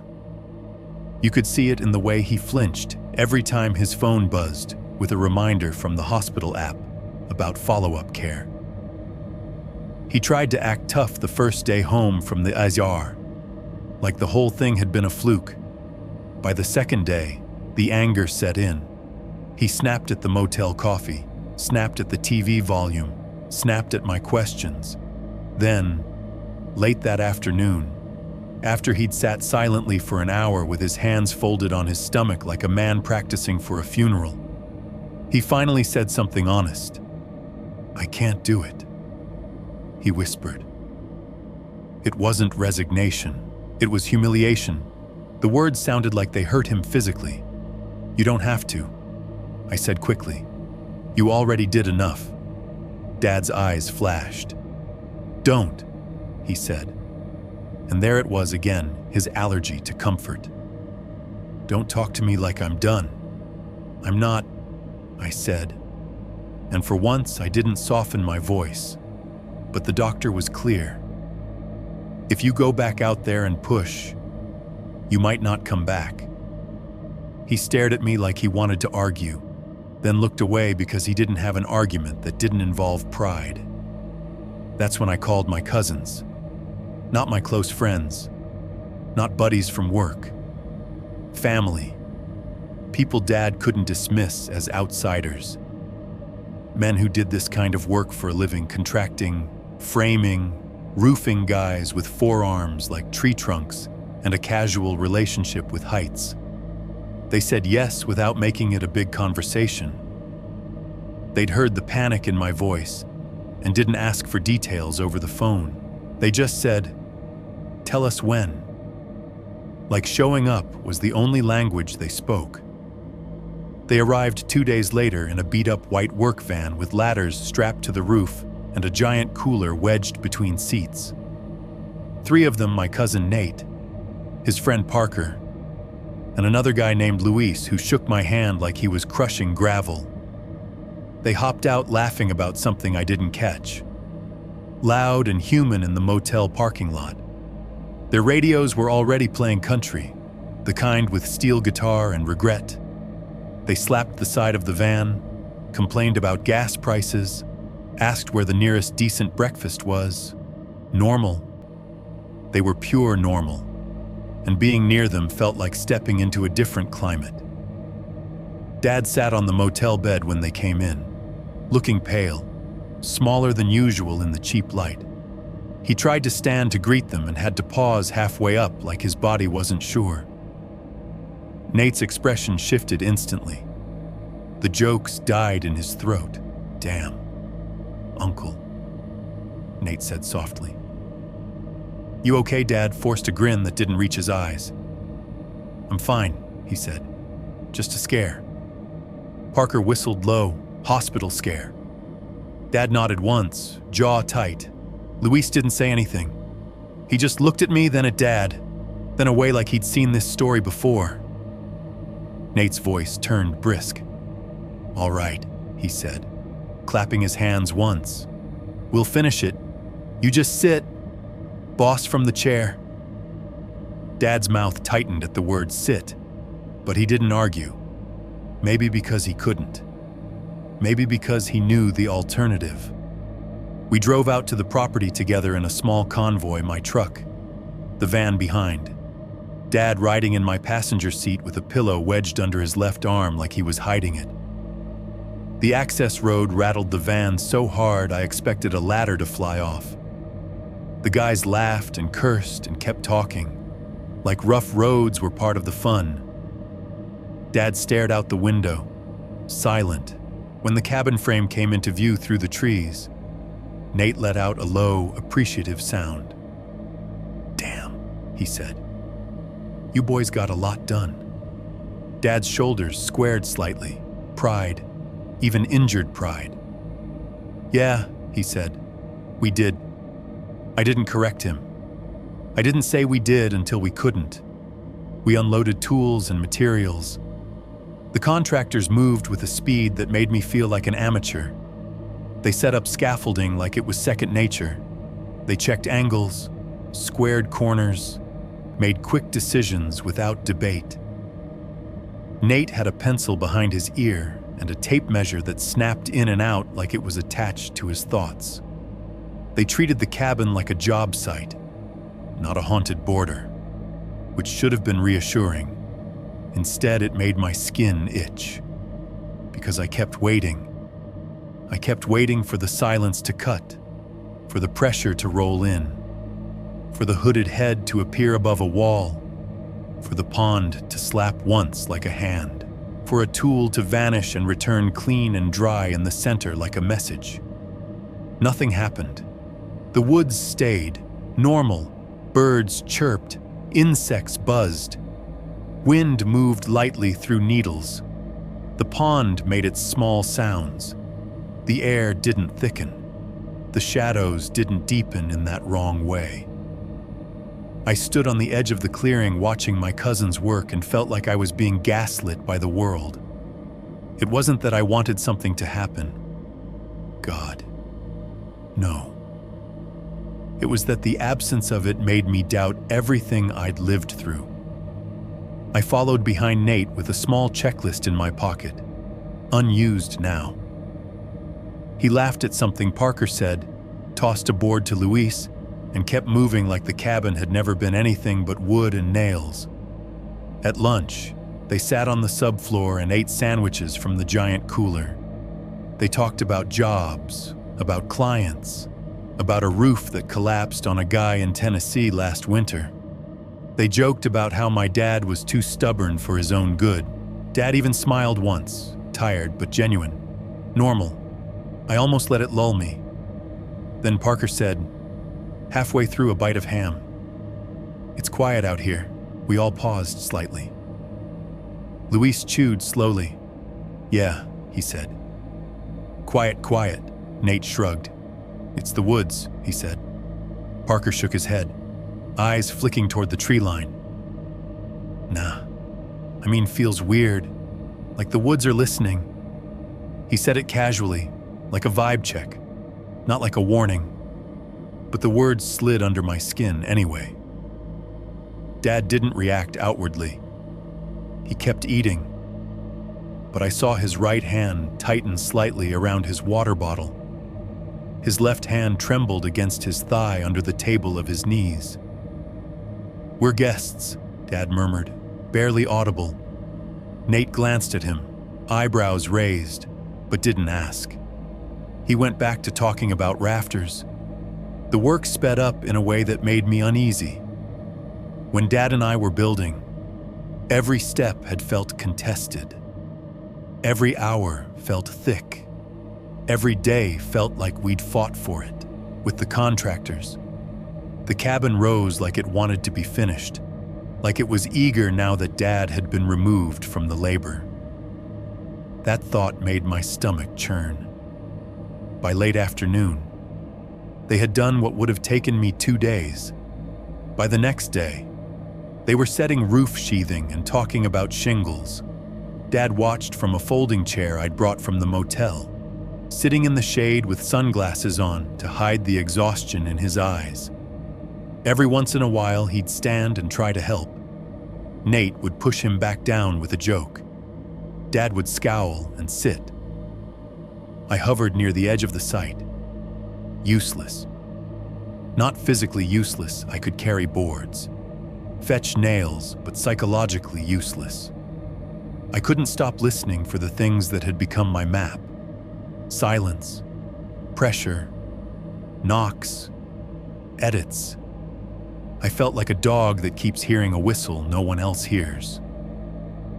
On the second afternoon, Parker pulled me aside near the van. He was a younger guy than Nate, maybe early 30s, with a sunburnt face and an easy grin. He was the kind of contractor who filmed progress shots for Instagram, always snapping quick pictures of a frame or a roofline. He held up his phone. "Hey," he said. "Check this out. Your dad's gonna love it. Got a good shot of the cabin with the pond line behind it." My heart stuttered. "Yeah," I said, trying to sound casual. He flipped through his gallery, thumb moving fast. I got it like right when the sun hit the rafters. "Looks sick." He stopped on a photo and turned the screen toward me. The cabin frame looked beautiful in the late light. The A-frame ribs cut a clean silhouette against the sky. The pond glinted through gaps in the trees like a strip of metal. And at the tree line, behind the cabin, just to the left of the back opening, there was a vertical dark shape, not a tree trunk. Too straight, too even. Too tall in relation to the surrounding trunks. It looked like a person standing perfectly still, but it was too narrow to be a normal person. It was like a shadow had been cut out and leaned against the forest. My mouth went dry. Parker chuckled, oblivious. "Probably just a weird tree," he said, "or the shadow from that pine. But it looks like someone's lurking, kinda creepy." "Right. Like Blair Witch vibes." I couldn't make a sound. My eyes locked on the shape, the hood, the height, the wrongness of it. It wasn't clear enough to be definitive. That was the genius of it. It was just clear enough to trigger recognition, not clear enough to prove. My pulse hammered in my throat. "Can you zoom?" I asked, and my voice came out tight. Parker frowned, then pinched the screen. The image enlarged slightly, pixelating. The dark shape held steady, still vertical, still wrong. "There," I whispered. "That." Parker looked at me, brow furrowing. "Dude," he said, laughing a little less now. "You okay? You look like you saw a ghost." I forced my face into something neutral. "Just weird," I said. "Can you send that to me?" "Yeah," Parker said easily. "Sure. Here." He tapped the share icon. The phone lagged for half a second, just a tiny delay. Then the photo blinked. The screen jumped back to his gallery grid. Parker frowned. "Huh," he muttered. "It just didn't." He tapped the image again. The photo wasn't there. Not in the recent shots. Not in the folder. Not anywhere. He scrolled quickly, thumb flicking. "What the hell?" he said, annoyed now. "I literally just took it." My blood went cold. Parker went into his recently deleted folder. Nothing. He checked the camera roll. Nothing. He glanced up at me, irritation turning into uncertainty. "That's weird," he said. "Maybe it didn't save." "It saved," I said quietly. "I saw it." Parker laughed, trying to lighten it. "Phones are dumb," he said. Maybe I swiped wrong, but his voice wasn't confident. He stood there staring at his screen like it had betrayed him. Then he did something that chilled me more than the missing photo. He shoved his phone into his pocket and forced a grin. "Anyway," he said too brightly, "roof's gonna be on by tomorrow. That's what matters." He walked away, just like that, like his brain had decided it was safer to forget, like he'd been trained in 15 seconds. I stood by the van, hands hanging uselessly at my sides, and felt the weight of the realization settle into my chest. It wasn't just moving tools. It wasn't just placing stones. It wasn't just taking time. It could reach into a phone and remove a picture as cleanly as it removed stones when Dad blinked. Or worse, maybe it didn't remove the picture. Maybe it removed the impulse to keep it. Maybe it edited the mind first, and the phone second. I walked back toward the cabin frame slowly, scanning the tree line without moving my head too much. The woods looked ordinary. Leaves moved in the breeze. Sunlight flashed on needles. Nothing tall and thin stood there. Nothing that my eyes were allowed to register. Dad sat in his chair with his sunglasses on, face turned toward the build like he was watching his dream be finished by other hands. His cigarette carton sat at his feet. He didn't smoke them. He just kept them close. Nate called out a measurement. Luis answered. A nail gun fired in quick pops. Normal job site noise. And I realized the uncanny truth of it. The moment Dad stopped building, the woods stopped performing. As if the point had never been to stop a cabin. The point had been to push a man's body to the edge and see if his son would keep going anyway. To see what we would sacrifice for the dream. To see what rules we would accept without being told. I stood there listening to the contractors laugh. And all I could think was, it doesn't need to scare everyone. It only needs to scare the people who will remember. And even then, it can edit what they're allowed to prove. 16 first night in the finished cabin. The cabin looked like a lie when it was finally done. Not because it was cheap or crooked or unfinished. The opposite. It looked too clean for what we'd been through. Too perfect for a place that had swallowed 3 hours of my life and spit me back out with black grit under my nails. The contractors finished the roof and wrapped up the last details in a week, like the cabin had been waiting for hands that didn't hesitate. They installed the porch railing, set the steps, hung the doors. They even got the little things right. The trim cuts clean, the seams tight, the windows facing the pond exactly the way Dad had drawn them on his old graph paper. When they drove away in their van, ladders rattling, their laughter fading down the access road, the clearing felt suddenly empty. Not quiet, empty. Dad stood on the porch, hands on the railing, staring out at the water. His chest still ached sometimes, and he moved slower than he wanted to admit. But the posture was familiar. The old stance ownership, pride, stubborn satisfaction. He didn't say thank you to me.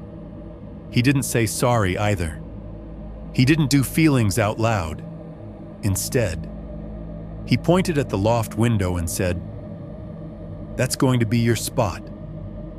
I nodded like it was just a cabin, like it was normal, like the woods weren't watching from just beyond the edge of the lawn.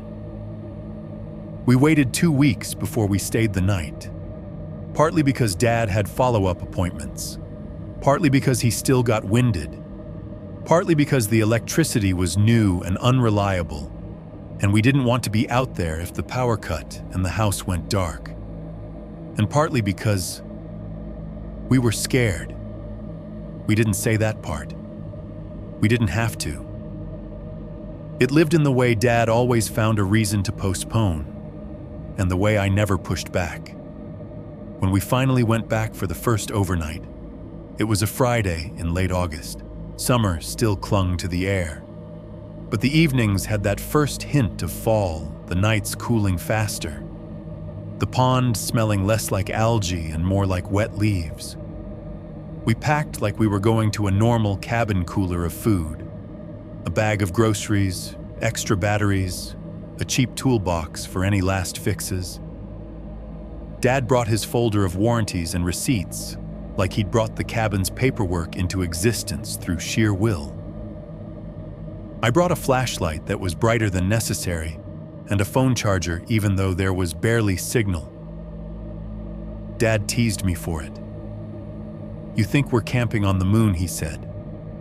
And the humor was forced but real enough to make my chest loosen. The drive out felt different with the cabin finished. Before, the access trail had led to a skeleton open, exposed, vulnerable. Now it led to something with walls and windows and a door that latched. The headlights caught the A-frame roofline through the trees, sharp against the dusk like a clean cut. As we pulled into the clearing, the cabin glowed. Soft LED lights shone through the windows, warm against the darkening woods. The porch light cast a small pool of yellow on the steps. The new wood siding looked pale and smooth, the whole structure smelling like fresh pine and sealant. It was beautiful. It made my throat tighten in a way I didn't expect. Not because I was sentimental, because for a second it felt like we had actually won. Like whatever had been messing with us had been proven wrong by the existence of this solid, real thing. Dad stood at the bottom of the steps and just looked. The porch boards were still bright, barely scuffed. The railing felt sturdy under his hand. The cabin made the clearing feel claimed. He cleared his throat and said, "Well, that was as close as Dad got to all." Inside, the air was cooler. The insulation held the day's heat and the new mini-split hummed softly. The living room smelled like new pine, fresh paint, and the faint chemical note of treated lumber. The loft ladder was smooth under my hand. The kitchen was small but clean, a little fridge stocked with Dad's idea of essentials: beer, eggs, bacon, and a container of leftover chili he'd insisted on bringing. He'd even bought paper towels and dish soap like we were hosting a show. The cabin felt like a stage set for normal life. Dad walked from room to room, touching things: door frames, window trim, the banister, like he needed to confirm the cabin was physical. His left hand trembled slightly when he reached, but he ignored it. He moved slower than before, but he pretended it was just because he was taking it in. I stood near the big window facing the pond and watched the water through glass. The pond was a dark sheet now, reflecting a strip of sky. The trees around it stood still. No fog, no obvious wrongness. "Looks good," I said, because silence felt dangerous. Dad nodded. "Told you," he said, and for a second his voice softened. Not a full emotion, just a crack in his armor. We ate dinner at the little table, chili heated on the stove, cornbread from a box mix that tasted like nostalgia. Dad complained about the cornbread being too sweet, but he ate 2 pieces anyway. After dinner, he pulled 2 cheap beers from the fridge and held one out to me. We stood on the porch, beers sweating in our hands, looking out at the pond. The sky was turning purple. The first stars appeared, faint. Dad lifted his beer. "To the cabin," he said. I clinked my bottle against his. "To the cabin," I echoed. We drank. And for a moment, the cold beer and the quiet view and the smell of new wood almost convinced me this was just a story about a father and son finishing a dream. Dad's eyes stayed on the pond. He didn't talk, but I could see something in the set of his jaw, He was emotional in the way he always was, by getting quiet, by swallowing it down, by letting it show only as stillness. He took another sip, then cleared his throat again. "Your grandfather would have liked this," he said, voice rough. That was the closest thing to a soft moment we'd had in months. I didn't push it. I didn't respond with anything that might make it bigger. I just nodded and looked back out at the water. Night fell, not slowly. It felt like someone turned down the brightness and the woods swallowed the light. The porch light cast its small circle. Inside, the LEDs were warm and gentle. Everything beyond the windows turned into black glass with faint reflections. We locked the door even though it was ridiculous. There was no one out there. We had no neighbors. We were in our own clearing. Still, the lock click sounded loud. Dad went to bed early. His body still demanded rest in a way his pride hated. He took his meds with a gulp of water and said he was turning in. He chose the downstairs bedroom, the one with the window facing away from the pond, like he was still avoiding looking directly into dark water. "Wake me if you need anything," he said, and his tone made it clear he didn't want to be woken unless it was life or death. "I won't," I promised. I stayed up a little longer, cleaning up the kitchen, putting away leftovers, checking the locks again like a ritual. I walked through the cabin slowly, listening. The hum of the mini-split, the quiet tick of cooling wood, the faint electrical buzz of new wiring, normal house noises. But there was something else. Silence. Not the good kind. Not peaceful. The cabin absorbed sound in a way the open frame never had. The walls held noise. The insulation swallowed echoes. It made the quiet feel thick, like a blanket pulled over your face. When I turned off the living room light, the darkness felt immediate. The window reflected my face faintly, floating in black. I went up to the loft and lay on the mattress Dad had insisted on hauling up there. It smelled like plastic and new fabric. I stared at the ceiling beams. The cabin creaked softly, settling. I told myself to sleep. Eventually, I did. I woke up needing to pee. It was that simple. No nightmare, no sound dragging me out of sleep, just my bladder pulling me out of a dreamless void. I sat up in the loft and immediately felt something wrong. The air, not cold, not hot, humid, but without warmth, like the cabin had filled with dampness that didn't belong. My skin prickled. I held still, listening. No insects outside, no pond sounds, no wind, just the cabin's faint hum. I swung my legs off the mattress and climbed down the ladder carefully, each rung creaking softly. The darkness in the living room was dense. The only light came from the faint glow of the mini-split display and the moonlight through the window. As my feet hit the floor, I felt the pressure in the hallway. It was subtle, just a thickening, like walking into a steamy bathroom after someone showered. Except there was no heat. It pressed against my ears, made my breath sound louder in my skull. I froze at the top of the stairs, hand gripping the banister. My mouth tasted metallic. Pennies. The pressure held. I told myself it was nothing. Humidity, new construction, my own anxiety. Then I saw it. Near the back door, on the new pine floorboards, was a thin, wet line. Not a puddle, not a footprint, not a drip from the sink. A drag mark, a narrow, damp streak, as if something wet had been pulled across the floor with light pressure, leaving moisture in a single line. It started near the door and ran inward a few feet, then stopped abruptly like someone had lifted whatever made it. I stared at it, heart hammering. My mind offered stupid explanations: condensation from the door seal, a spilled drop of water, the dog we didn't have. But the line wasn't random. It wasn't messy. It was deliberate. A seam, like the wet streaks on the porch boards weeks earlier, translated into the interior of a finished cabin. I did not move. I did not take another step toward it. I did not open the door. I did not wake Dad.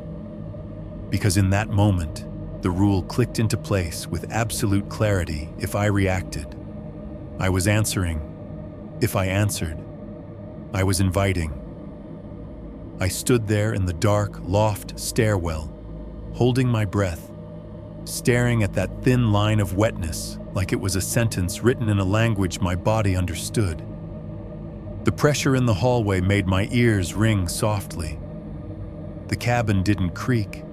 Dad didn't stir. The line sat on the floorboards, damp and dark against fresh pine. Minutes passed. I don't know how many.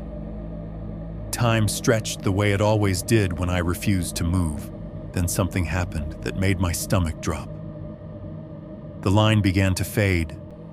Not because it dried the way water dries. Not because it evaporated gradually from the edges. It faded like it was being absorbed. The pine boards darkened for a second. Then the darkness retreated into the grain. The wet sheen dulled. The line thinned. It looked less like water and more like a shadow disappearing into wood, as if the floor itself was swallowing it. I stared until my eyes burned. The pressure eased, just a fraction, like a hand lifting off a throat, and the line vanished completely, leaving the boards clean and new again. No stain, no mark, no proof, just the smell, faint and cold, of wet leaves that didn't belong inside a finished cabin. I stood there shaking in the dark, and I realized what the cabin had really changed. It hadn't made us safer. It had given the woods a room to edit. 17. The returned tool and the black sand morning was clean. That's what made it cruel. Sunlight came through the big pond-facing windows and laid warm rectangles on the floor.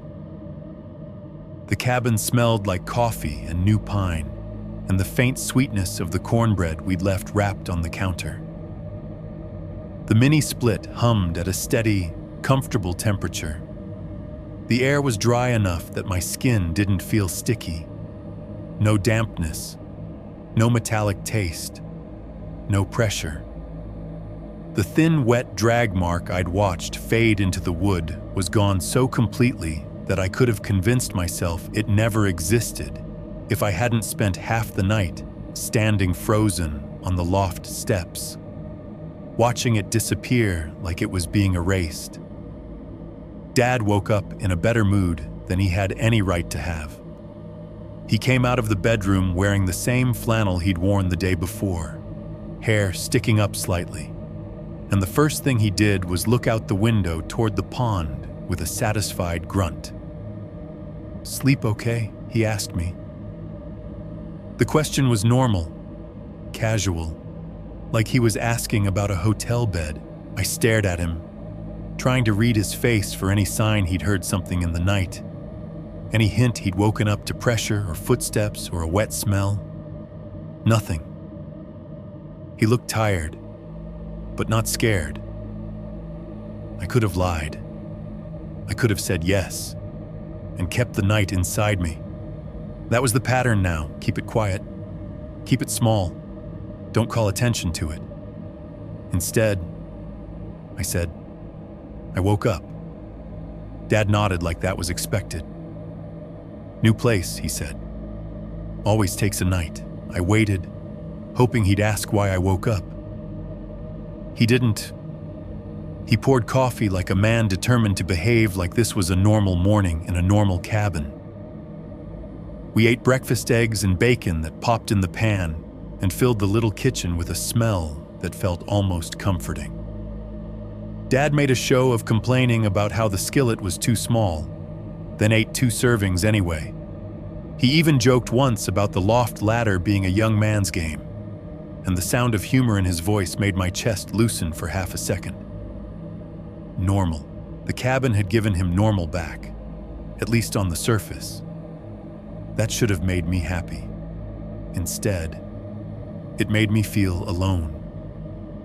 After breakfast, Dad said he wanted to walk down to the pond. My stomach tightened instantly. Now I asked, trying to keep my tone neutral. Dad raised an eyebrow. "It's daylight." "I know," I said quickly. "Just be careful. The bank gets slick." Dad snorted, but he didn't argue. He grabbed his jacket and stepped onto the porch. I followed, because I couldn't not follow. I was done letting him go anywhere out there without me. The porch boards were dry. No wet streaks. No dragged seam. The steps looked ordinary. The woods were alive with daytime sound. We walked down the faint trail the contractors had cleared toward the pond.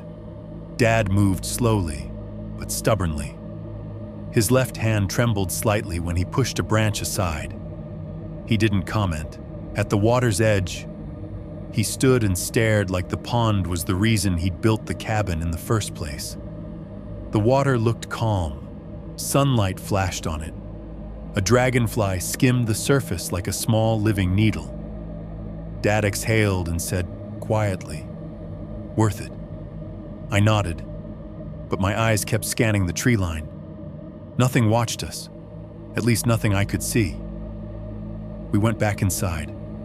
I told myself I'd let it go, but the night had put a splinter in my mind, and I couldn't stop touching it. Around mid-morning, while Dad sat at the table going through receipts and warranties like they were sacred documents, I went out to the small storage closet near the entryway, where we'd stacked the leftover tools and supplies. The tool bin sat on the floor, lid slightly askew. Dad had been meticulous about putting everything away last night, locking the door, checking it twice. I remembered him clicking the latch on the tool bin like a ritual. I knelt and flipped the lid open. At first glance, everything looked normal: drill, impact driver, bits, tape measure, chalk line, spare fasteners, a couple boxes of nails, the replacement nail gun. Then my eyes landed on something, and my breath caught. The original nail gun was there again. Not the replacement we'd bought. The original, the one that had vanished, then returned to the center of the foundation, clean and dewless like it had never left. It lay on top of everything else as if it belonged there, perfectly aligned with the bin's edges. The barrel pointed straight, the handle squared. The whole placement had that unnerving neatness I'd come to recognize as not ours. My hands went cold. I stared at it for a long moment, trying to convince myself I'd simply forgotten it had been there last night. Maybe we'd brought it and I'd overlooked it. Maybe Dad had moved it. But I remembered that tool bin. I remembered the way I'd checked it twice out of habit. I remembered seeing only the replacement nail gun on top. This was new. This was a revision. Slowly, I reached in and lifted the original nail gun out. It felt the same weight as always. Solid, cold metal, familiar grip. It also looked impossibly clean. No dust, no sawdust in crevices, no oil smears, no fingerprints. Clean like a display model. Under it, in the corner of the bin, was something dark. A small black stone, wet. It glistened in the morning light coming through the cabin window. Beside it, pressed into the bin's plastic seam, was damp black sand, fine and gritty like what I'd scrubbed out from under my fingernails after the missing time incident. My throat tightened. The sand sat in the corners like residue. like whatever had been placed there had shed it the way an animal sheds hair. I lifted the stone with 2 fingers. It was cold, slick, and heavier than it should have been for its size. It left a damp mark on my fingertips. The smell hit me faintly. Old leaves, pond mud, basement dampness. I held it up and stared at it like it might explain itself. It didn't. It was just a stone. That was part of the terror. How normal the pieces were. How mundane. How easy to dismiss if you wanted to. But I couldn't dismiss it anymore. Because it kept returning like a signature. Like a receipt. My mind flashed back to Dad's story and the motel stones arranged when he found me unconscious. Then gone when he blinked. To Parker's photo blinking out of existence. To the drag mark on the floor fading into the grain. Editing. Everything was being adjusted in small, deliberate ways that left no evidence unless you caught it mid-change. I should have told Dad right then. I should have held up the nail gun and stone and said, "Look, it's happening again. In here." But I didn't. Because I already knew what Dad would do. He would look at it, his face would go tight, and he would say, "Don't." Then he would act normal harder, like normal was a shield. And we would both pretend the cabin was safe because we had walls. So instead, I did something I'm not proud of. I hid it. Not the nail gun. That would have caused a fight. The nail gun could be explained away as a tool that had been misplaced. But the stone, wet, cold, wrong, felt like evidence. Evidence that the cabin was not sealed. Evidence that the woods could reach into our domestic space and leave something there as easily as it left wet streaks on the porch. I needed to keep it. I needed something that couldn't be erased while I blinked. I found an empty mason jar under the sink one Dad had brought for screws or leftover food and washed it twice, scrubbing until the glass squeaked. I dried it thoroughly with paper towels until there wasn't a hint of moisture. Then I put the stone inside. It clinked against glass with a dull sound that made my skin crawl. I sprinkled the black sand from the tool bin corners into the jar too, tapping the jar so the grains settled at the bottom. The sand looked like crushed charcoal. I screwed the lid on tight. The jar felt heavy in my hands, ridiculous and ominous at the same time. I carried it up to the loft and shoved it into my duffel bag, under clothes, as if hiding it made it safer, as if the woods wouldn't know where it was in its own territory. For a while, it worked. Not the safety part, the illusion part. The day continued. Dad checked the wiring panel. He adjusted a cabinet hinge. He sat on the porch and drank coffee while staring at the pond, like a man trying to absorb peace through his eyes. I acted normal alongside him. I laughed at the right moments. I talked about practical things. Maybe we should bring better curtains next time. Maybe we should get a second chair for the porch. Maybe we should install a better lock. We spent the afternoon like tourists in our own cabin, as if the last weeks hadn't happened. And for a while, I almost believed it. Then, near late afternoon, I went up to the loft to grab my jacket. The cabin was quiet. Dad was downstairs in the kitchen, humming faintly, actual humming, which I hadn't heard him do in months.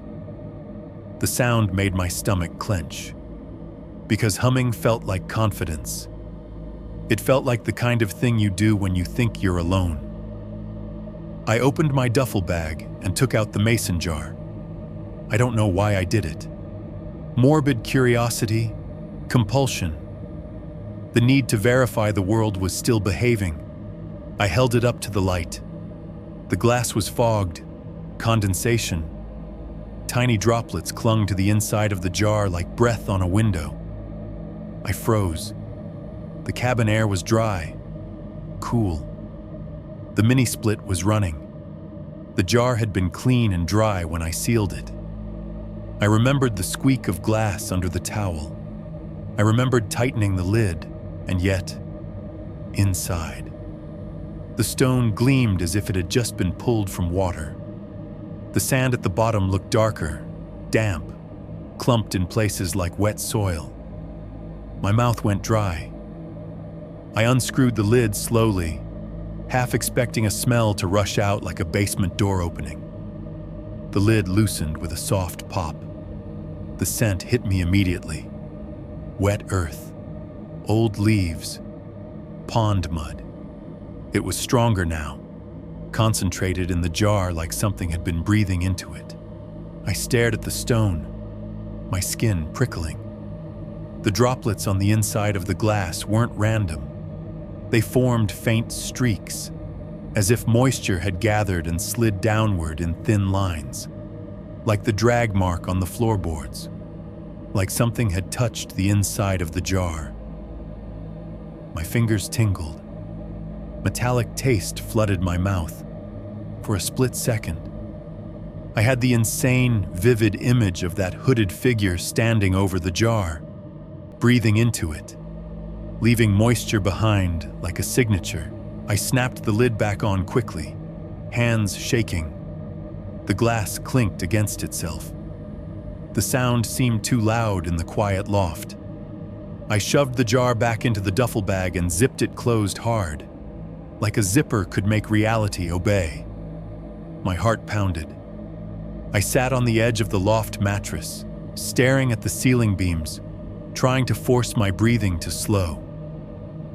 The cabin creaked softly as it settled, a normal house sound, but the loft air felt thicker now, as if the pressure had followed the jar, or as if the jar had been a conduit. I didn't want to go downstairs. I didn't want to see Dad's face. I didn't want to decide whether to tell him. Eventually, I had no choice. Life continues even in horror stories. I climbed down the ladder slowly, each rung creaking, and stepped into the living room. Dad looked up from the kitchen table. He was holding his coffee mug with both hands like he was warming his palms. His face looked calmer than it had in weeks. He looked almost happy. It made me hate the truth more. "You all right?" he asked. "Yeah." I lied. Dad's gaze narrowed slightly, not in accusation, but in the way fathers have of seeing through the shape of their child's posture. He set the mug down. "Why are you keeping it?" he asked softly. The question hit me like a hand on my chest. What I managed? Dad's eyes held mine. They were tired and sharp at the same time. "The stone," he said quietly. "The dirt." My stomach dropped. He knew. He had known the moment I hid it, or he had seen it in my face the way I'd seen fear in his eyes without words. I opened my mouth. No answer came out. Dad looked away toward the pond-facing window. His jaw tightened. He didn't say. "Because it's proof." He didn't say. "Because you're scared." He didn't say anything else at all. He just asked again, almost gently, like he was trying to understand me and himself at the same time. "Why are you keeping it?" And in that question, I heard the deeper fear underneath his calm. Not the fear that the woods could reach into the cabin. The fear that I was starting to do what he did. Hide evidence, carry rituals, live smaller, and pretend it was normal because admitting otherwise would feel like opening a door. 18, the rule spoken out loud changes the air. Dad's question, "Why are you keeping it?" sat between us for the rest of the afternoon like a third person in the room. I tried to act normal through dinner. I tried to talk about cabin logistics, about groceries, about whether we should buy a better doormat. Dad answered in short phrases, his eyes drifting to the windows too often. The mason jar was still hidden in my duffel upstairs, but I could feel it like a weight under my skin. Proof or bait. I couldn't decide which. That night, we didn't drink beer on the porch. We didn't stand looking at the pond. We moved around each other like two men sharing a space that had rules neither of us wanted to say out loud.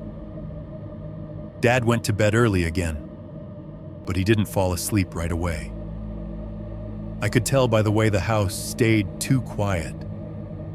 Not night quiet, held quiet. Like the cabin was listening to whether we would fight. I stayed in the living room with a dim lamp on, scrolling my phone without actually reading anything. The service was weak, but enough to load search results in bursts if I waited long enough and held the phone at the right angle near the window. I don't know what pushed me to do it. Frustration. Maybe. The human need to label a thing so it can be handled. Or anger. Anger that my father had been reduced to leaving tobacco at the edge of his own land like a man negotiating with a bully. Anger that I had been edited, manipulated, trained.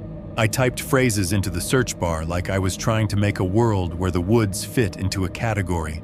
Tall, thin creature forest leads people astray.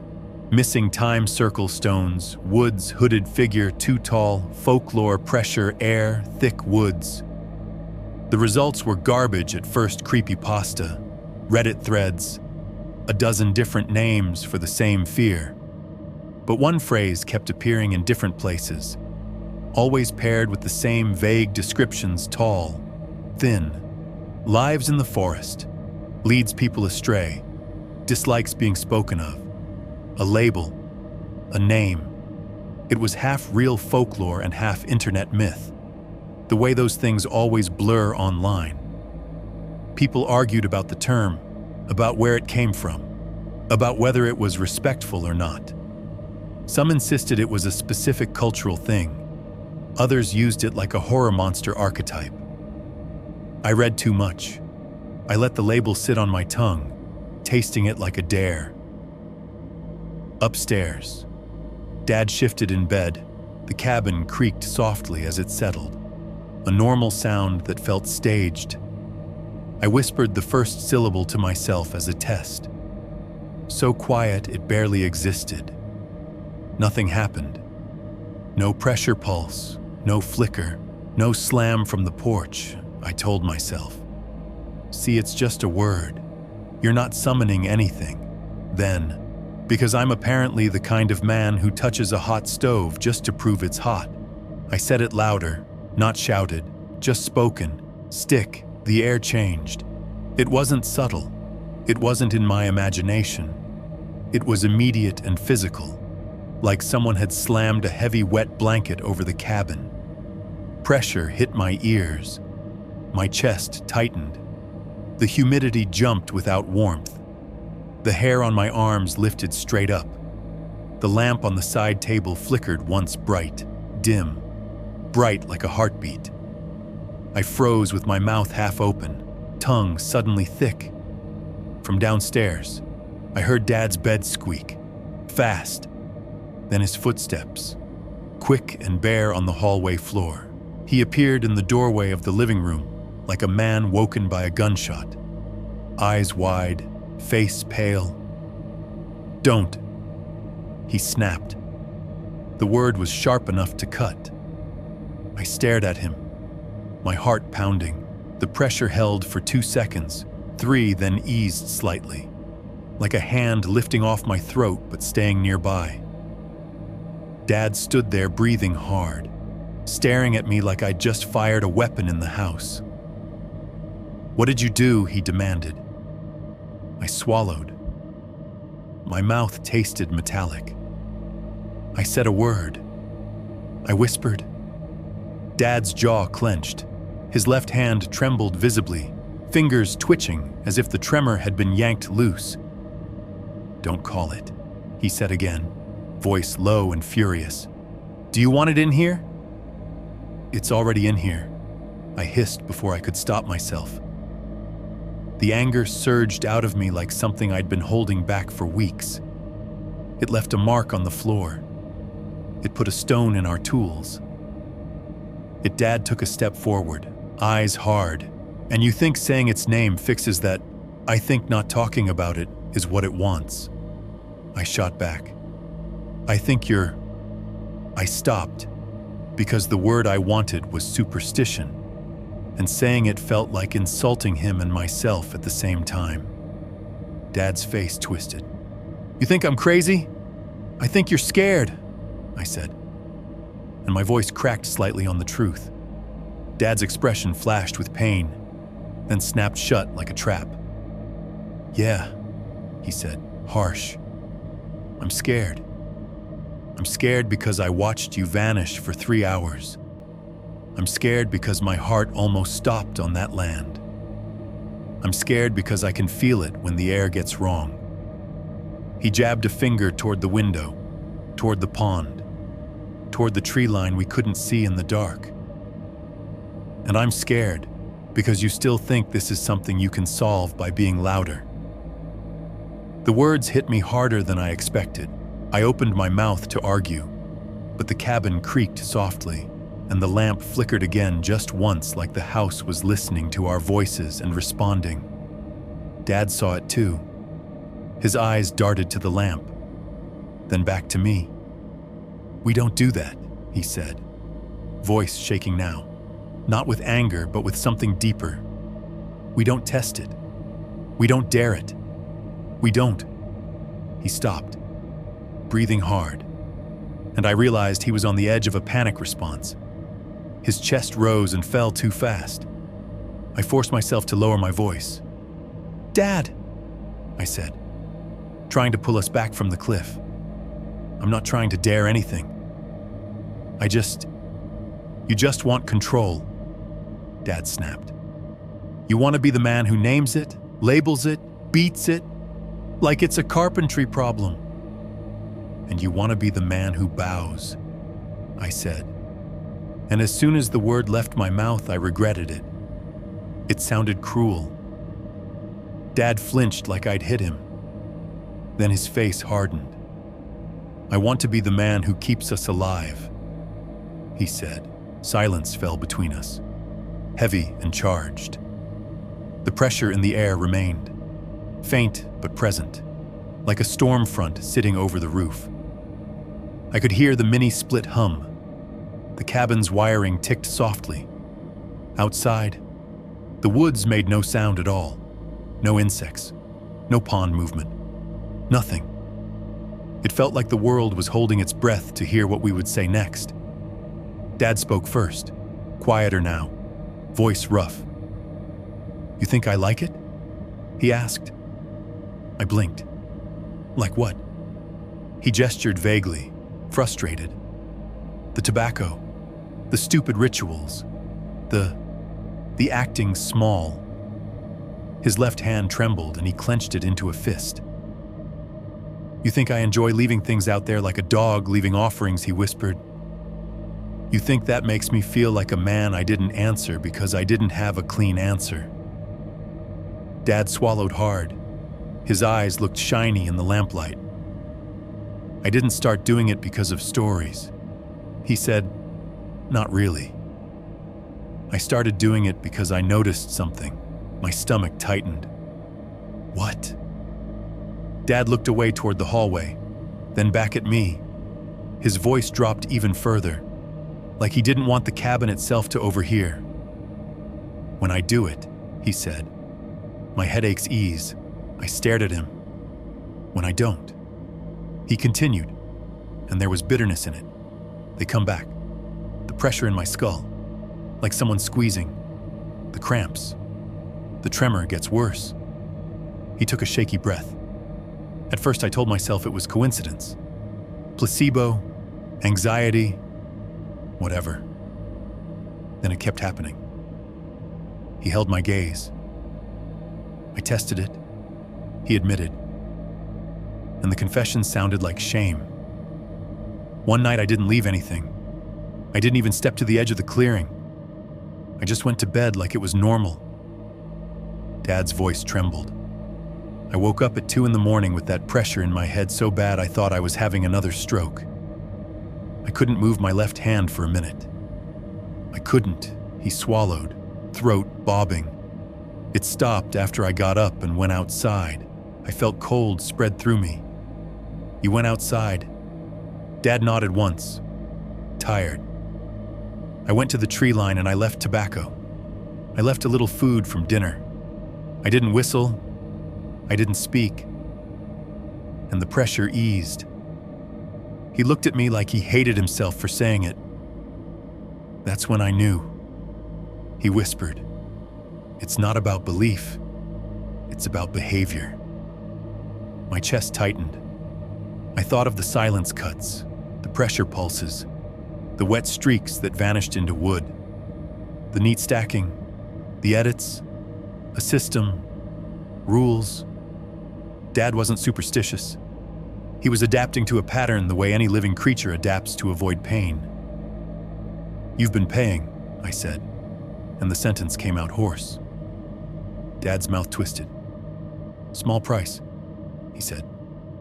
"Small enough to live." He wiped his face hard with his right hand. "It doesn't want to kill us," he added, voice low. "If it wanted that, we'd be dead already. It wants compliance." The word landed in the room like a cold stone. I stared at Dad, seeing him differently now.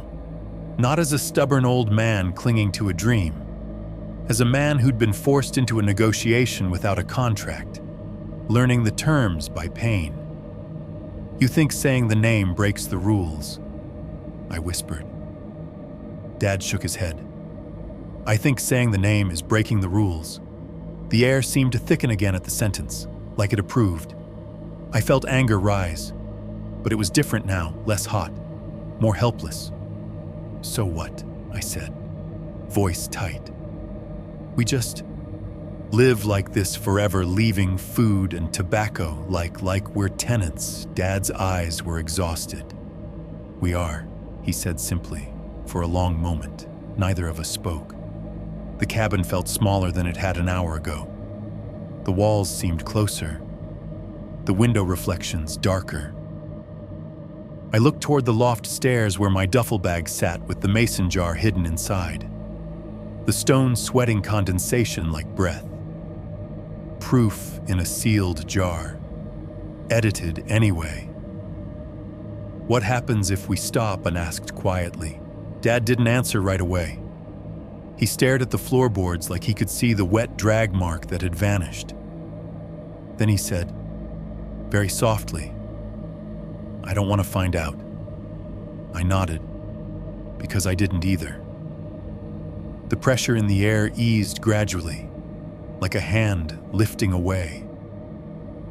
Outside, insects resumed faintly, tentative, as if the world had been holding its breath and decided the conversation was over. Dad turned and walked back toward his bedroom without another word. He paused in the hallway and looked back at me once. "Don't call it again," he said. And this time the words weren't anger. They were fear. He disappeared into the bedroom and closed the door gently. I sat alone in the living room with the lamp on low, listening to the cabin's hum, feeling the weight of a rule I hadn't agreed to, but was already following. Because the truth settled into me like damp sand. This cabin wasn't just a place we'd built. It was a place where our behavior was negotiated night by night. Silence by silence under terms we could feel in our bones, but couldn't afford to say out loud. 19, the last night you think you're safe by October. The cabin had started to feel like it had always been there. That's the dangerous part, how quickly a place becomes normal once you stop bleeding in it. We used it a handful of times after that first overnight. Weekend trips mostly, 1 or 2 nights at a time. Just enough to justify the money we'd sunk into it. Just enough to let Dad sit on the porch and stare at the pond like a man collecting interest on a long investment. And, on the surface, nothing big happened. No hooded head rising over the wall. No missing hours. No stone circles appearing and vanishing. No boot prints smeared on the floor like wet clay. The cabin stayed quiet, warm, functional. We brought groceries. We watched football on a small TV Dad insisted on mounting. We fixed little things, door latch adjustment, a shelf bracket, a squeaky stair.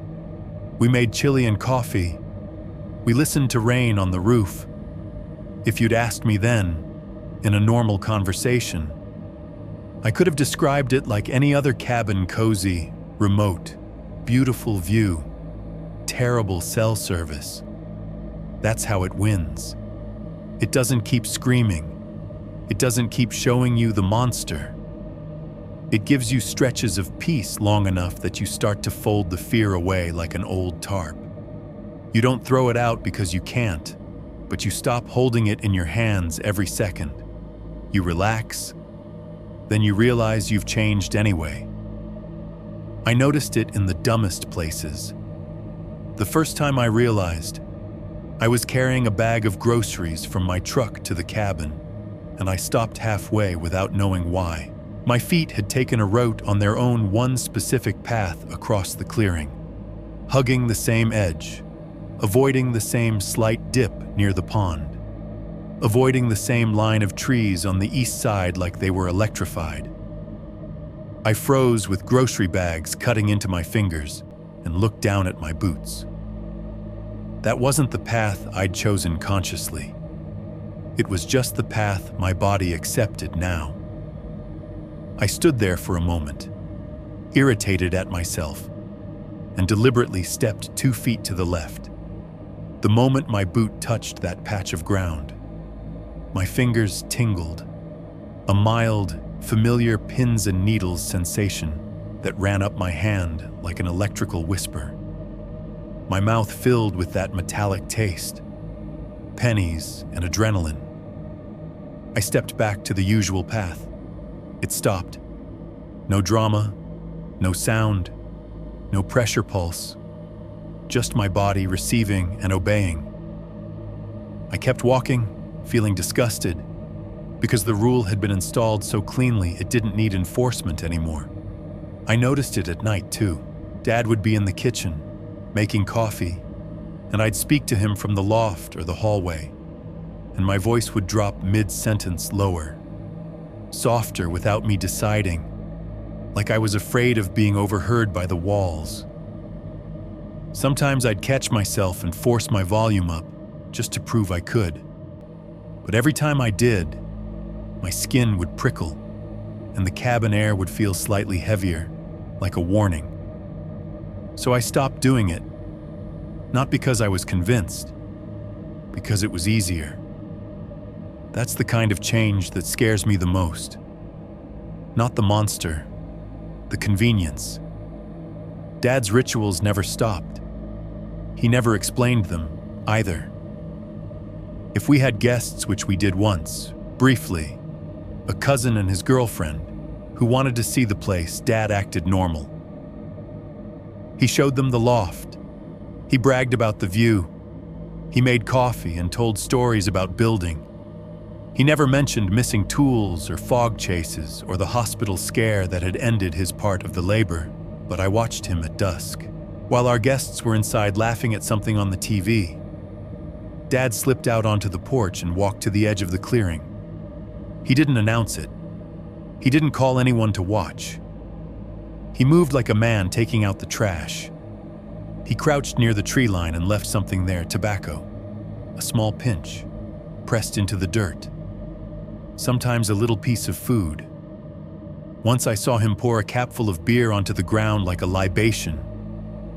Then he stood and walked back as if nothing had happened. Our guests didn't notice. Or maybe they noticed and pretended not to. Because pretending not to notice is another form of survival. After they left, I asked Dad about it. He didn't look up from washing dishes. "It's respect," he said simply. "Respect for what I asked." Dad's shoulders tightened. "For the land," he said. Then he added, quieter, for keeping us, not allowing us, not hosting us, keeping us, like a hand keeping something pinned in place. I didn't ask again. Winter crept in fast. The pond's edges started to go dull in the mornings. Thin skim of ice that melted by noon. The trees changed. The woods smelled different, less sap, more wet leaf rot. The air had that sharpness that makes you breathe deeper. We went out one last time before real cold settled in. A weekend in mid-November. Dad wanted to close it up for winter, drain the water lines, set mouse traps, make sure everything was safe. He said safe the way you say it when you're trying to convince yourself. The drive out was quiet. Dad's health had stabilized. He still had tremors. He still got headaches sometimes. But he hadn't had another cardiac event. He credited the meds and the doctor. He didn't mention the tobacco ritual. He didn't mention the rules. I noticed he carried the cigarette carton anyway. We arrived Friday evening, just before sunset. The cabin looked good under the gray sky. Roof line sharp, porch boards clean. We hauled supplies in. Dad turned the heat on. The cabin warmed up fast. We made an easy dinner and watched a game on low volume. For a few hours, it felt almost peaceful. That's when I made the mistake of thinking we were past it. I went to bed that night without checking the locks twice, without scanning the porch for wet streaks, without listening to insects like they were a heartbeat monitor. I slept, deep, until the sound that woke me was so familiar my body sat up before my brain caught up. 3 taps. Talk. Talk. Talk. Not from the front door. Not from the porch. From inside the wall. Exactly like the first night, before the cabin had walls. Before we'd built anything tall enough to hide behind. The taps came from the side of the loft, near the beam where the roof line met the wall. A knuckle rap sound, patient and precise. My heart slammed once, hard. I sat up in the dark loft, frozen, listening. The cabin was warm. The mini-split hummed softly. Dad snored faintly downstairs. The taps did not repeat immediately. They didn't need to. My whole body recognized the pattern, a reminder. Not an attack. A prompt, not a chase.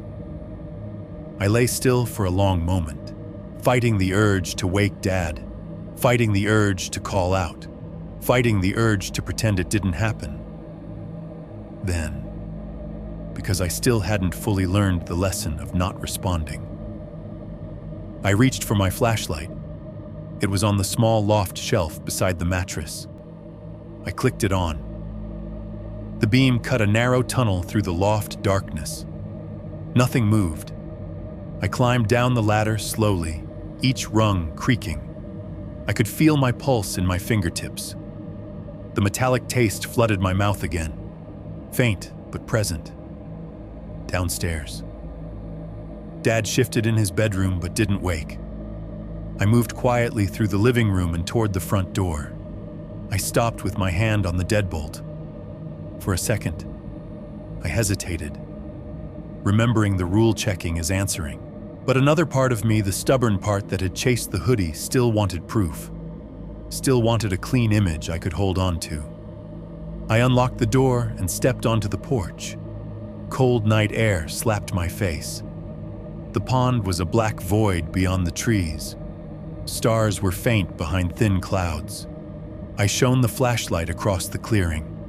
The beam lit porch boards, the steps, the dirt path we always took. Nothing. I swept the light toward the tree line. The beam reached the first trunks and then died. Not like the batteries were low. The flashlight was strong. It should have cut deep into the woods. Instead, the light seemed to flatten. It illuminated a shallow cone and then stopped. swallowed by darkness that looked thicker than normal night darkness. It was like shining into fog that wasn't there, like the woods had grown a curtain that absorbed light. I narrowed my eyes, lifted the flashlight higher, tried again. Same thing. The beam refused to penetrate beyond the first line of trees. My breath came out in a white puff. I realized the night was too quiet. No insects, no pond movement, no wind in branches, just the soft hum of the cabin behind me and my own breathing. I stood there on the porch, flashlight shaking slightly, staring at the tree line where the light died. And the thought that slid into my mind wasn't, "What is it?" It was, "It's still here." It had never left. It had simply waited until I started living like a man who thought he was safe. 20. The shape at the edge of the light. I should have gone back inside after the flashlight beam died at the tree line. That was the clear warning, the clean boundary, the woods saying, "That's far enough." But the part of me that still wanted a story, I could control the part that wanted to catch it. Name it, frame it, kept me on the porch with cold air in my lungs and my hand clenched around the flashlight. I stood there longer than I should have, sweeping the beam back and forth like a metronome, testing the darkness again and again as if repetition might change the rule. It didn't. The light kept dying at the same invisible line, as if the air beyond the first trunks had become thick enough to swallow it. I lowered the flashlight and listened. The cabin behind me hummed softly. The mini-split's fan, the faint electrical tick of a thermostat cycling. Those sounds felt small and domestic against the silence outside. I could hear my own breathing. That was it. No insects, no pond slap, no wind, just my lungs and the quiet. A pressure rolled over me, not all at once, not like a hand grabbing my throat. It came like a wave, slow and heavy, starting at the tree line and moving across the clearing until it reached the porch. When it hit me, my skin prickled. The air felt humid without warmth, my ears muffled slightly, like I'd stepped into a room with thick carpet and heavy drapes. I froze. The flashlight trembled in my hand, and then I saw it. At first, it was only a darker dark among darkness, a vertical shape at the edge of the yard where the cleared area met the woods. My brain tried, automatically, to interpret it as a tree trunk, but it was too straight, too even, and it stood in front of the trunks, not behind them, occupying the space between open clearing and forest like it owned that boundary. A hooded shape, not clearly, not enough to point at and swear in court. It was more like the suggestion of a hoodie, shoulders narrow, head covered, a silhouette that looked human until you paid attention to its proportions. It was too tall, too still. The stillness wasn't standing still. Animals stand still. Humans stand still. This was something else, a stillness that felt deliberate, as if motion would be a favor it didn't need to grant. My mouth went dry. I lifted the flashlight and aimed the beam at it. The light hit the first line of trees and flattened again, refusing to travel far.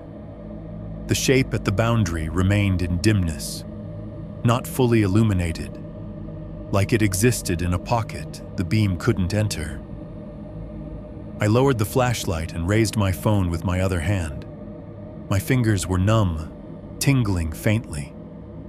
The screen lit my face with cold blue. I opened the camera app and pointed it toward the tree line. The image on the screen showed the clearing, the porch steps, the dark outline of trees, the flashlight beam's weak cone, the black beyond. I tapped the screen where the shape should have been. The camera hunted focus, pulsing in and out like a slow blink. It refused to lock. The woods blurred. The porch boards sharpened. The trees blurred again. I held my breath and tapped again. Harder, like force would help. The phone's focus box flashed, then disappeared. The shape at the edge of the yard remained a darker smear in the darkness. Present enough to register, but not enough to capture. I hit record. A small red dot appeared on the screen. For a moment. I felt stupid hope. If I can't get the image, I'll get the sound. I thought, footsteps, a breath, anything. The pressure wave held. The shape did not move closer. It didn't need to.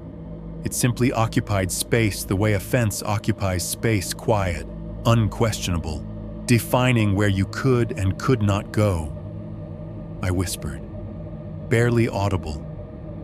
What do you want? The words tasted wrong as soon as they left my mouth, as if speaking at all was a kind of invitation. The shape remained still. My phone's audio meter fluttered slightly. When I glanced down, I saw why the only thing the phone was recording was my breathing, fast, shallow, loud in the quiet. My fear was the only proof I could capture. I kept recording anyway, because stopping felt like surrender, and surrender felt like obeying.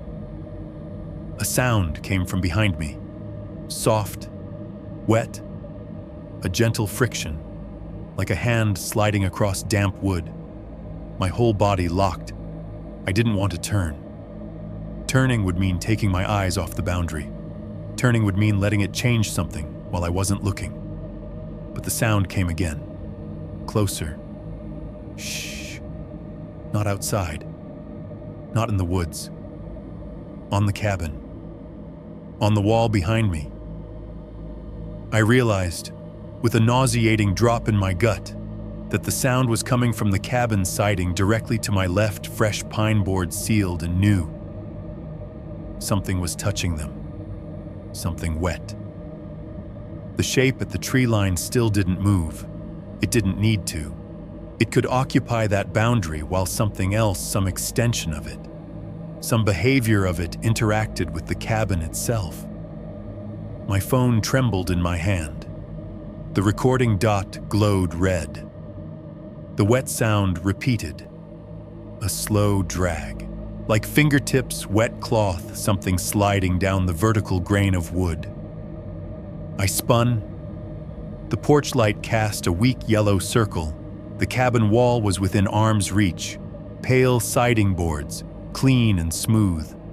Nothing was there. No hand, no shadow, no movement, just wood. But on the siding, near the edge of the porch light, I saw it, a faint smear, a damp mark, darker than the surrounding boards. Not a full print, not crisp, a streak, as if a wet palm had been dragged downward and lifted away. My skin went cold. The smell hit me then. Subtle but unmistakable wet leaves and pond mud. The basement scent that didn't belong in a new cabin. I raised the flashlight and shone it directly on the smear. It glistened slightly. It was fresh.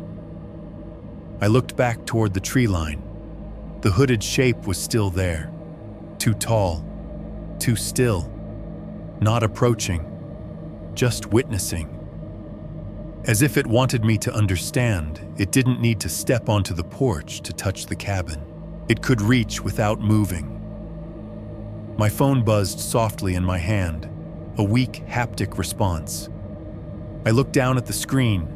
The camera had lost the image entirely. The video preview showed only black and my breathing audio meter bouncing wildly. The focus had given up and the darkness had won. I stopped recording and played it back immediately. Desperate. The audio was there. Just my breathing. No wet drag. No porch creak. No outside sound. It had edited the record clean. I felt anger rise. Hot and helpless. "You're here," I whispered, not knowing if I meant the shape in the woods or the touch on the cabin wall. "I see you." The smear on the siding didn't change. The shape didn't move. The pressure in the air held steady, like a weight on my shoulders. Then the porch light flickered once. Quick, bright, dim, bright. My heart slammed hard.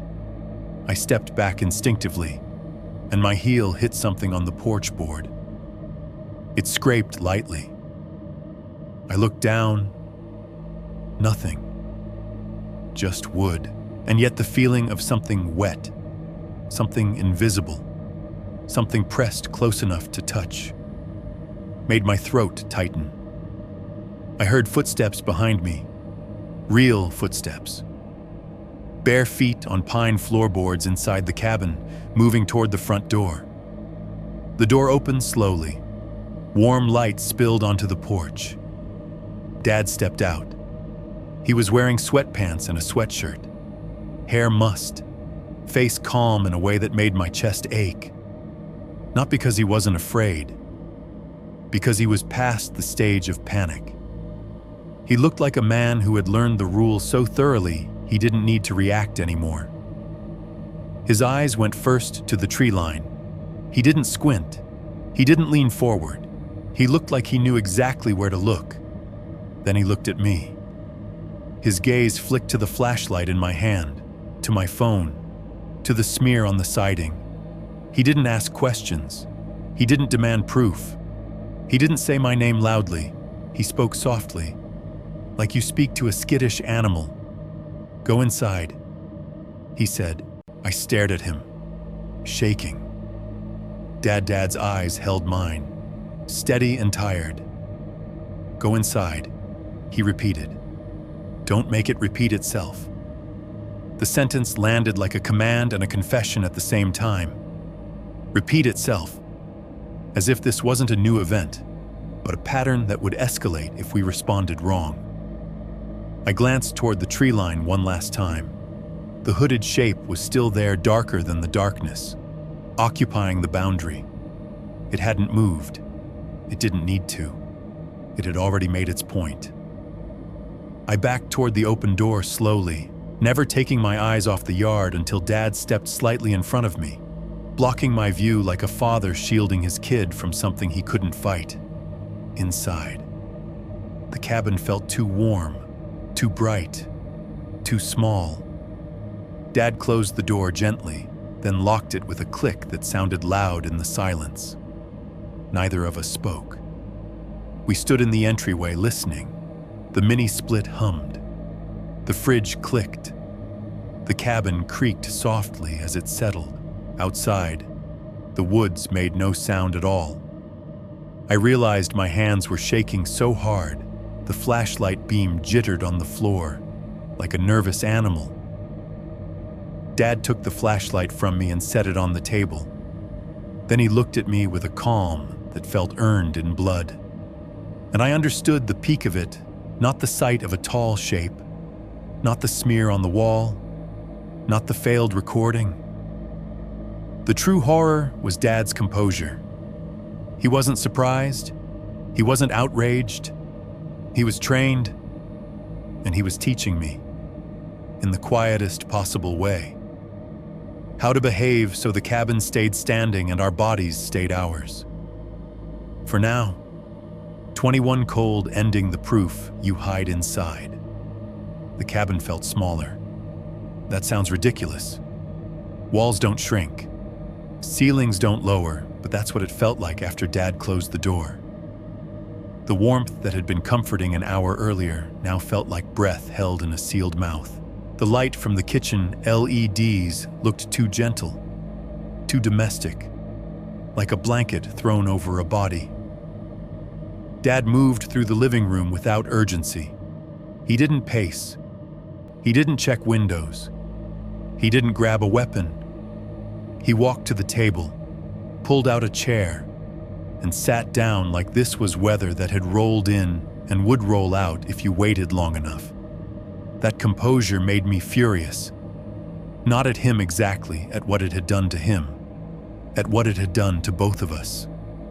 I stood near the entryway, shaking so hard my shoulders ached. My hands wouldn't stop trembling. I could still see the tree line in my mind, the place where the flashlight beam died, the hooded vertical shape occupying the boundary like a rule made visible. I opened my mouth, and no words came. My throat was thick with adrenaline. Dad looked up at me calmly. "Sit," he said. "I'm not sitting." I snapped. Dad's eyes didn't harden the way they would have a year ago. They stayed tired, sad, almost. "Then breathe," he said. "Quiet." The last word wasn't advice, it was instruction. That's what broke me. I slammed my fist onto the table hard enough to rattle the mugs. "This is insane," I hissed. "You're acting like this is normal." Dad flinched slightly at the noise, then glanced toward the walls as if listening for a reaction. "Lower your voice," he said. I laughed once, sharp and ugly. "You hear yourself? You're telling me to lower my voice in my own cabin like it's going to."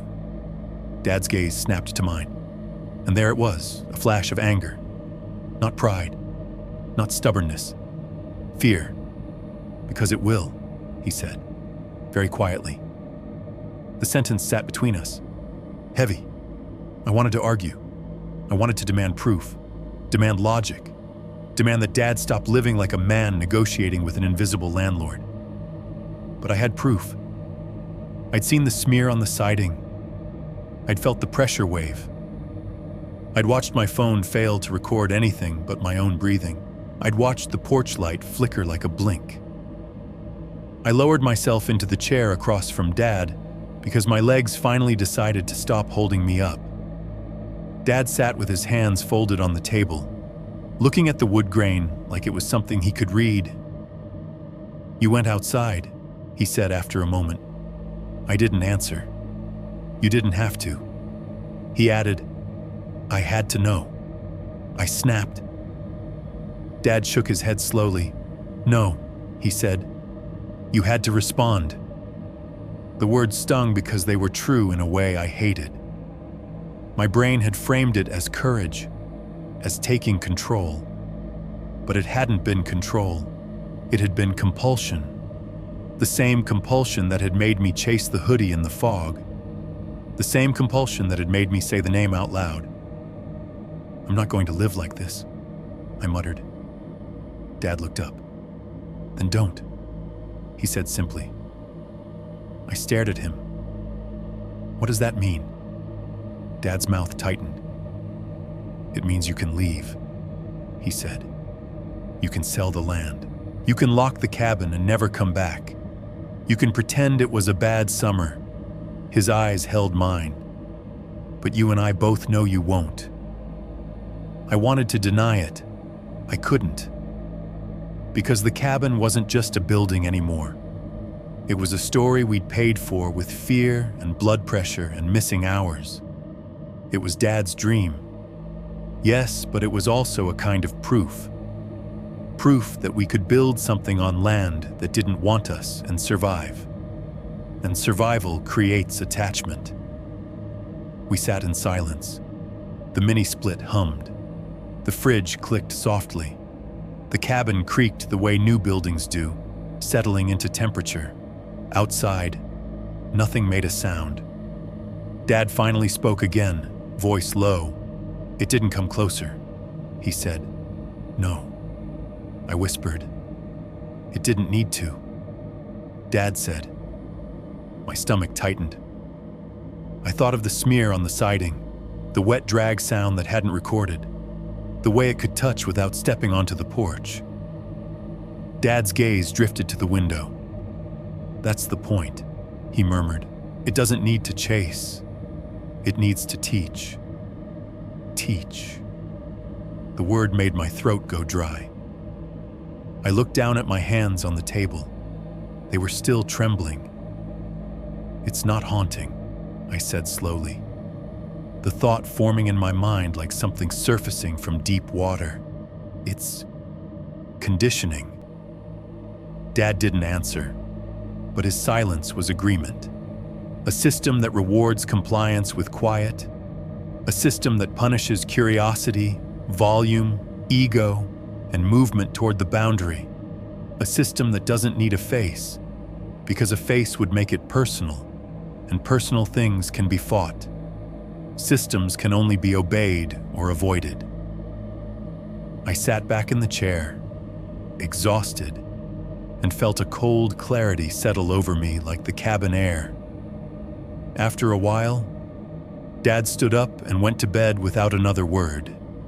He moved carefully, like he didn't want to wake the house. I stayed at the table for a long time, staring at the wood grain. Then, because fear always eventually becomes action, I went to the storage closet and opened the tool bin. I didn't want to. I did it anyway. The lid lifted with a soft creak. My flashlight beam jittered across familiar shapes: drill, impact driver, bits, fasteners, the replacement nail gun, and on top of everything, placed dead center with perfect alignment, was the black whetstone, not tucked in the corner, not hidden in sand, on top, like a paperweight, like a signature. It glistened faintly in the beam, wet in a room that was dry. My fingers tingled. Metallic taste flooded my mouth. I stared at it and felt something inside me finally snap into place. It wasn't leaving evidence for me to show someone. It was leaving evidence for me to handle, to move, to hide, to erase, to perform the correct behavior after seeing it. It wanted to see what I would do. It wanted to train the response. My throat tightened. I reached in slowly and closed the lid again without touching the stone. I went back to the table and sat down, and I stayed there until morning, not sleeping, not moving, listening to the cabin exist. Dawn came gray and quiet. The pond was a sheet of dull metal beyond the trees. Frost edged the grass in the clearing. The woods looked ordinary, which was the greatest lie they told. Dad emerged from his bedroom dressed for the day boots. Jacket, ball cap. He looked tired but steady, like he'd accepted the shape of the world. "We're leaving," he said. "No question." I nodded. My body felt hollow. Like fear had burned through all the extra. We packed quietly, no music, no jokes. The clink of dishes and the zip of bags sounded too loud. Dad drained the lines the way he always did. Methodical. He checked the locks. He moved like a man closing a place he didn't fully own. At the door, he paused, keys in hand. For a second, he looked back into the cabin at the table, the loft ladder, the pond-facing window like he was memorizing it. Then he stepped onto the porch and walked toward the tree line.